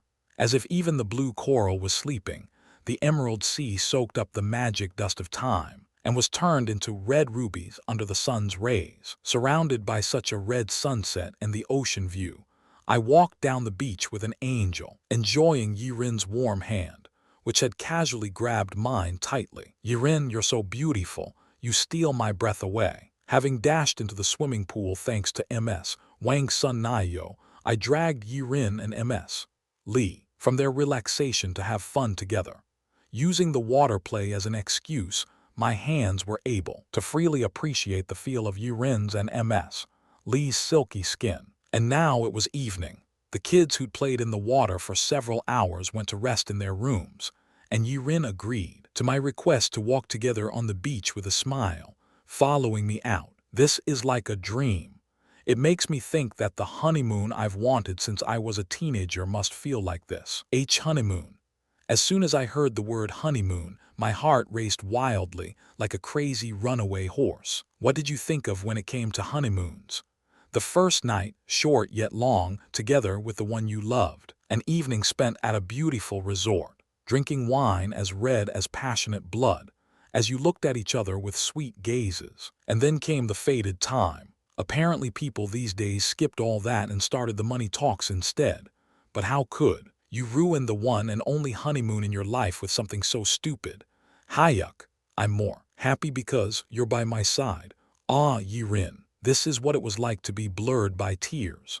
Right now and right here, I was getting confessed to by a kind angel who had beautiful looks that had nothing to fear in the world. Now there was no one to be jealous of. Gulp, our feet had stopped moving at some point. Our feet half submerged in the water with the shimmering sunset backdrop around us. Yirin and I stared into each other's eyes. Rin, why? Yeah, even if I'd never been taught it, how could I not know? I gathered her 2 hands, which had been holding mine, and slowly pulled them to my chest. I wanted to see you, with me suddenly saying I'd wanted to see her. Yirin's large, black pearl-like eyes blinked. Did you know that you're a person I'd want to see even when I'm looking at her? It was a slick combination of words that mixed cooking oil, butter, and even sesame oil, which even I could only be surprised by. In that moment, the sun's light splashed onto Yirin's lips, slowly painting them apple red. Yi-Rin. I quietly called my angel's name, my breath gradually growing rough. Our faces slowly drew closer, like magnetism. Or rather, it was as if I were the blood-craving Count Dracula. Yirin's red lips somehow attracted mine to hers. Mommy. The first kiss I'd only imagined for 17 years. True to the saying that the first kiss would cut deeply into your memory, this fateful time was something I'd remember with delight, even when lying in the grave. Somehow, unbelievably, Yirin's eyes had closed, her eyelashes were trembling.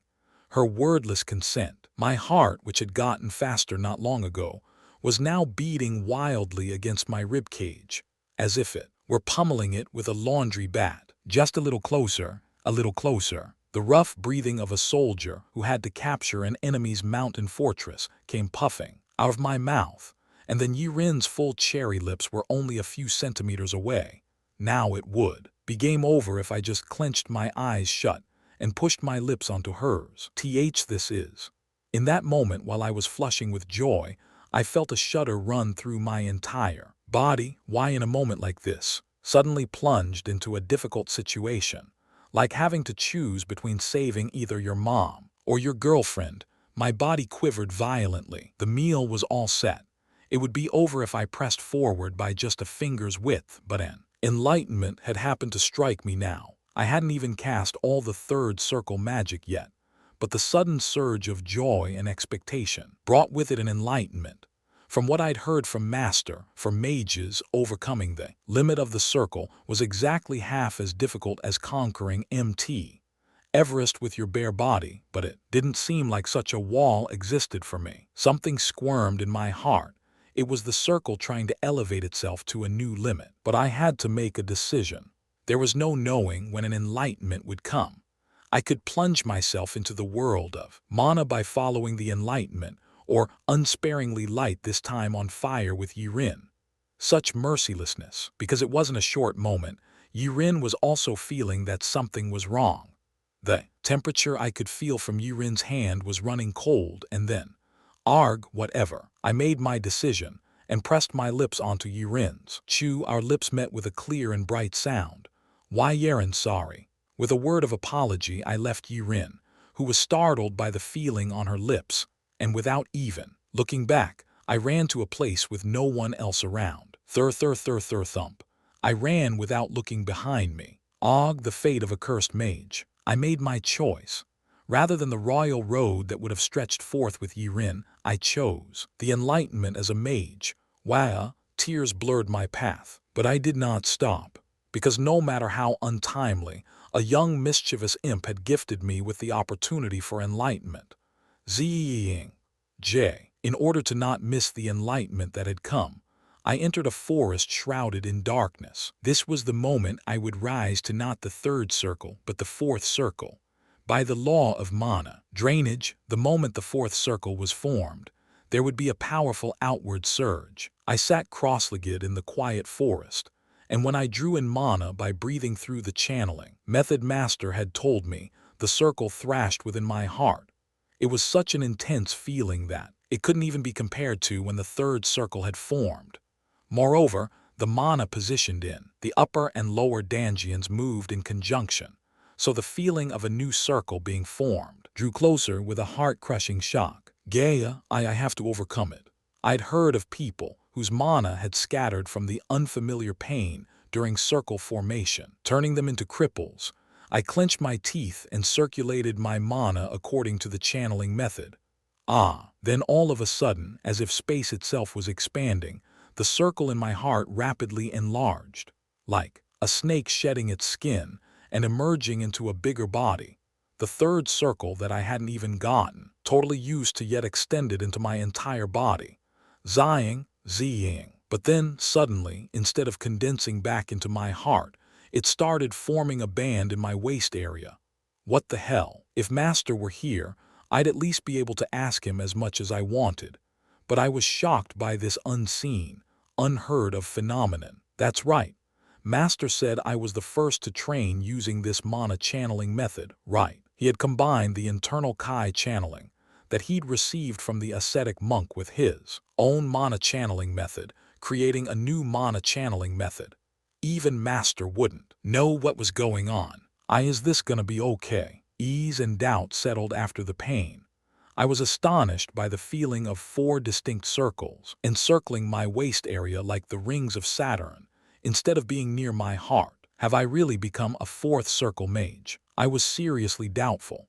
What if I died tragically in the middle of casting magic because of this circle which just had to position itself weirdly? Then I'll lightly try 1st circle magic first. This was a world in which even bridges could fall while you were driving over them. Feeling as if I were pounding a cement bridge, I thought of the 1st circle magic that could be cast without an activation incantation. Light. Shwa. Oh nice, this is exactly it. With my dainty incantation, light magic as bright as a searchlight lit up the forest. I could feel less mana was being drained than when I cast it with the 3rd circle, and the mana itself was stable. Then, while I was at it, I wanted to see for myself my power as a 4th circle mage who'd been able to get a generous bonus on top of the norm. Fireball. I experienced the spectacle of the magic formula and while getting drawn out in my head, and the mana inside my circle combining with the mana of the earth. Fwoosh. A red magic ball of flame, the size of a bicycle wheel, floated up in the space about 5 meters away from me. Even though I hadn't even invested all the mana I had, it was the biggest fireball I had created so far. Hoo-hoo, now I'll have nothing to fear from not just boars but even boar patriarchs. You ha ha ha ha. As a mage, this was exactly the kind of enjoyment you earned from an enlightenment. Although it was joy only I knew about right now, I was still happy. Going from a mere loser who'd known nothing just a few months ago to a fourth circle mage gave me a sense of accomplishment. It was such an immense pleasure that I wouldn't change a thing. Has Yi-Rin left yet? I suddenly thought of Yi-Rin's red lips. After rising to the fourth circle, my regret only grew. That's right, this isn't my only chance. Yi-Rin might stay by my side forever, but a missed enlightenment won't come again. It was said that a man who didn't persevere didn't have the right to pee standing up. Even in my surging regret, I somehow found consolation. Then next is Hoo-hoo-hoo. From fourth circle magic onwards, you could use an assortment of attack and defense spells, as well as various kinds of magic for everyday use. Though I hadn't attempted them yet, Master must have done something funny to me. The fourth circle magic formulas were fighting amongst each other. My mind clamoring to be the first to be brought out into the world. Sleeping magic, hoo-hoo-hoo, and even binding magic on top of that. Hoo-hoo-hoo. Suddenly, magicated imaginations about unhealthy relationships flooded my mind. No, only bad guys think about such shameful methods. I shook my head as I dispelled those unmanly uses for magic, but it's weird. Why is it that when I think about a woman, an actual magic combo of sleeping, binding, and silence comes to mind? Despite never having used those spells before, this unfamiliar magic combo, no, even these magic formulas I had never even imagined before, came one right after another whenever I thought about women. It was as if someone had seeded it into my memories. I'm not that pervert Master Bumdelf, the face of my master, who'd lived 200 years without being able to cast away his dream of rejuvenation, floated into my mind along with the work. Spells. Arg, I should sprinkle a fistful of salt, at least. I had forgiven Master because of money, but even so, the mere thought of him sent a chill up my spine. It even gave me the delusion that even now, he was watching me somewhere. When I get back, I'll call a skilled shaman and have them perform an exorcism. I get goosebumps every time I think about him. Within that Gandalf-like good-natured face, Master Bumdelf was hiding his mega-pervy, crazy, gangster nature. Just thinking about it gave me chills. Hoo-hoo, it's already night, huh? Dispelling my thoughts of Master, the landscape around me came into my view. At some point, the sun had disappeared, and a full moon the size of a plump rice cake had drifted into the sky. Marisol, is she really waiting for me?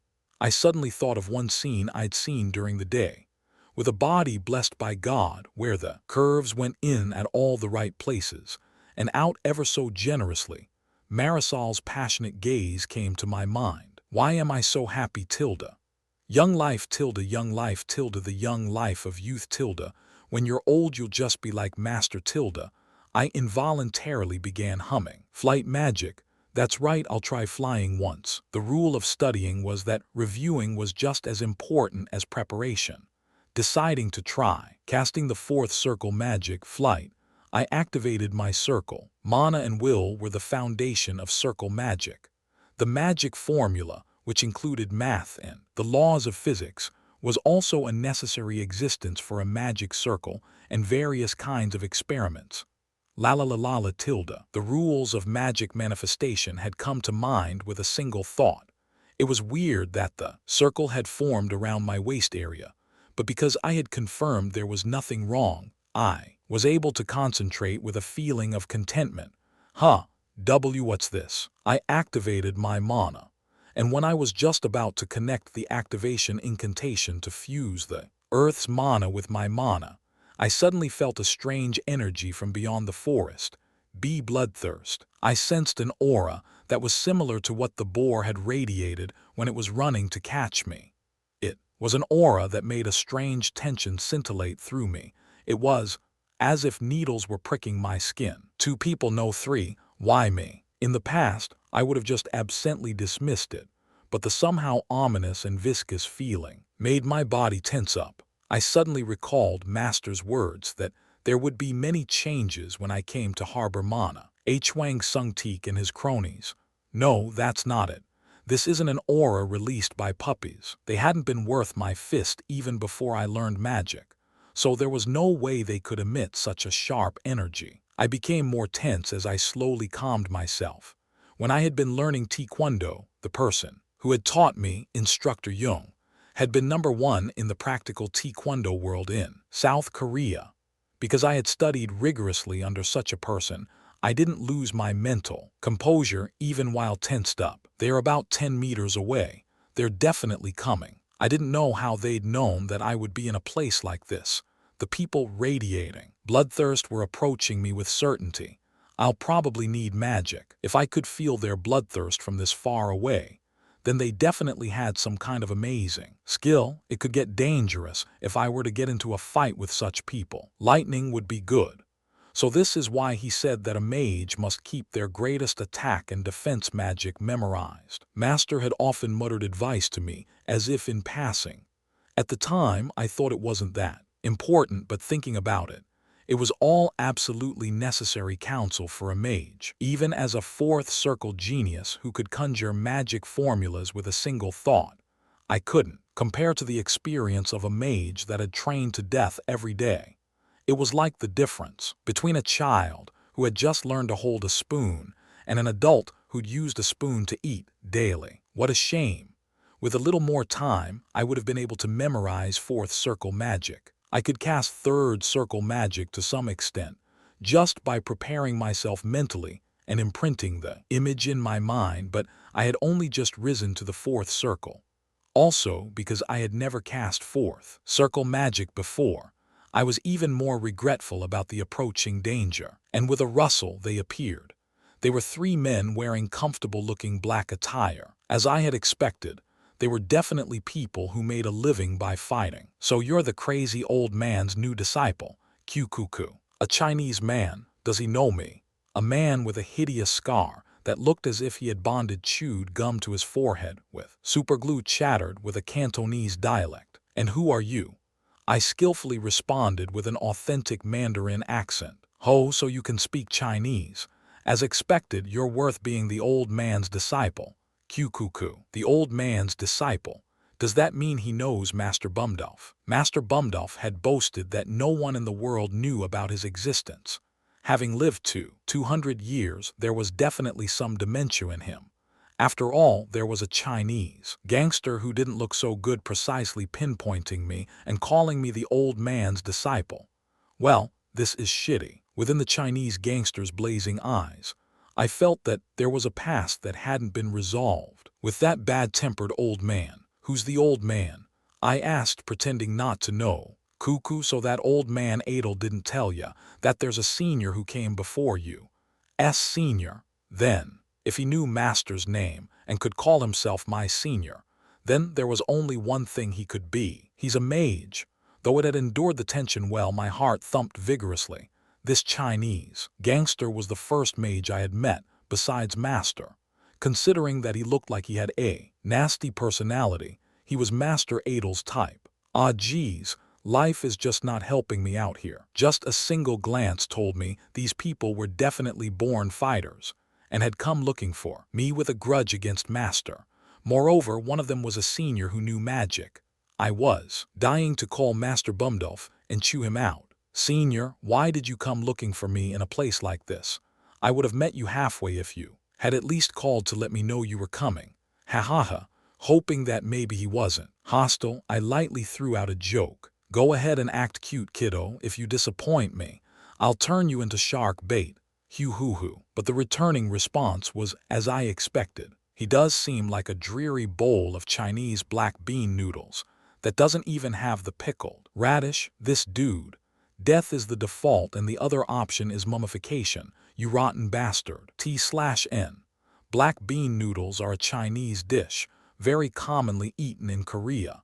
It is always enjoyed with pickled radish. Resolved to kill me, the bastard's murderous intent chilled all of a sudden and was carried on the night wind to me.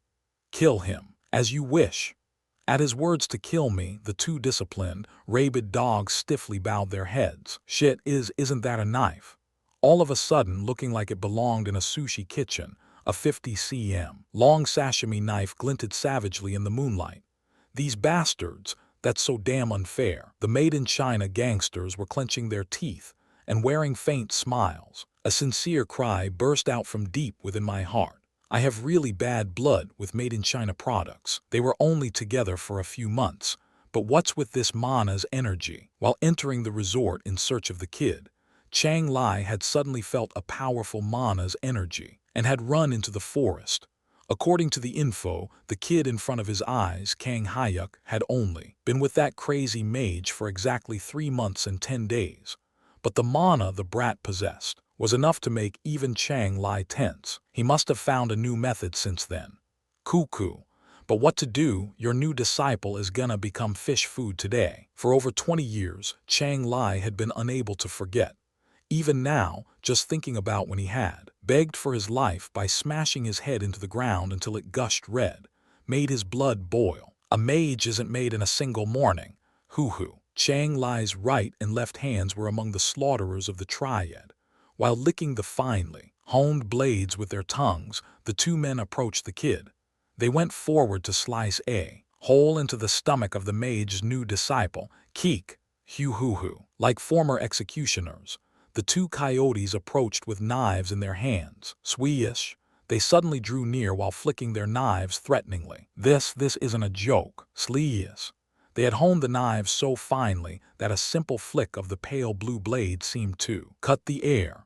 I would assume a defensive posture if I at least had a sword, but the only things I had right now were flower print shorts and a matching short-sleeved shirt. Bastards, I'll teach you just what kind of an existence a mage is. But I possess the secrets of magic which were unknown to the world.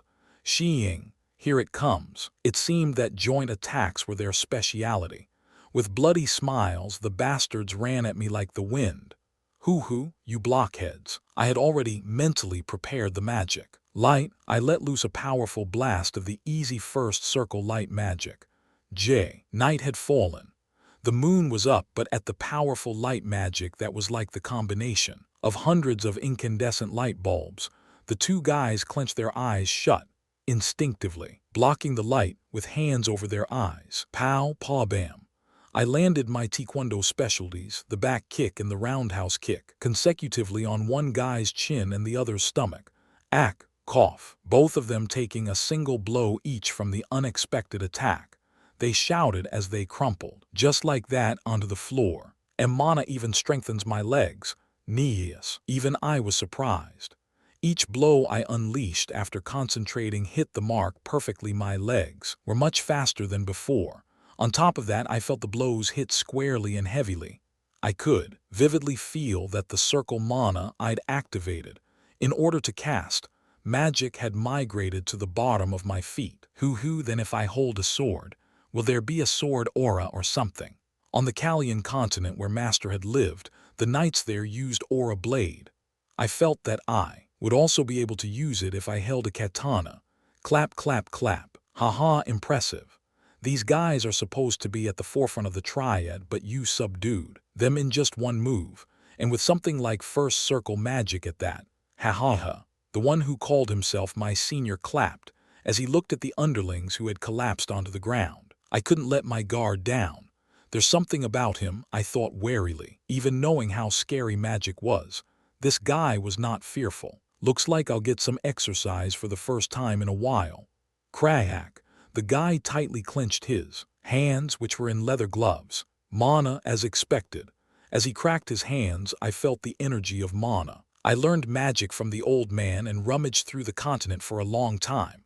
Hoo-hoo.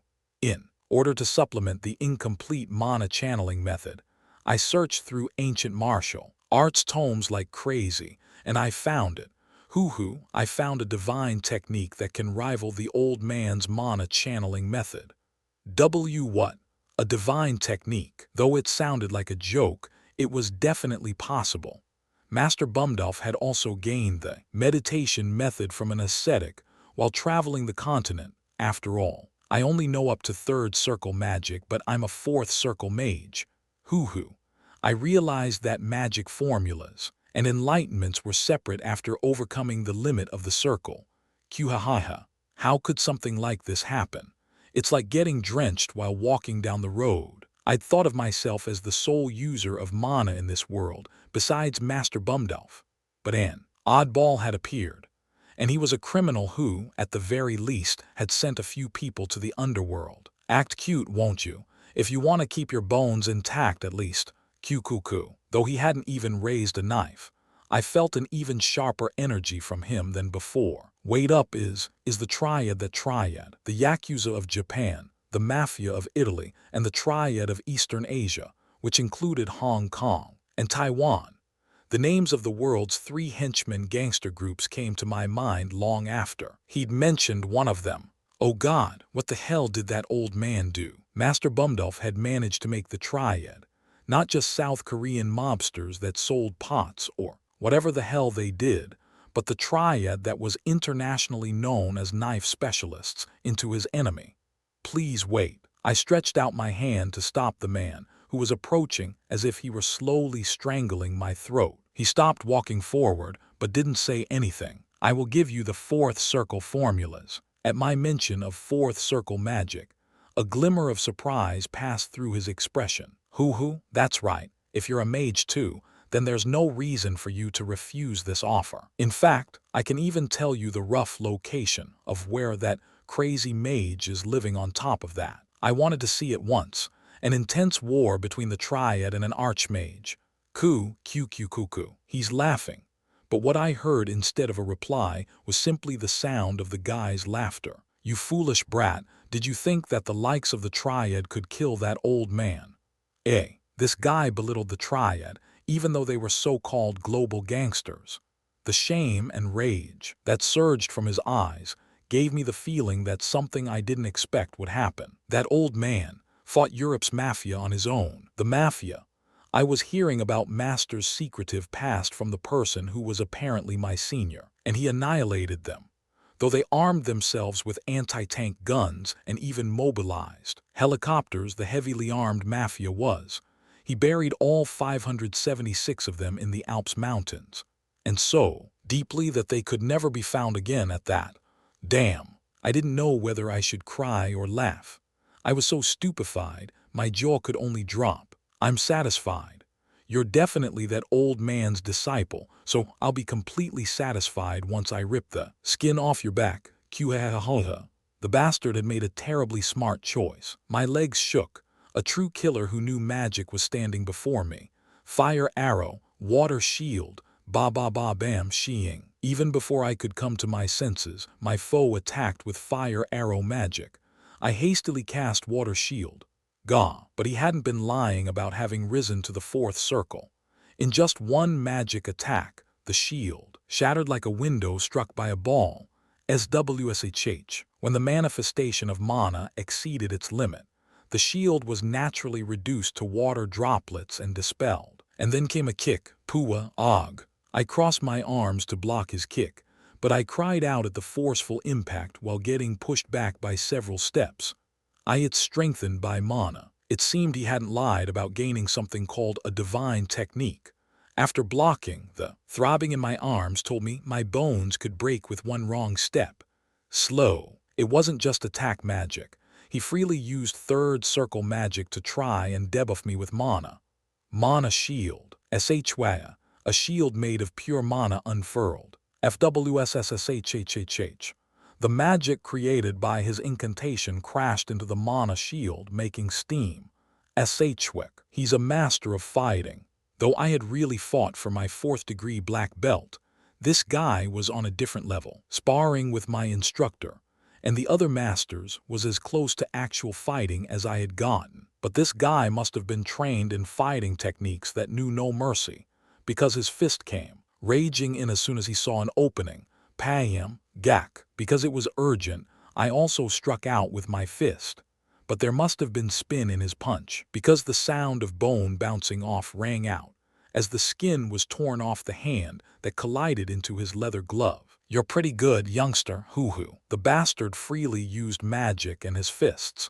I didn't want to acknowledge him, but he was a more outstanding mage than me. I could really die here. The story of my youth, which had just started to bloom. My life could end before it even started. With something like main character was knifed and died. My mouth dried up and every cell in my body tensed as goosebumps rose sharply on my skin. To win against him, there's only the fourth circle. The bastard was coming in and out like a cat that had caught a mouse and was batting at it. He didn't look tired at all, this little shit. Rage ran through my entire body. In South Korea, not once had I ever been in such a violent situation. Apparently there was violence in schools, but the strict school rules made that impossible at Daehan High School. And so far, there hadn't been many people who had picked a fight with me. This guy was daring to play with me, Kang Hyuk. I clenched my teeth. I will kill this bastard. We were both in the fourth circle, but it seemed like he didn't know fourth circle magic, and I did. Even if we were at the same circle, if the level of the magic was different, then the difference would be 100-fold, no, even 1,000-fold. If that wasn't the case, everyone would just train their second circle fireball instead of aiming for the 8th circle hellfire magic. Let's finish this now, youngster, since troublesome guys can appear. This was a first-class, first-rate resort on a small island.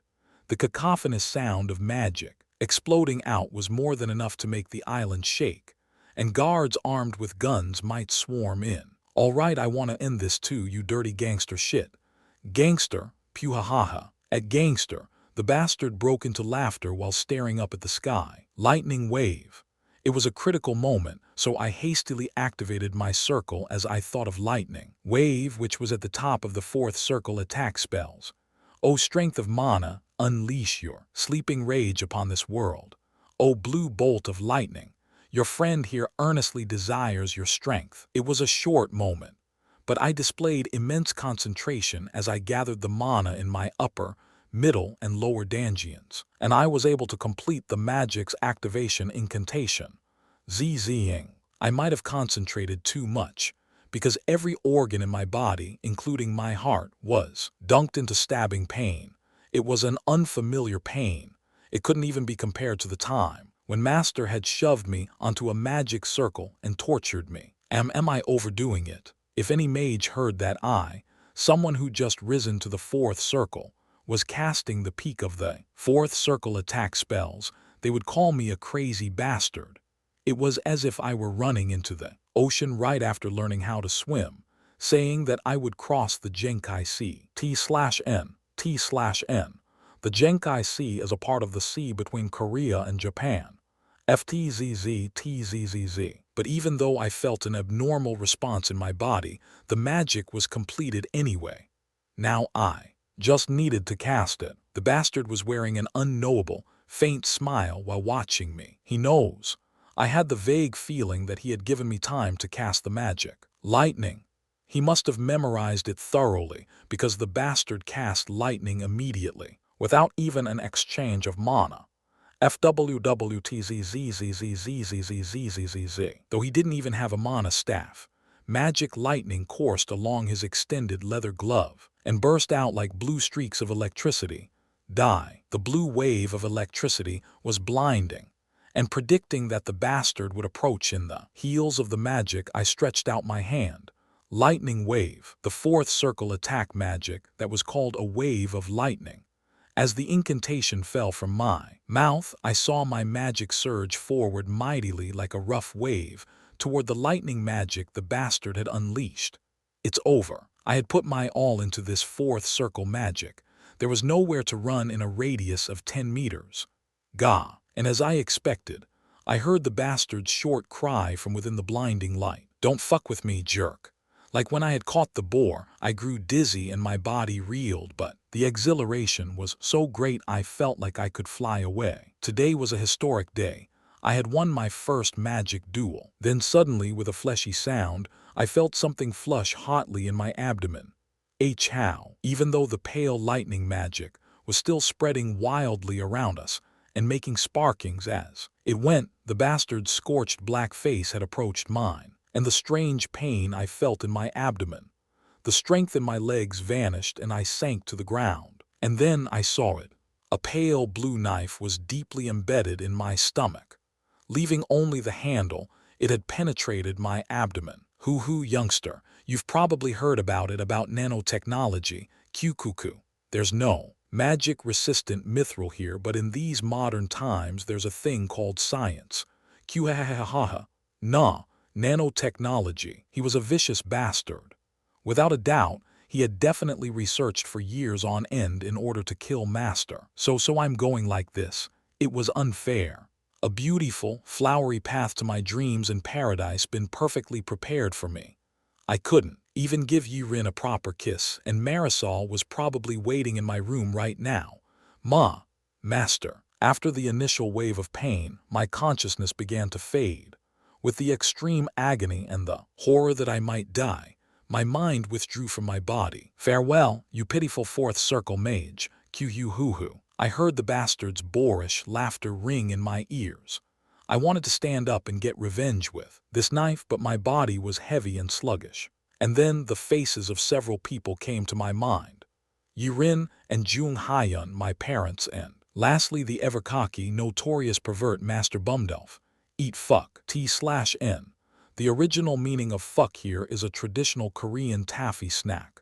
I have no idea why taffy became a synonym for a swear word. In my last moments, I forcefully shouted eat fuck in my mind. What's this? The moment my eyes closed, and my consciousness dimmed as if I were intoxicated on medicine, I heard the bastard's surprised voice. His voice was filled with shock, like the next-door lady's had been last year when she was scammed out of her money. I'm sleepy. Everything became white, and something soft enveloped me. That was my last memory. While holding the earnest wish that a pretty angel had come out to meet me, flash. Ooh, it's going. As if a nuclear bomb was exploding. An intense storm of light flashed on the magic circle. And while looking at the magic circle, the Archmage Adel shouted that it was going at the top of his lungs. Sh-wing. It's gone, it feels truly empty. With the disappearance of the magic circle mana he'd condensed for years and years, Adel made a dazed expression. His homeland, Kalian continent, which he had originally intended to return to, but because everything had become too much of a pain, he made a clone and sent him instead. Rascal, who knows if you learned magic properly or not? Adel saw his one and only disciple's cute face in his mind. The boy had taken the unlimited withdrawal card and rejoiced, partaking in joys that were reminiscent of a death row convict's last supper. Even Adel didn't know why the sight of such a disciple kept flickering in his mind. Surely he won't come out as orc poop, right? At least in name, he's still a disciple of the golden-eyed Reaper Adel. Shaking his head, Adel erased the sight of his disciple becoming an orc's meal with effort. I dunno if he arrived well or not. The coordinates were confusing, so I approximated it. I've gotten old too. HNG. Clasping his hands behind his back, Adel lamented his age without even knowing what had become of his disciple. Oh dear, I'm late. It's time for your this Mister's destiny. He suddenly remembered a Korean show he enjoyed watching. Light on his feet, Adel pressed the button of the Magic Tower's elevator. Young life tilde, the young life of youth tilde. When you're old you can't have it tilde. Without a hitch, he started humming the song that was stuck in his head these days. Strangely enough, he suddenly had a strong craving for something he had eaten a long time ago. It was called taffy. Chapter 8. Ugh, where am I? I heard my groaning as my consciousness flickered back piece by piece. Is this heaven or hell? I don't want to open my eyes. Judging from all of my past actions, it was 1% more likely that this was hell than heaven, so I didn't want to check. The only filial piety I had practiced since being born was sending my parents on the $10,000 cruise vacation. Besides that, there was that time when I ran away from kindergarten, the fight in elementary school, the porn incident in middle school, and in high school, the time I went and disappeared during the school field trip and became a missing person. There was really nothing I could say, and that wasn't all either. With the wicked thoughts I'd had towards countless women and the eat fuck I'd shouted at my master in the very last moment, I would need 100 floggings and an endless 365-day course in hell. Why's this so soft? And the fragrant smell of grass is while I was sighing disconsolately, because it seemed that female demons would rush at me when I opened my eyes. Various feelings from my senses swarmed in my head. It was a bit difficult to think that this was hell, where sulphurous flame burned all year long and dashed away any worry of getting cold. Maybe it's heaven. Even now, I could feel the hot knife on the skin of my stomach. I suddenly thought that this might not be hell but heaven. He's still not awake, huh? SHH, he's an injured person. As if, HMPH, he even drank a potion, the lifeblood of the villagers. Daron, stop that. Dad told us, remember, that we have to be sympathetic to people more pitiful than us in order to be embraced by the Naren, the goddess of mercy, when we die. Don't wanna. Rather than being happy after death, Daron wants to eat and play right now. What is this sound? While my senses were coming back to me, I clearly heard words from an unfamiliar language. They were words I'd never heard before on the earth. But as if I had an automatic translator in my head, it was interpreted perfectly. Daron, did Dad and I teach you to be like that? It's not just you, everyone is suffering, but how can you? A girl with a clear and pure voice couldn't bear to continue and fell silent. Be big sis Cecile, I'm sorry, I just, wah. When the girl named Cecile fell silent, the boy that had seemed bad-mannered cried as he apologized. The rascal, he's a bit rude but looks like he was educated well. Wait, were they talking about me just now? I had been listening in confusion. But someone who had consumed something the villagers treasured, a potion, was being called more pitiful than themselves. My eyes flashed open. Gah, and then I screamed. Ack, you were. I wasn't the only one who screamed. The cries of the two people who were surprised by my shout rang out in an unfamiliar hut. Where the hell is this? You were. Why am I lying in a place like this? It was neatly organized, but just one glance told me I was inside a house that reeked of poverty. I could see the entirety of a bare, wooden hut that wasn't even 350 feet. There was a kitchen, if it could be called that, with a stove, a few big cauldrons, and a wooden table, and all kinds of animal leather hung on every wall. On top of that, there was a girl who looked to be my age and kid about 10 years old. Looking at each other as we cried out, our eyes were wide with shock. He woke up. The pervert panties bro woke up. Kerchunk. Without giving me a chance to say anything, the kid slammed open the door and left, screaming about pervert panties. Hi. Even during that, I collected my wits and waved my hand towards the blonde girl, who happened to be quite cute. But what I got in response was an expression of horror, as if she'd seen a ghost or something. Chunk, while she was open-mouthed in shock, the wooden door banged open. And my goodness, he really did wake up. Looks like the potion was indeed effective. Several Western women and men suddenly swarmed into the small room, wearing rough clothes, like I might have seen in a medieval ages movie. They looked at me and whispered amongst themselves. Hello there. I didn't exactly know what was going on, but my life was definitely connected to this situation. I stood up and greeted them. The blanket slipped down. Omo, ugh. But amidst the screams of the women, I sank back down.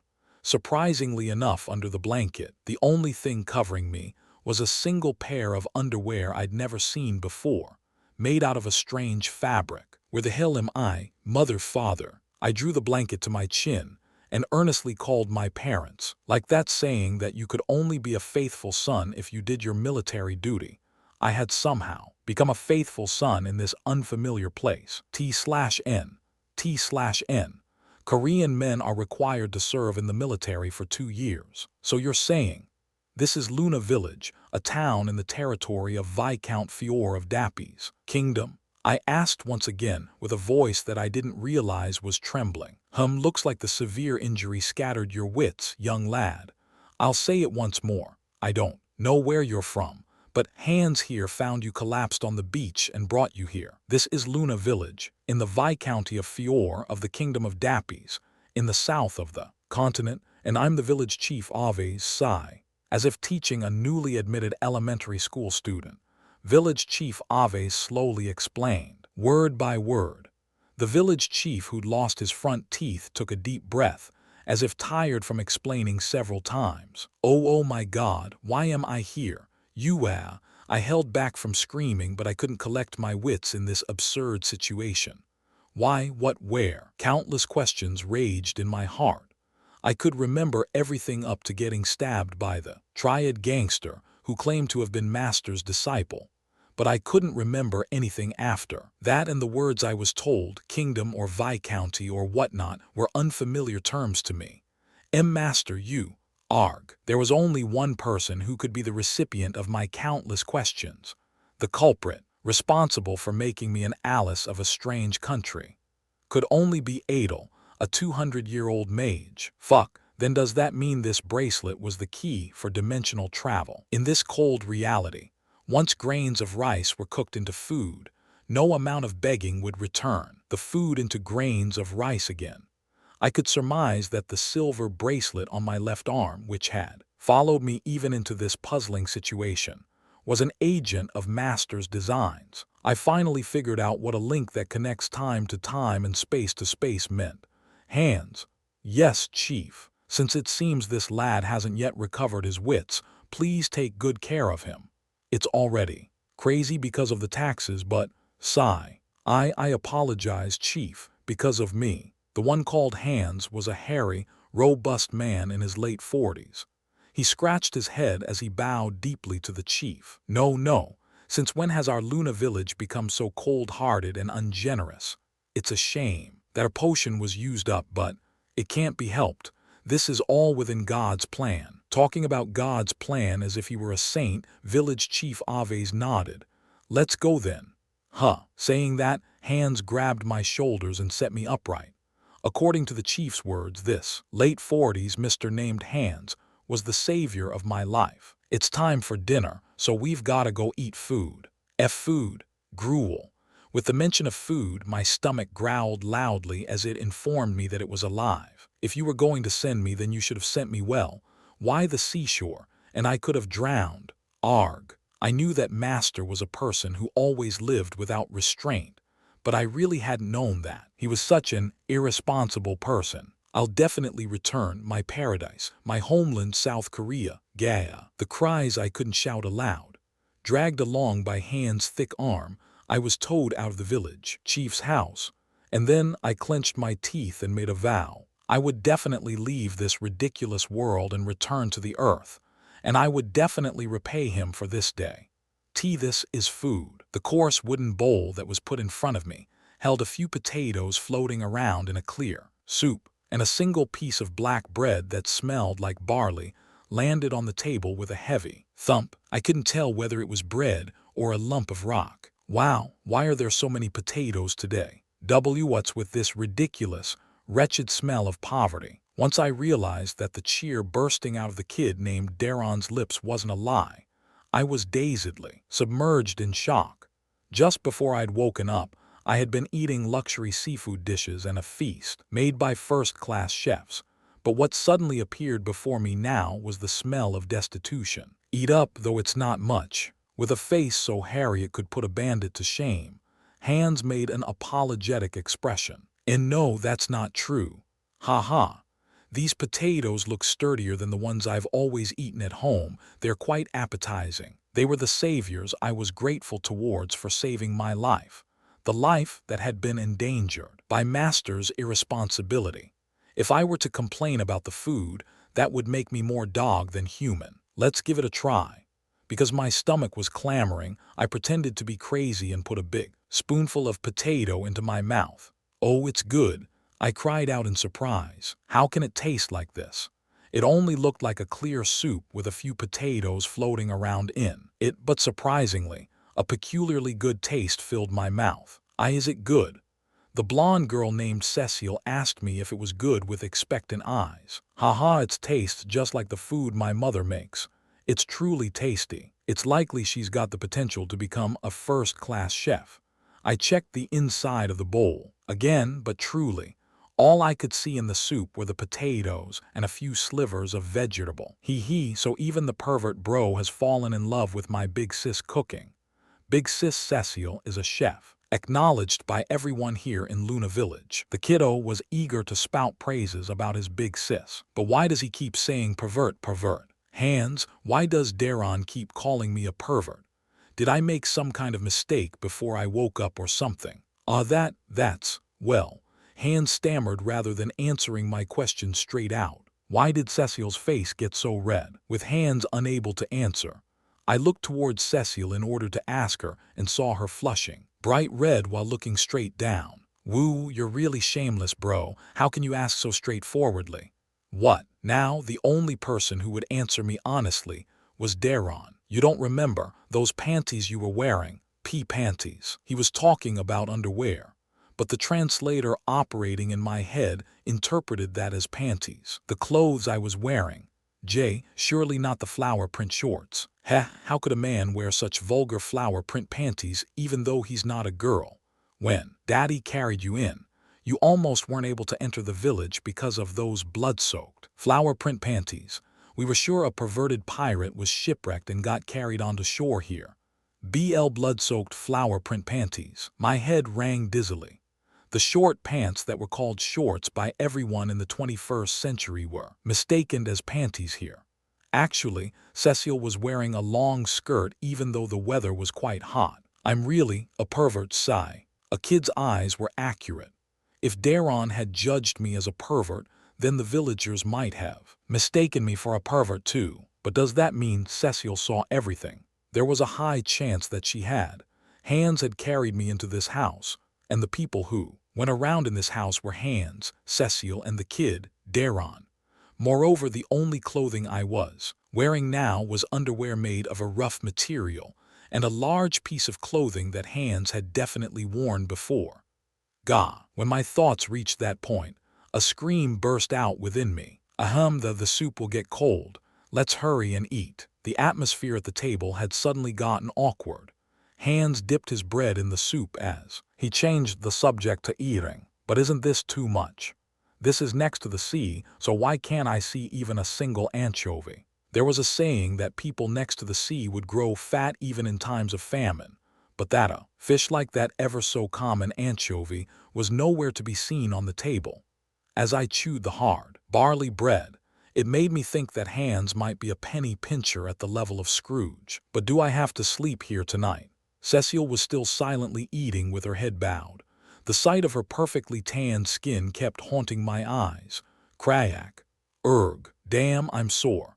I had only lived on plush mattresses made by Knees, a company that advertised that beds were a science.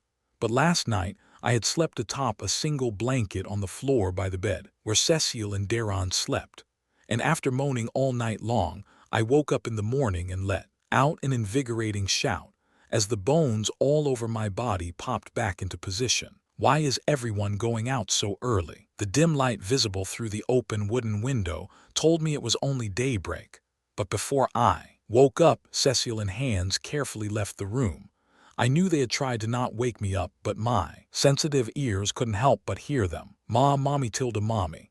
Just then, Daron, the lucky brat who'd slept in Cecile's embrace throughout the long night, began to call for his mom and woke me up entirely. Mommy, cried the little kid sorrowfully, tch. His mournful cries for his mommy suddenly reminded me of a memory from when I was young. When I was a child, from when my memories were still hazy, there was a time when I woke up to find that my mom wasn't by my side.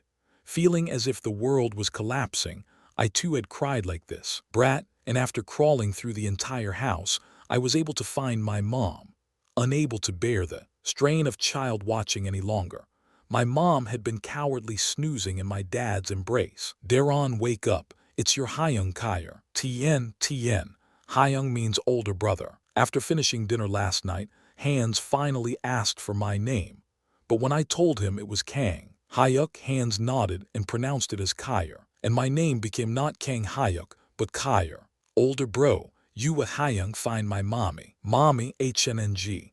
When I took him into my arms, kid sorrowfully cried for his mom. But his mom isn't here. Daron, where is your mom? I can find her only if I know where she is. Really? Hyung, you'll find my mommy. Besides being a tad rude, he was a cute, blonde kid. Of course, even though I look like this, your Hyung is a very strong person. Woo-oh, then are you a knight? And no, I'm not a knight, but then if you're not a knight, a mage. With curious eyes that seemed to be asking when I would go find his mom, Daron asked if I was a mage. That's right. Your Hyung is a mage. Just believe in your bro. I'll find your mom with magic. Rascal, you're pretty sharp. Having accurately figured out that I was a mage, I looked at Daron proudly. I imagined he would soon look at me, a mage with a look of respect. Heh, as if. Did you think I'm a kid that would fall for a lie like that? It's fine, so let me go now, you smell like sweat. But what came into my ear was a parade of words that I hadn't expected at all. I was dumbfounded by the sudden transformation in Daron's attitude. Ah, how refreshing, hee. What should I play with today? Daron left my arms and went straight for the door. The sight of a young, innocent lamb searching for his mommy just a moment ago was nowhere to be seen.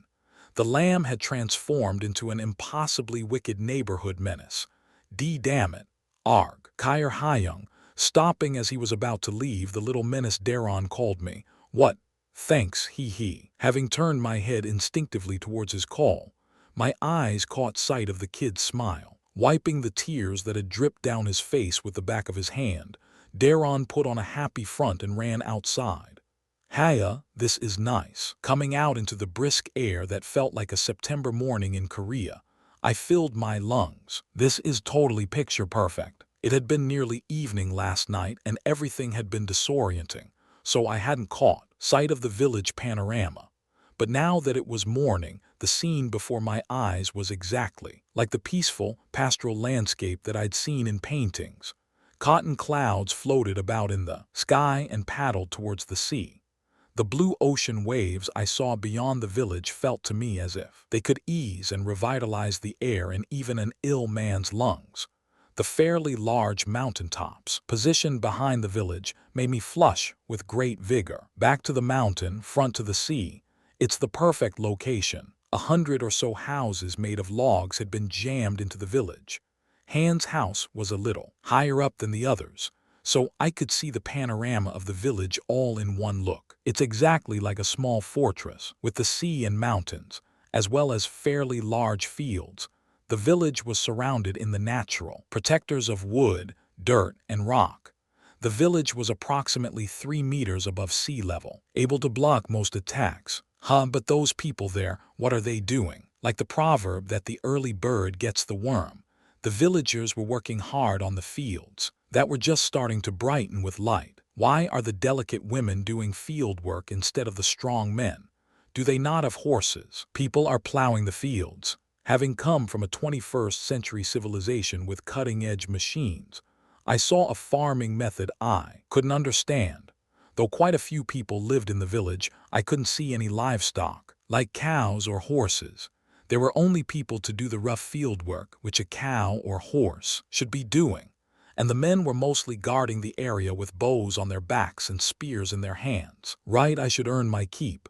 I actually feel sorry. I wanted to repay the simple villagers who had treated me by using something called a potion. After all, to me, my life was as valuable as the sky itself. Thankfully, there's nothing wrong besides a small scar. Breathing deeply, I checked to make sure there was nothing wrong in my mana field.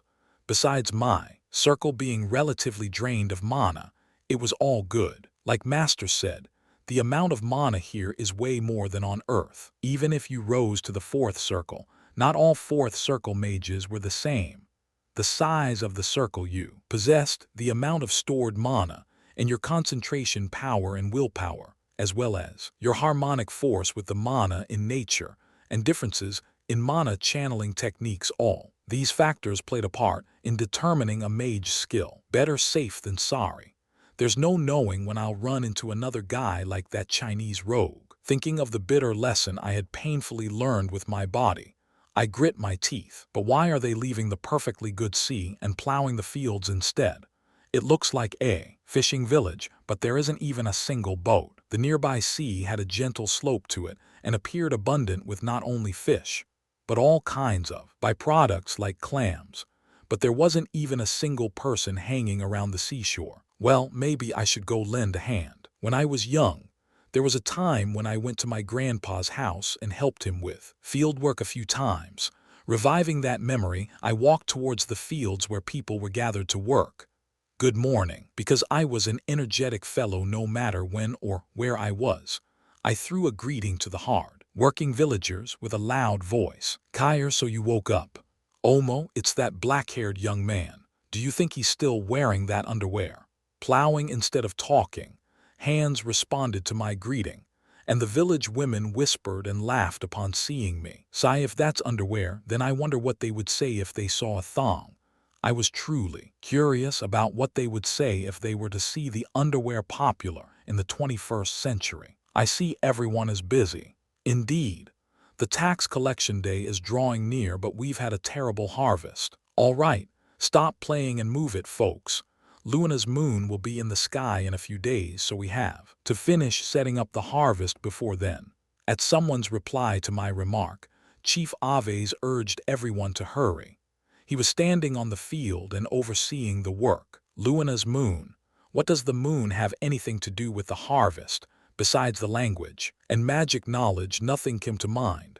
Anyways, looks like Hans is having a hard time. The other men aren't even thinking of helping. The strict guard I noticed yesterday night caught my attention. I remembered seeing 10 or so armed village men with torches in their hands as we were heading to the chief's house in the setting sun. There were dozens of men. Most of the strong and useful men didn't even think of helping the struggling women and were staring holes into the nearby forest. All the while they maintained a taut tension, as if they were in war. Are there monsters or something? I'd never seen such things like monsters.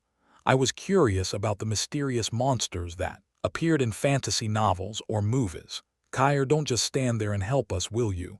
Huh, yes sir, chief, because the others were busily harvesting potatoes. The chief was rebuking me as I blankly stood around. Hans, I'll give it a try. His face and body covered in sweat, I called Hans' name and had him stop. You will. That'll be too much for you right now though. I may look like this, but I'm quite strong. Please just leave it to me. Then I'll leave it to you for a bit. That's right, Dad. Please rest a little. Cecile, who had been holding onto the plow that Hans was pulling, made a face of regret. The attentive ones are quite kind after all. Cecile was 16, a year younger than me. As was the specialty of Western women, she was already not far from being a grown-up woman. Try holding it like this. Hans, who looked like a brigand but was as kind as they came, made an apologetic expression as he fixed the plow to my shoulders. It's so heavy. With the feeling of the fairly heavy plow which I had wrongly underestimated, I felt admiration anew towards Hans. There's no help in it. If I just dragged the plow like this, rumors of my low stamina would fly and people here might even say that I wasn't a man. The villagers didn't have a very good first impression of me anyways, because of the pervert panties incident. As I took Hans' plow, the villagers stopped their work and stared at me with interested eyes. The spell for weight reduction was this, right? I recalled the third circle weight reducing lighten. Spell quietly modified it and chanted the incantation. Lighten. Did you say something? No, sir. Ha ha. It's just that I was surprised because it was lighter than I thought. It's light. Oh, you're stronger than you look, huh? Than I look. A height of 6'1" and a weight of 165 pounds was a fairly bulky physique, but it appeared that Hans saw me as no more than a weakling who couldn't even kill a chicken. Shall I try putting some mana in my legs too? It kinda bothered me that the first magic I cast after coming to this world was for farming, but I couldn't just ignore the people who had saved my life, and because the potion I had consumed seemed to be very precious to these people, I'd have to repay them many times over in order to not feel guilty about it. Cecile, yes. Looking at me with a worried expression, Cecile answered me cautiously. Hold on tight, Haya. Only, thanks to the fairly powerful light and magic, the human-powered plow was about as heavy as a pair of sneakers. Vigorously shouting Haya as if I'd become a horse or something, I ran. Pa-ba-ba-ba-ba-ba-bat. Oh my. Ahaha, so this is why Rudolph wants to run forever. Having becoming a horse for the first time in my life, I roughly upturned the field. And while Doing so, I felt the instinct to run. The feeling of the soft ground beneath my feet refreshed me. Chapter 9, Phew, you're truly impressive. Oh, we finished the work easily thanks to you, Kyer. Pant, the side effects of mono are, arg. Greatly encouraged by the sight of everyone's surprised faces. I had upturned the field like a crazy filly, and thus came the state of mana exhaustion. Characteristic of spells like Lighten, mana was constantly drained while the spell was being maintained. The result was that I exhausted my mana within 1 hour and only had enough strength to pick up chopsticks. I don't have enough mana. I have to expand my circle to the utmost and increase the mana. According to the law of mana drainage, differences in the amount of mana in the circle were very subtle at first, but as soon as you became an upper circle mage, the differences were like heaven and hell. I was able to fill my circle with mana far more easily than others thanks to the remarkable channeling method Master had taught me, but I couldn't fill the 4th circle all the way yet. But Hands, why don't you cultivate the land over there? It's a pretty large area. About 1 kilometer away from the village, fairly expansive plain stretched out unused. The slope was decent, and from the looks of the thickly growing grass, the plains definitely had good soil as well. Our harvest last year was small, so we can't cultivate it. Huh, what does the harvest have to do with cultivation? What in the world is he saying? I thought, confused. Where are you from, lad? Are you not a person of this continent, or did you come from an island where there aren't any monsters? Ha ha ha, I don't remember, so I don't know where I lived. When something was hard to say, the best excuse was amnesia. I see, so that's why you say such things. Even as he spoke, Hands gazed at the expansive land with eyes of regret. I'm not some kind of fortune teller, so I'll only know if you say it. Having upturned the field with the plow, the women carefully stored the potatoes. Hands and I were able to rest a bit on the grass. There was a drought last year, so the crop harvest, including the potatoes, weren't good. We couldn't catch fish, so we were depending on the field crops. Why can't you catch fish? The sea looks perfectly fine. I still couldn't understand Han's words. Do you see the Czar Mountains over there? Yes, a number of mountaintops were clustered side by side in the Czar Mountain range. The range boasted an exceptional appearance that was reminiscent of a man's spirit. There are mountains there and mountains behind our village as well, and the monsters and demon beasts that exist in the mountains can easily come to our village. Wait, so what do demon beasts and monsters have to do with the harvest? Instead of explaining with ease and clarity, Hands sighed regretfully as he spoke. Besides the taxes we must pay to the Lord, we must also acquire potions from the temple. Potions, that's right. Blessed by the sacred God, potions aren't just for healing wounds, it's also precious. Holy water that greatly repels monsters, especially demon beasts. Oh, I see. But usually, a potion only remains effective for a year. So every year, after paying our taxes, we acquire potions with the remaining money. For independent villages like us that don't receive the Lord's protection, potions are even more necessary. If we don't put a potion on the land we're cultivating or on the boat we use to catch fish, there's no knowing when a demon beast will appear and slaughter us. That's ridiculous. Hands was saying that farming and catching fish were only possible if potions were acquired with the money left after paying taxes. If the harvest wasn't good like it had been last year, then there was less money for buying potions, and that could result in not being able to cultivate the land right in front of you. But aren't there the villagers standing guard over there? Can't they win against a demon beast? Lad, so you've really lost your memory. How could you think that farmers like us can take on demon beasts which can face knights using aura blade? The people over there are just for blocking monsters like orcs. Aura blade. No exact knowledge of demon beasts came to my mind. Hands, but this is the Callian continent, right? Have you forgotten even that? Past being. Dumbfounded, the hairy Hands looked at me with an expression of pity. Arg, I've become a real bird brain. The one and only Kang Hyuk, the reckless kid who lived with pride, had been reduced to an ignorant amnesiac who only knew his own name. Then the potion I drank was that was a potion we bought the year before last. The chief was holding onto it because it was a waste to throw it away. JW, what the hell? Doesn't that mean I drank a potion that was past the expiration date? Yuwa. Thanks to you, a potion past its prime didn't go to waste. Thanks. Hans, who had briefly turned me into a guinea pig for drug experiments, bowed his head. If it hadn't been effective, it was a gruesome thought.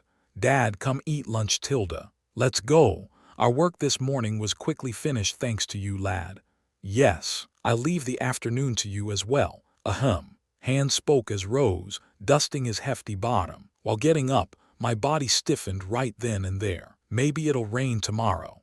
Hans slowly walked towards Cecile and the villagers without looking at me. I'm not just a bird brain, I've totally become a cow today. I lamented, looking at the potato field, which had become wider than before. Sieg. I breathed out a long sigh.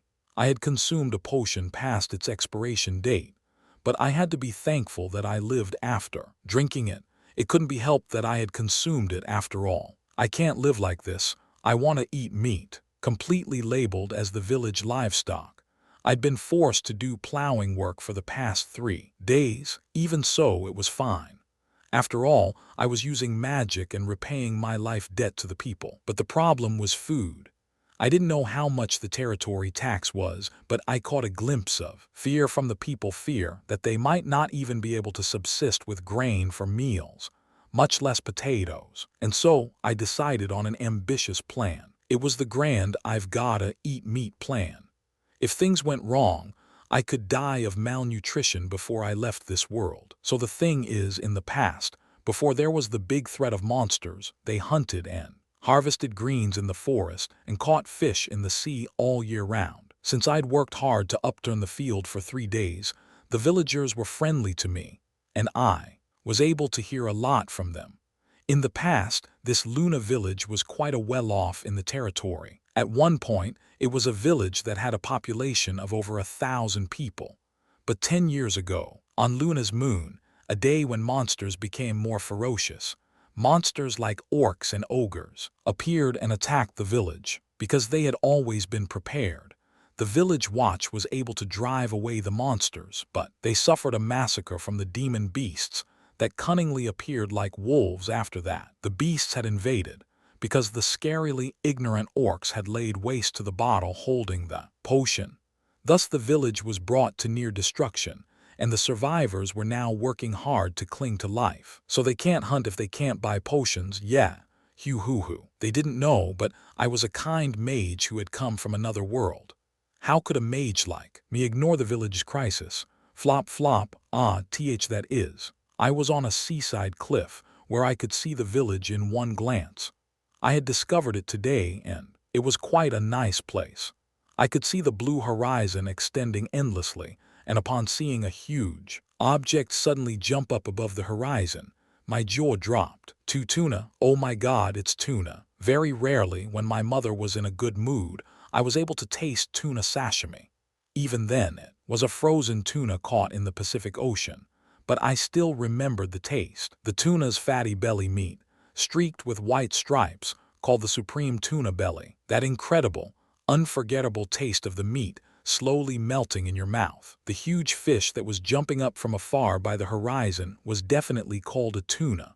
Somehow, I'd unknowingly activated Magic Eye, allowing me to confirm it with my own eyes. 1-2, oh, this is a sea of tuna. Tuna, the luxury fish whose more expensive individuals could reach prices of over 1 million in the neighboring island nation known as Japan. Starved for meat, the sight of the tuna drove me crazy. With just one, all the villagers could throw a party. The feelings of the villagers, who couldn't go catch the tuna despite seeing them right before their eyes. Now I thought I could understand why the vitality in their eyes had disappeared. Not only did land monsters exist, but there were underwater monsters in the water too. Because they were a number of fairly big ones, you could only catch fish if you had a few potions. You're all dead. I had never craved for meat this much in my life. No matter how cold-hearted my parents were in disciplining their offspring, they gave me meat at least once every 3 days. This is no time to be sitting around. The tuna, appearing like a mirage, I couldn't miss them. The freedom of mana shall soon be they. Freedom of the wind fly. Today, after finishing the potato harvest, the villagers had all gone out to the field to sow wheat. Atop the cliff, away from their eyes, I cast flight magic. With a swoosh, my body floated into the air. Flap, flap. Having become a bird, I flew towards the sea. In my hands was the small spear Hands had given me for self-protection. Have you found him? No, he's nowhere to be found in the village. HRGH, this lad, where did he go? Tomorrow, Luna's moon will rise, thanks to the black-haired young man who had suddenly appeared in the village, Kyer. The villagers had been able to finish the potato harvest early and even sow the wheat, though they had planned on returning home with their tired bodies and resting. When Hands cried out that Kyer had disappeared, everyone set about to comb the village. But the young man named Kyer was nowhere to be found. Surely he didn't go into the forest, right? Surely not. We seriously warned him that it was dangerous. He didn't run away, did he? What do you mean, run away? It's not like he racked up a debt with us or anything. The 200 or so villagers were gathered and whispering amongst themselves in the village square where the chief's house was. The sun had dropped at some point and night was about to fall. It was too much for the village watch to go outside and look for him now. Kyer, when the villagers were talking amongst themselves, Cecile had her hands together and was praying to the goddess of mercy while thinking of Kyer. Kyer, a boy with uncommon black hair. It had been just a few days, but she had grown fond of Kyer. He made a smile that refreshed her heart whenever she looked at him, especially because he had dripped sweat while dragging the plow in the place of her father. Kyer was a man to whom Cecile was grateful. She was so grateful to Kyer, who did the hard work instead of her father, whose strength had waned because there was little to eat these days. Dear God, please let nothing bad happen. Closing her eyes, Cecile prayed to Naren. He's here. Kyer has appeared. He's walking from the beach. Just then, the name of Kyer came bursting out of the mouths of the several guards standing on the village palisade. The beach? Why from such a dangerous place? All the villagers swarmed towards the part of the palisade where the door to the beach was. Since the people of Luna Village thought of other people's problems as their own, everyone was sincerely worried about Kyer. TMP, TMP, TMP. Cecile's eyes flashed open from praying ardently to God, and then, grabbing Daron's hand, he'd been standing at her side. She ran towards the door facing the beach as the villagers swarmed to it. HNG, HNG. Arg, so hard, TCH. My hunger had driven me to fly recklessly above the ocean. Then, like the Grandpa main character in The Old Man and the Sea, I underwent a desperate struggle to catch tuna. So many tuna were swimming about that the ocean 1 kilometer away from the village was half water, half tuna. But the problem was that the only weapon in my hands was a feeble spearhead, lodged into a sturdy wooden shaft. Moreover, I wasn't securely in a boat, but maintaining flight magic to catch the leaping tuna. It was as hard as a blind man catching a pheasant with a stone. I looked for chances and stabbed in vain hundreds of times, all while in midair. Whenever my mana fell, I retreated to the beach to catch my breath, then went flying off again to catch a tuna. I absolutely wanted to avoid eating a few potatoes floating about in a clear soup and the teeth shattering barley bread. And then I was finally able to stick my spear into the head of a blind tuna. Why'd it have to be such a big one? Geez, the problems just kept on coming. The tuna that just happened to get caught by my lame stabbing was easily over 100 kilograms. I almost got dragged into the ocean by the speared fish. It must have been a fellow that had eaten a lot of natural, healthy food, because it was as strong as a bull in heat, though that was a bit of an exaggeration. As soon as the fish got stabbed and dove into the water, I was forced to buckle down and raise my mana output to the max. If things went wrong, I could even become fish food while trying to catch the tuna. Clenching my teeth, I invested all the 4th circle mana I had and fought desperately to keep the fish from submerging. And so it went for a long 30 minutes. The moment I was about to run out of the once plentiful 4th circle mana, the fish went totally slack-jawed and lost its will to live. The sight of that made me cry manly tears because I had been about to let go of the spear and give up. After the boar, it was the second hunt I'd won through magic. The happiness of having become a mage who could earn his own meal was indescribable. Phew, I'm finally here. Dragging the fish with the spear, I reached the beach. I wasn't able to meet the sea monsters everyone had told me about, and I proudly dragged my harvest towards the village. That is, after recovering my mana for a bit and applying light and magic, which I had trained to perfection these days, to the fish. Ma Madir. Oh, goodness. How long it has been since I last saw a Madir. How did you catch a Madir on your own? Why did they run towards me like this? Though I had cast light and magic, since I had spent half the day overdoing it with the flight magic, my muscles were screaming save me. I had shouldered the tuna with the one resolve to eat meat, even in that pain, so I was late to realize that people had appeared around me. Woo-oh, the young lad Kyer caught a Madir. The chief, hurry and call the chief. Everyone raised a ruckus, bursting out with cheers upon seeing the tuna. The villagers didn't even think about helping me and went looking for the chief instead. Hey, this is heavy, you know. I couldn't even move because of all the people blocking my way. Flop, whatever. Since it could just be washed if a little sand got on it, I gently laid the tuna onto the ground. But since it was a fairly heavy tuna, it sank deeply into the sand. Oh, a Madir was caught, a Madir. And looking at the huge tuna and me, gap-toothed, old Chief Aves appeared amongst the villagers, with such excitement that no one could butt in. It's really a Madir. The first Madir I've seen in 10 years. Without even looking at me, Chief got so riled up at the sight of the tuna. He would definitely have a fit if he knew that, in the 21st century, tuna like this were farmed from the ocean. What a shame. If this was Korea, I could score a jackpot with a Japanese restaurant. Far over there, a school of tuna were still jumping up. If I were to catch that fresh tuna and sell it, the Japanese would go nuts and rush at me. Lad, who are you really? Recovering from the tuna, Chief Aves looked at me and asked who I was. It wasn't just the chief.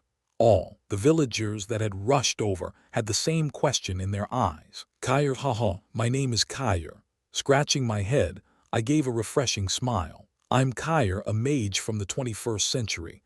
That's who I am. You ha ha ha ha. While holding back and hiding the truth I couldn't reveal within my heart.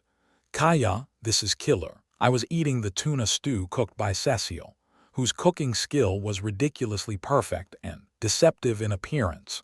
With just one tuna, I had received immense gratitude from the villagers. The meat was divided into about 100 parts so each family could have some to eat, and with a chunk of meat just larger than a fist, the villagers wept as they relayed their feelings of thanks. Apparently, it was precious meat that was hard to catch even 10 years ago, so they couldn't just have a taste of it.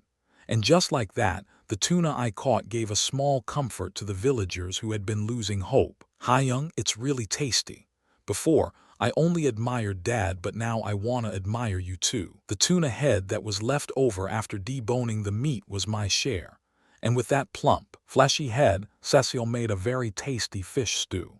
And for the silly little kid, a few pieces of meat made me his hero. So your pops gets more admiration than a mage, rascal. With the tuna broth bringing joy to my mouth, I contentedly let Daron's immature remark pass. Sigh, it sure was tasty, but if we had sold the Madir, it would have helped towards the tax. Seriously, how much is this tax? All the villagers are bemoaning the tax. Hands, how much is the tax?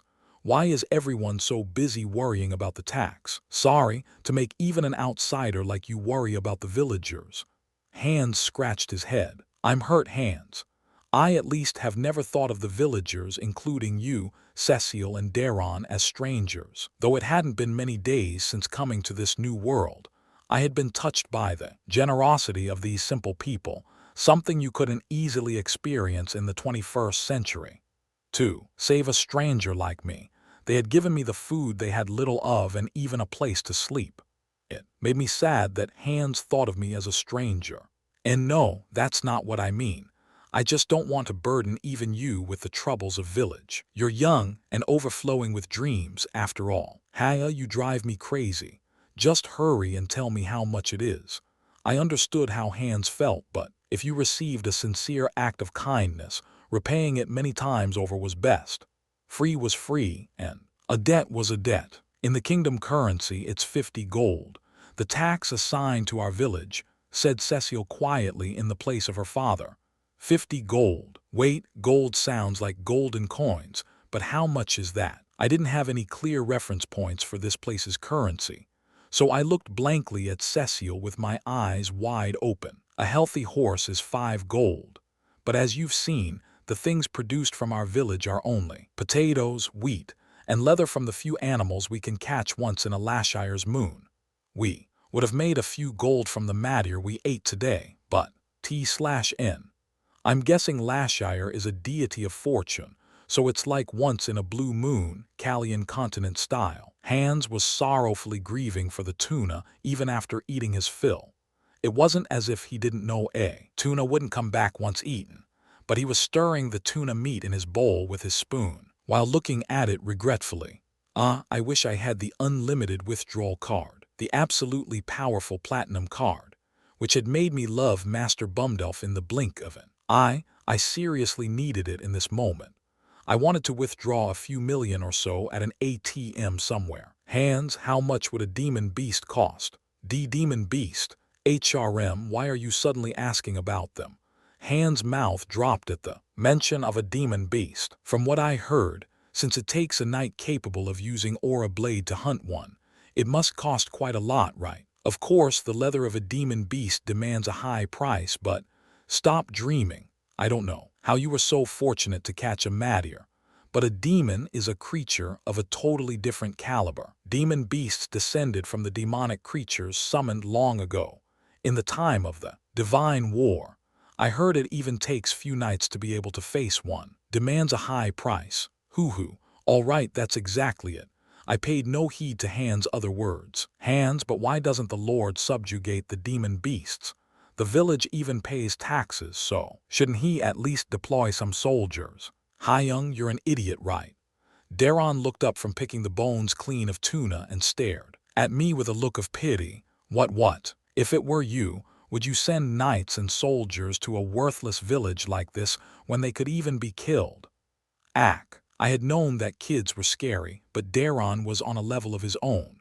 The kid was clever enough to swindle the naive villagers. Daron is right. 10 years ago, our village even paid a tax of 1,000 gold. Back then, monster hunting mercenaries occasionally took up residence here, and since many merchants came through, dozens of soldiers were dispatched. But they all died from the attack of the demon beasts, and with the village ruined, the Lord lost interest in us. There are probably 100 places to help, besides us in the territory. But then why do you pay the taxes? If you have that money, you can live in comfort. We can do that if we want to die for treason. Treason. Isn't this totally mobster style?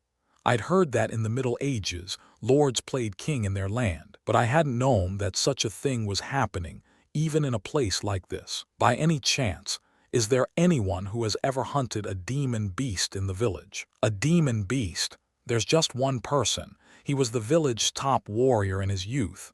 Who is that? You know him too. That person is the chief.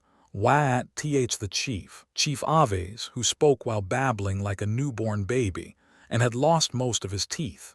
It wouldn't be strange even if he were to die today or tomorrow, so I couldn't believe that he had once been the village's top warrior. Let's go to sleep now.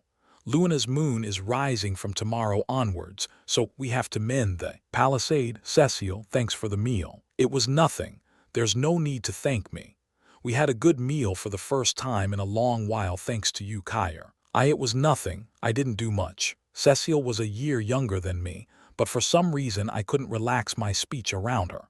To me, Cecile was such a charming woman that even if she were to go to a nightclub, she wouldn't be subjected to a serious check. It's a relief that I'm in Hans' house and not the chief's. There was a saying that you could only experience the true taste of alcohol if it was poured by a woman, even if she was a granny. I liked Hans' house, which was filled with the fragrant aroma of a woman, even if I had to sleep on the hard, bare ground, which made my whole body ache when I woke up in the morning. Breathing in deeply, I finished mana channeling. I was on the cliff I discovered a few days ago, where I could clearly see the village and the sea. Hidden from prying eyes, it was just the thing for training. I haven't maximized the circle yet.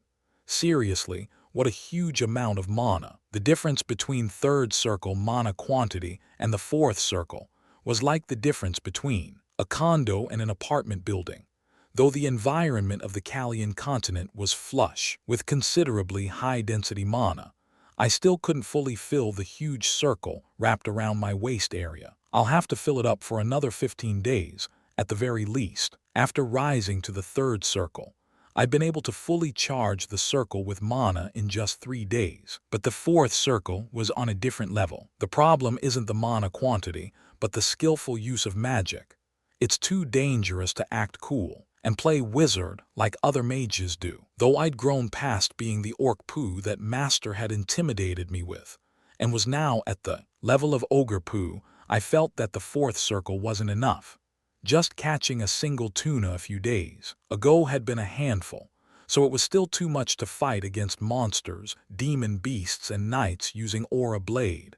I've gotta get stronger. Clenching my teeth tightly, I realized that I had to live as if I were in a Marine Corps boot camp, training ground. Even if you were powerless like the people of Luna Village, no one in the continent would protect you.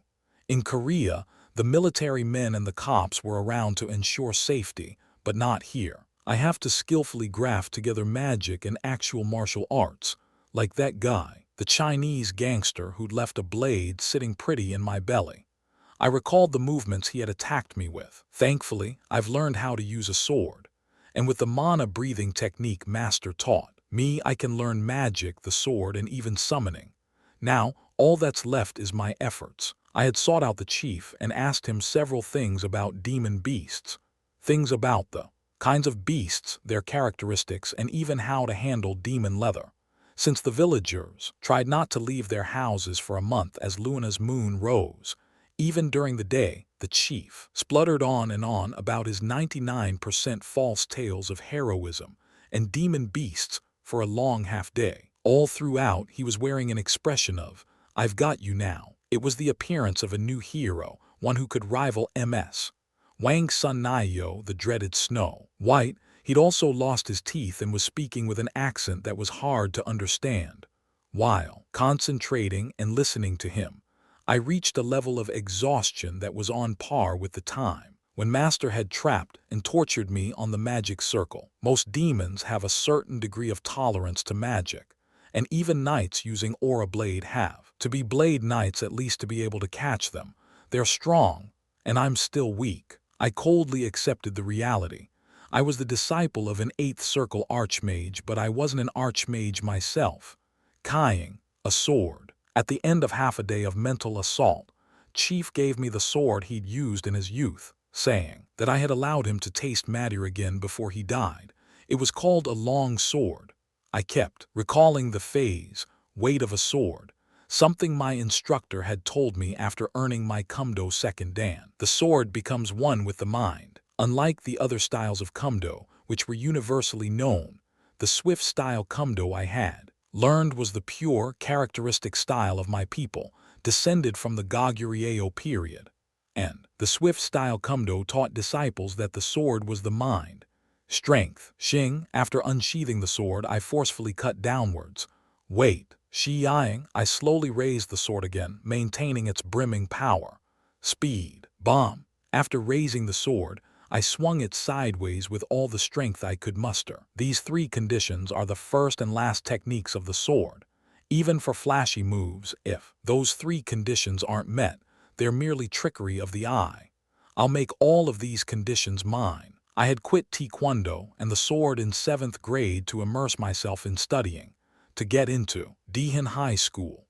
And now, in this unfamiliar place called the Kalian continent, I had to pick up the sword again to survive. Until the day I returned, surviving was my absolute greatest priority. "You tuna, you're all dead." Unaware of my resolution, the tuna were leaping above the sea, mocking me. The day I learned how to double cast 4th circle magic would surely be a funeral day for the tunas. Demon beasts, just you wait. Hoo-hoo only. I turned my head to gaze at the splendid sight of the Czar Mountains, which ran opposite to the sea. Until the day I returned, I had to eat and live. But I couldn't live in poverty while eating potatoes. I needed amazing merchandise in order to live a hardy, long, and glorious life. You-ha-ha-ha-ha. My heart was filled with the mana of the Kalian continent. I was Kang Hyuk, a man who'd received extreme special training since birth, training to be able to survive no matter where he was. There was nothing to fear just because it was a different world, the most childish daredevil in the entire world. The only human under the sky who possessed such childish recklessness, and an Archmage's disciple from a 21st century world at that. That man was none other than me, Kang Hyuk no Kyer. Chapter 10, Stop right there, bore, squeal, squeal, thump, thump. So this is what it felt like to become a master. On Earth, I suffered for half a day on top of a boulder, but now I was chasing a huge boar instead. Although I hadn't even cast haste magic, when I gathered mana in my feet, my body flew like an arrow. Then came the great chase. I went into the mountains about 2 km behind the village and struggled for 30 or so minutes. After finding a house-sized boar rooting things out of the ground while sunbathing, I quickly gave chase. Why am I suffering like this just so I can test Aura Blade? It had already been over a month since I began living in Luna Village. In that month, I thought long and hard about how to survive in this world like a tenacious rubber band and return to Earth. From the information I gathered from the villagers, I was able to determine that, according to the political gangsters they called nobles, power and force were favored over the law. Thanks to my master, who sent me here through dimensional travel without warning, I was left with only my skill in magic. Since it would only be possible to return to Earth and pursue my dreams of paradise if I got stronger, I immediately understood the need for me to develop my skills. So I dove into learning fourth circle magic like a madman, charging my mana and practicing the sword like my life depended on it, all with a full-on nosebleed.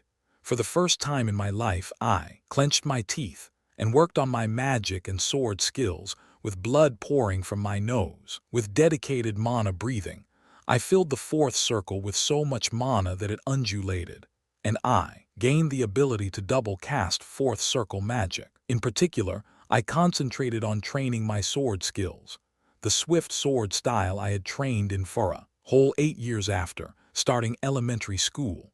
Although I invested considerable time and effort over a long period of time, I was only able to reach the 3rd Dan. But on the day I left the dojo, while at the 3rd Dan, the top grandmaster of the swift sword came out wearing his formal garb and patted my head, saying that a genius had been born into the field of Kumdo apparently. I had that much talent in the sword. Aura Blade, so that was Aura Blade, you say? Kukuku. The name alone made it seem like it was something elegant. It took a considerable effort at first. The knowledge I'd gained from Master only covered magic, so it was a real headache to learn the sword. I'd heard that I could make an Aura Blade using the new mana breathing technique Master created, but figuring out the method was a problem.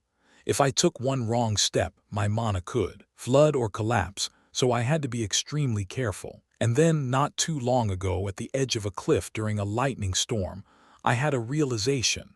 As if coiled around something, streaks of blue lightning rammed incessantly into the sea, as if beating a wanton wife. Seeing that, I was struck by an idea. In the olden ages, men used to beat their wives if they went sleeping around. It's a bad joke, and they still do that. Aura Blade. Hoo-hoo-hoo. Even now, just thinking about it made me tingle with excitement. The feeling when I circulated the mana in the circle and slowly injected the mana into my sword. As if plugging the sword in, the blade started emitting blue energy. It was like when sword energy, that's what it was called in martial arts, went from my hand to the world. That feeling my father must have felt when he took me into his arms at the maternity ward, runny with tears and snot. Even now I'm touched. The feeling of the energy that emitted light like a living creature and made my hand vibrate every time I injected mana.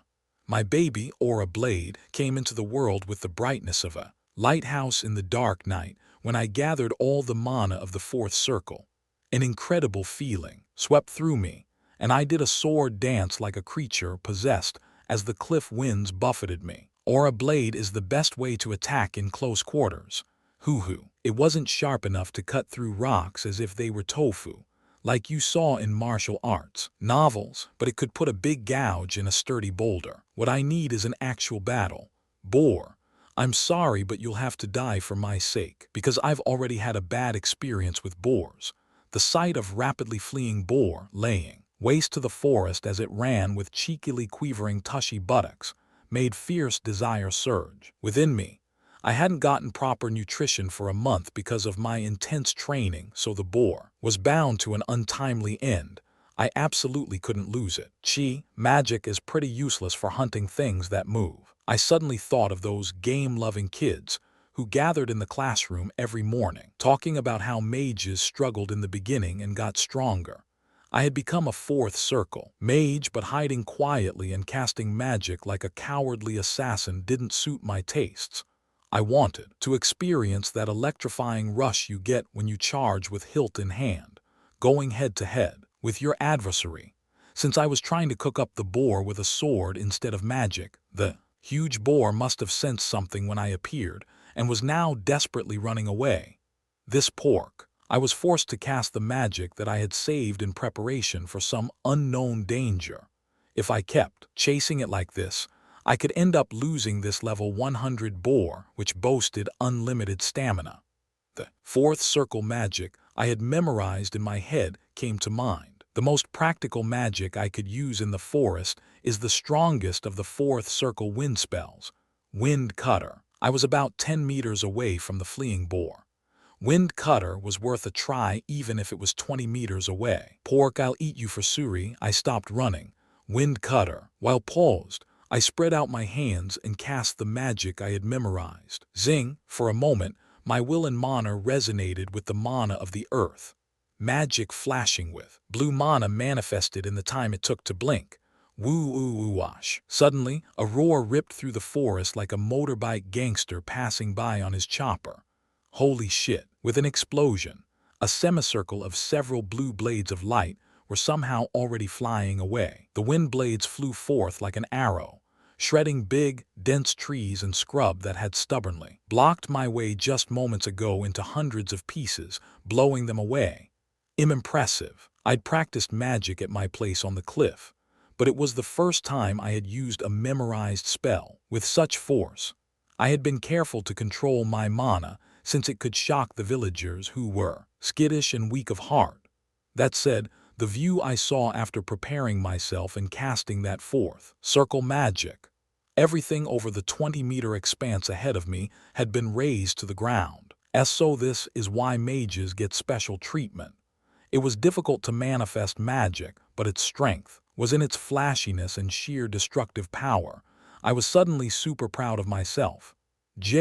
The boar is. I was nodding to myself at the satisfying spectacle I had created and contemplating my genius, when I suddenly remembered the goal of my life and death struggles, Mr.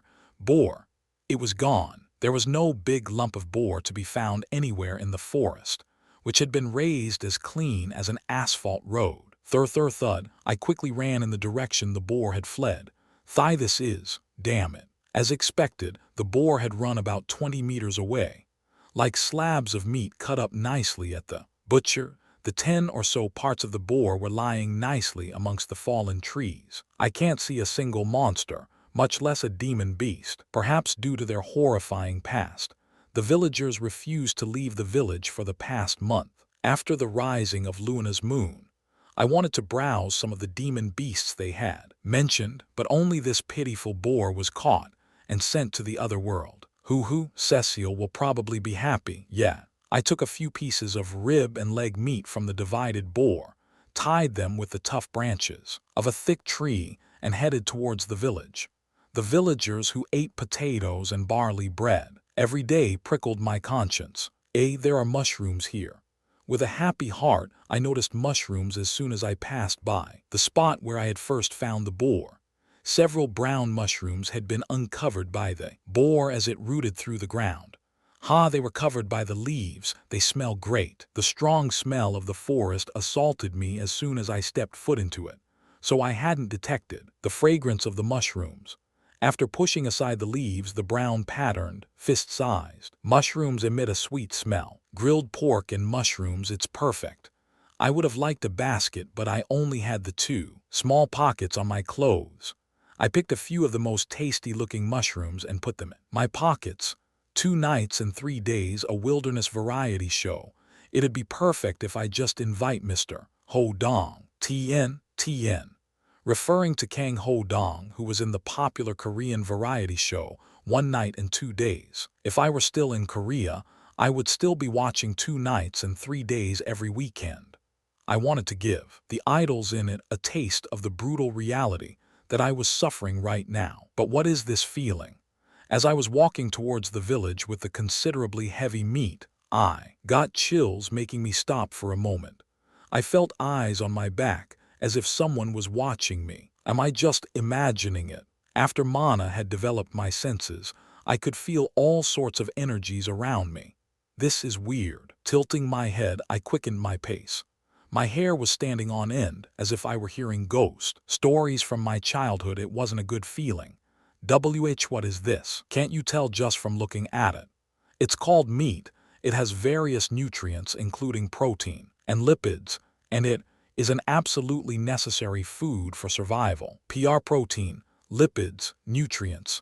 At my Earth terminology, hands blinked slowly like a cow. Hyung, how did you know? Last night I dreamed about eating meat. Yippee, you're my Kyer. Hyung, the person I admire second most, after all. Rascal, so now you recognize your big bro's merit. I patted Daron's head. His eyes had gone round at the sight of the meat. You went into the forest. It's dangerous. As soon as I took the meat and entered the house, I saw Hans, who was carving wood into various goods, and Cecile. Having heard the rumor that I had appeared with meat, Daron ran in, and now they were all staring round-eyed at the fresh boar. Who are you really? Last month you caught a madir, and now you've single-handedly hunted a boar from the dangerous forest. Were you a mercenary in the past, unable to even consider that I might be a mage? Hans was suspicious of me being a mere mercenary. I may look like this, but at one point I was pretty amazing.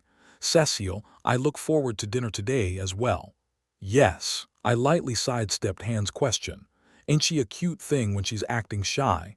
I looked fondly at Cecile, whose face had gone red. Hans, this mushroom, does it happen to be edible? I pulled out the mushrooms I picked from the forest. That is. Sharif mushroom. What? Is it poisonous? Hans and Cecile were shocked by the mushroom. Where did you find that? I found it in the forest, of course. The boar was eating it, so I thought they were edible and picked some, but are they poisonous? At Hans' shocked words, I started feeling like I had wasted my time. Let's go, let's hurry to the chief. His pupils fixed on the mushrooms, Hans dragged me excitedly along. Why is he so excited over a few mushrooms? I'm hella hungry. Thoughts of roasted pork was dancing in my head. Just thinking about the taste of meat roasted on a hot pan with onions and mushrooms made me drool. Oh dear God, thank you. As he went outside, Hans drew a cross and thanked God. I followed behind him, holding a few mushrooms. Do I have to give the chief's house some meat? I was, in my own way, entertaining some kind thoughts. Aren't these Sharif? Yes, chief. They are definitely Sharif mushrooms. Upon seeing the mushrooms, the chief was just as excited. My word, with a Sharif mushroom this big, it'll sell for a few gold in an instant. We couldn't find anything this size in the forest even 10 years ago. I didn't know I would see a Sharif mushroom again in this lifetime. A few gold. After hearing that the mushrooms the boar had been idly eating as a snack could sell for several gold coins sprang naturally to my mind. The village was so poor that I hadn't been able to see a single gold coin, so the word gold was not without weight. How much gold did you say this will sell for? I asked. Where did you find these? In the forest, of course. It wasn't just 1 or 2, but easily several hundred. Several hundred. A rough glance had told me as much. Wow, what the hell is this place? There were the fish, which netted a few gold each, and even the mushrooms. My mind worked quickly. I can't go out into the world empty-handed, can I? I'll need magic crystal dust to practice magic circles, and I don't have a staff. I'll also need to buy a sturdy sword. There weren't just one or two places where I could use my money. I'll catch some tuna and pick some mushrooms and I'll be set. The villagers were scared, so they couldn't go in, but I wasn't afraid of the forest at all. Besides these mushrooms, are there perhaps other things that sell well? Information was money. Since long ago, our village was famous for sharif mushrooms. Even the soldiers weren't able to go deep into the forest because of the demon beasts, so we were only able to eke a living off sharif mushrooms and the madder we caught occasionally. Besides the sharif mushroom, there's also the rooty mushroom, which survives on tree sap, as well as puidin, which mages use in their research, in various herbs, like casol. There are quite a few things that are valuable there. I won't have to be greedy. They said the madder wouldn't leave the waters by the village for another 2 months, and I only need a basket for the mushrooms. Cuckoo. I could catch a pheasant, get its eggs, use its feathers for quills, and sweep for floor for money. That's exactly how I felt right now. Do you think that the villagers could go with you tomorrow? Chief asked carefully. For nearly a month, the chief had been sighing while looking at the harvested grains. With less farmable land, it seemed that the harvest was insufficient for paying the taxes and buying potions on top of that. But Chief, won't it be too dangerous? Young Kyer was able to return safely from the forest thanks to the goddess of fortune. But something bad will happen if he takes the villagers too, said Hans, putting the brakes on the chief's words. Sigh, I know, but what can we do? I have to go to the castle in a few days to pay the taxes, but we have our potatoes and barley.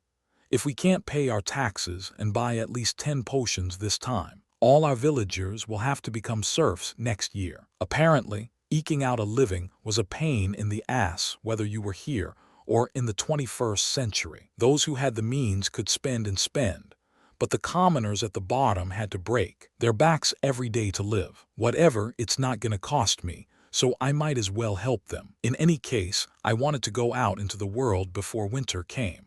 I needed to see the wide world in order to earn the enlightenment that hadn't come after the 4th circle. It could be dangerous if the villagers come with me, so I'll go alone. Alone? No.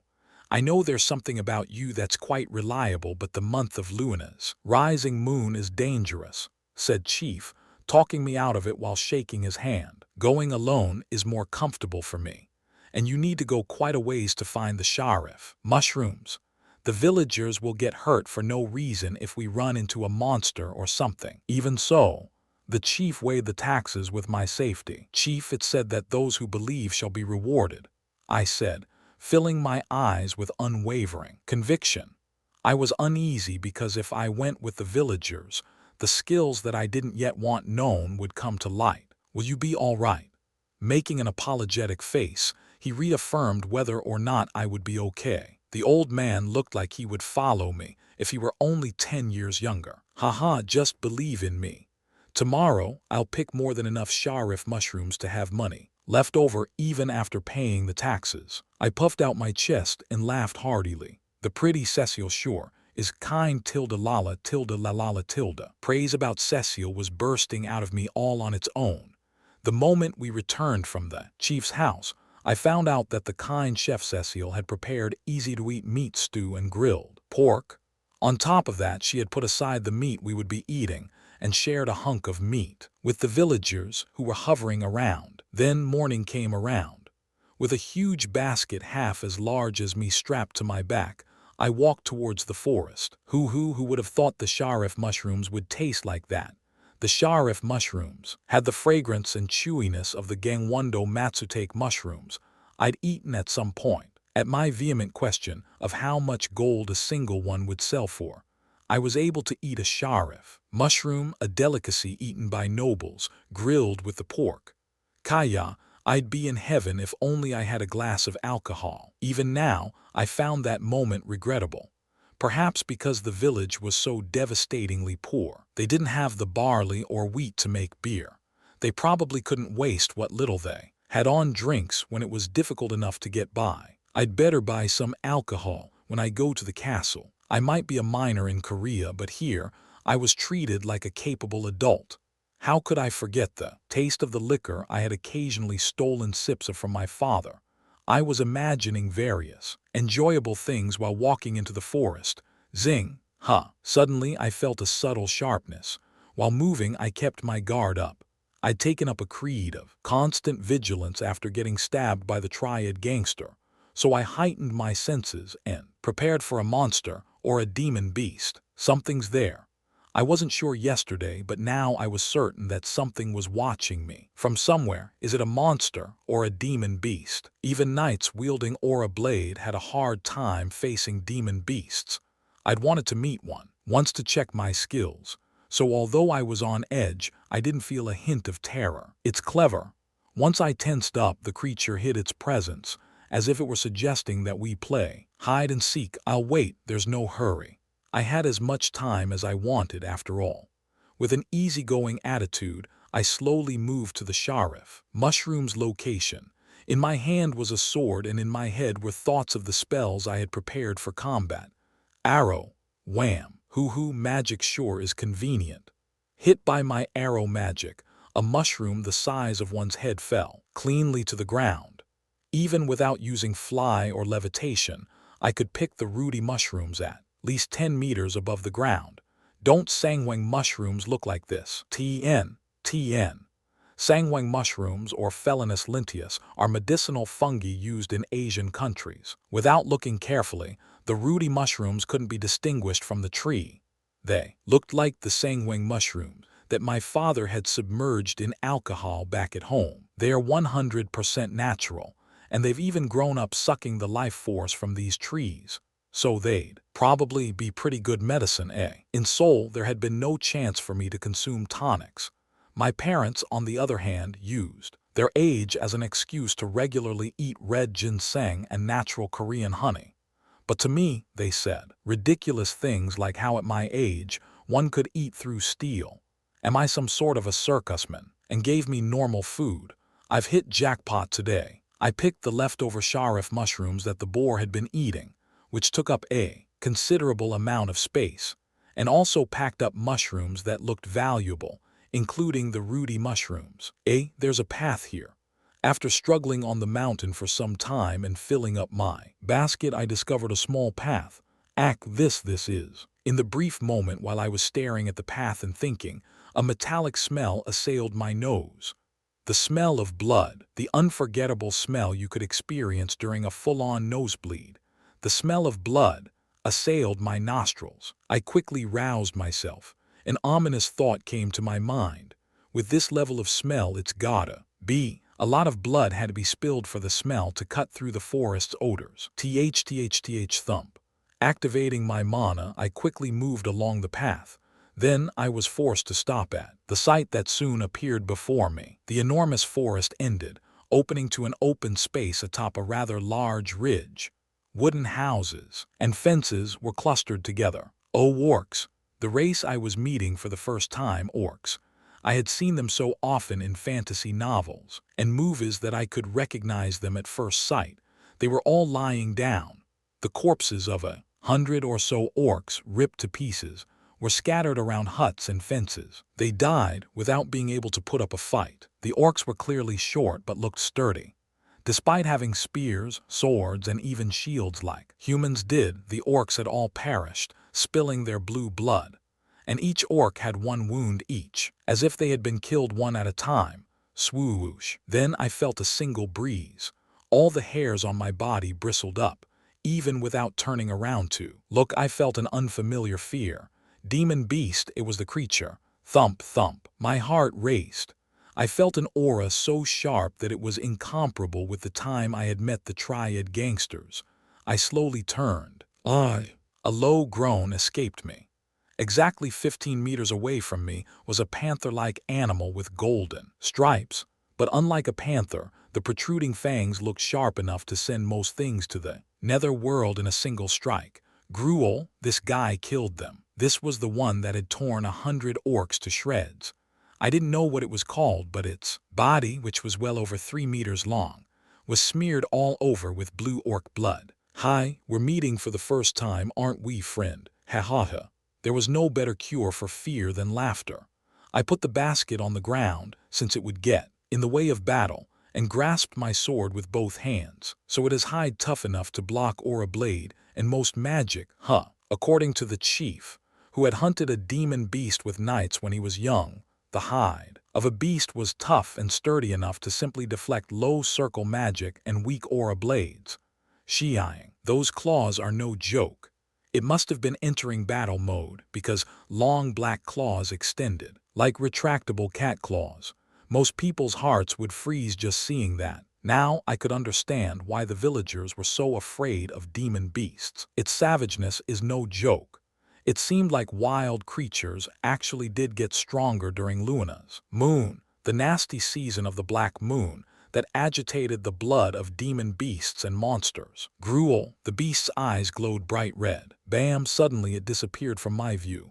Ah, air shield, crash. I cast the fast activating shield magic the same time it disappeared, and the beast's claws plunged into the air shield just as it began to form. It's fast. It had incredible mobility unbefitting its size, like a Porsche engine on a Tico car. TN. A Tico is a Korean car manufactured by Daewoo. It's a pretty bulky car. Crunch, crack, JYU. The beast was tearing the almost complete air shield with its sharp claws, bringing the shield to near breaking point. Take this. You'd be a bonehead if you were to just sit there and watch the shield shatter. I drew mana into the sword as I forcefully thrust towards the beast's stomach. Clang, hoshit, what the hell. I thought it was monstrous, but I didn't know it would be this strong. The beast blocked the aura blade with all my strength behind it, using its claws. But the problem wasn't that it had blocked, but that the demon beast's claws were like steel, and that I only had one sword when the creature had 4 claws to a paw. Crack. The shield shattered, and with a shing, the beast's black, steely claws came flying towards me in that moment. Hiya, drawing back my sword, I ducked and made a horizontal cut towards the beast's belly. Leap, but the golden panther, showing great jumping ability, leapt backwards, leaving behind an afterimage. It withdrew like a phantom. HNG, won't this be a bitch with the 4th circle? Unlike the confidence I'd had when entering the forest, I was now struck with a sense of crisis. Gruel. As if unhappy with what I had caused it to suffer just moments before, the beast growled as it licked its paw. This wouldn't end easily. It's already almost evening. If the moon rises, it'll be dangerous. Luna's moon had become visible a month ago. Luna, a black-colored moon, loomed next to a silver moon that hung in the sky like a silver platter. Its moonlight gave off such an eerie feeling that simply looking at it made you tremble. That was the moon would soon rise. I'd gone quite deep into the forest while gathering mushrooms and hadn't noticed the time. Sheeing. The beast didn't even need the moon to rise. The impatient beast flung out its 4 paws and once again drew close. Hold. I cast the 3rd circle hold magic I had memorized. As was appropriate for hold cast by a 4th circle mage, it quickly took effect. The demon beast's body flinched for a moment. A chance. It was a clever bastard, but it was clueless about me. In the moment its body was frozen in midair by an invisible spell. I drew mana and strength into my sword and thrust with all my might towards its stomach. With a squelching sound, I felt the sword sinking in deeply. The sensation in my hand was so forceful that I got goosebumps. But the bastard didn't die from something trivial like getting stabbed in the stomach. A huge roar burst from its maw, and a claw swung towards my head. Huh! I shouted loudly while flailing like a windmill to dodge backwards. That was close. It was great that the aura-bladed sword had embedded itself deeply in the beast's stomach, but it seemed like the bastard's vitality was greater than that of a troll, something I'd only heard of. Ruar. Since its attack hadn't gone as planned, the beast roared into the sky. I see, that's it. I'd lost my sword, but opportunity came hand in hand with crisis. A spell flashed into my head. Zoom. Beside itself with frustration, the beast flung itself forward despite having been stabbed in the belly. Lightning. A magic incantation resounded in the air. The beast's hide was resistant to magic, but its insides probably weren't.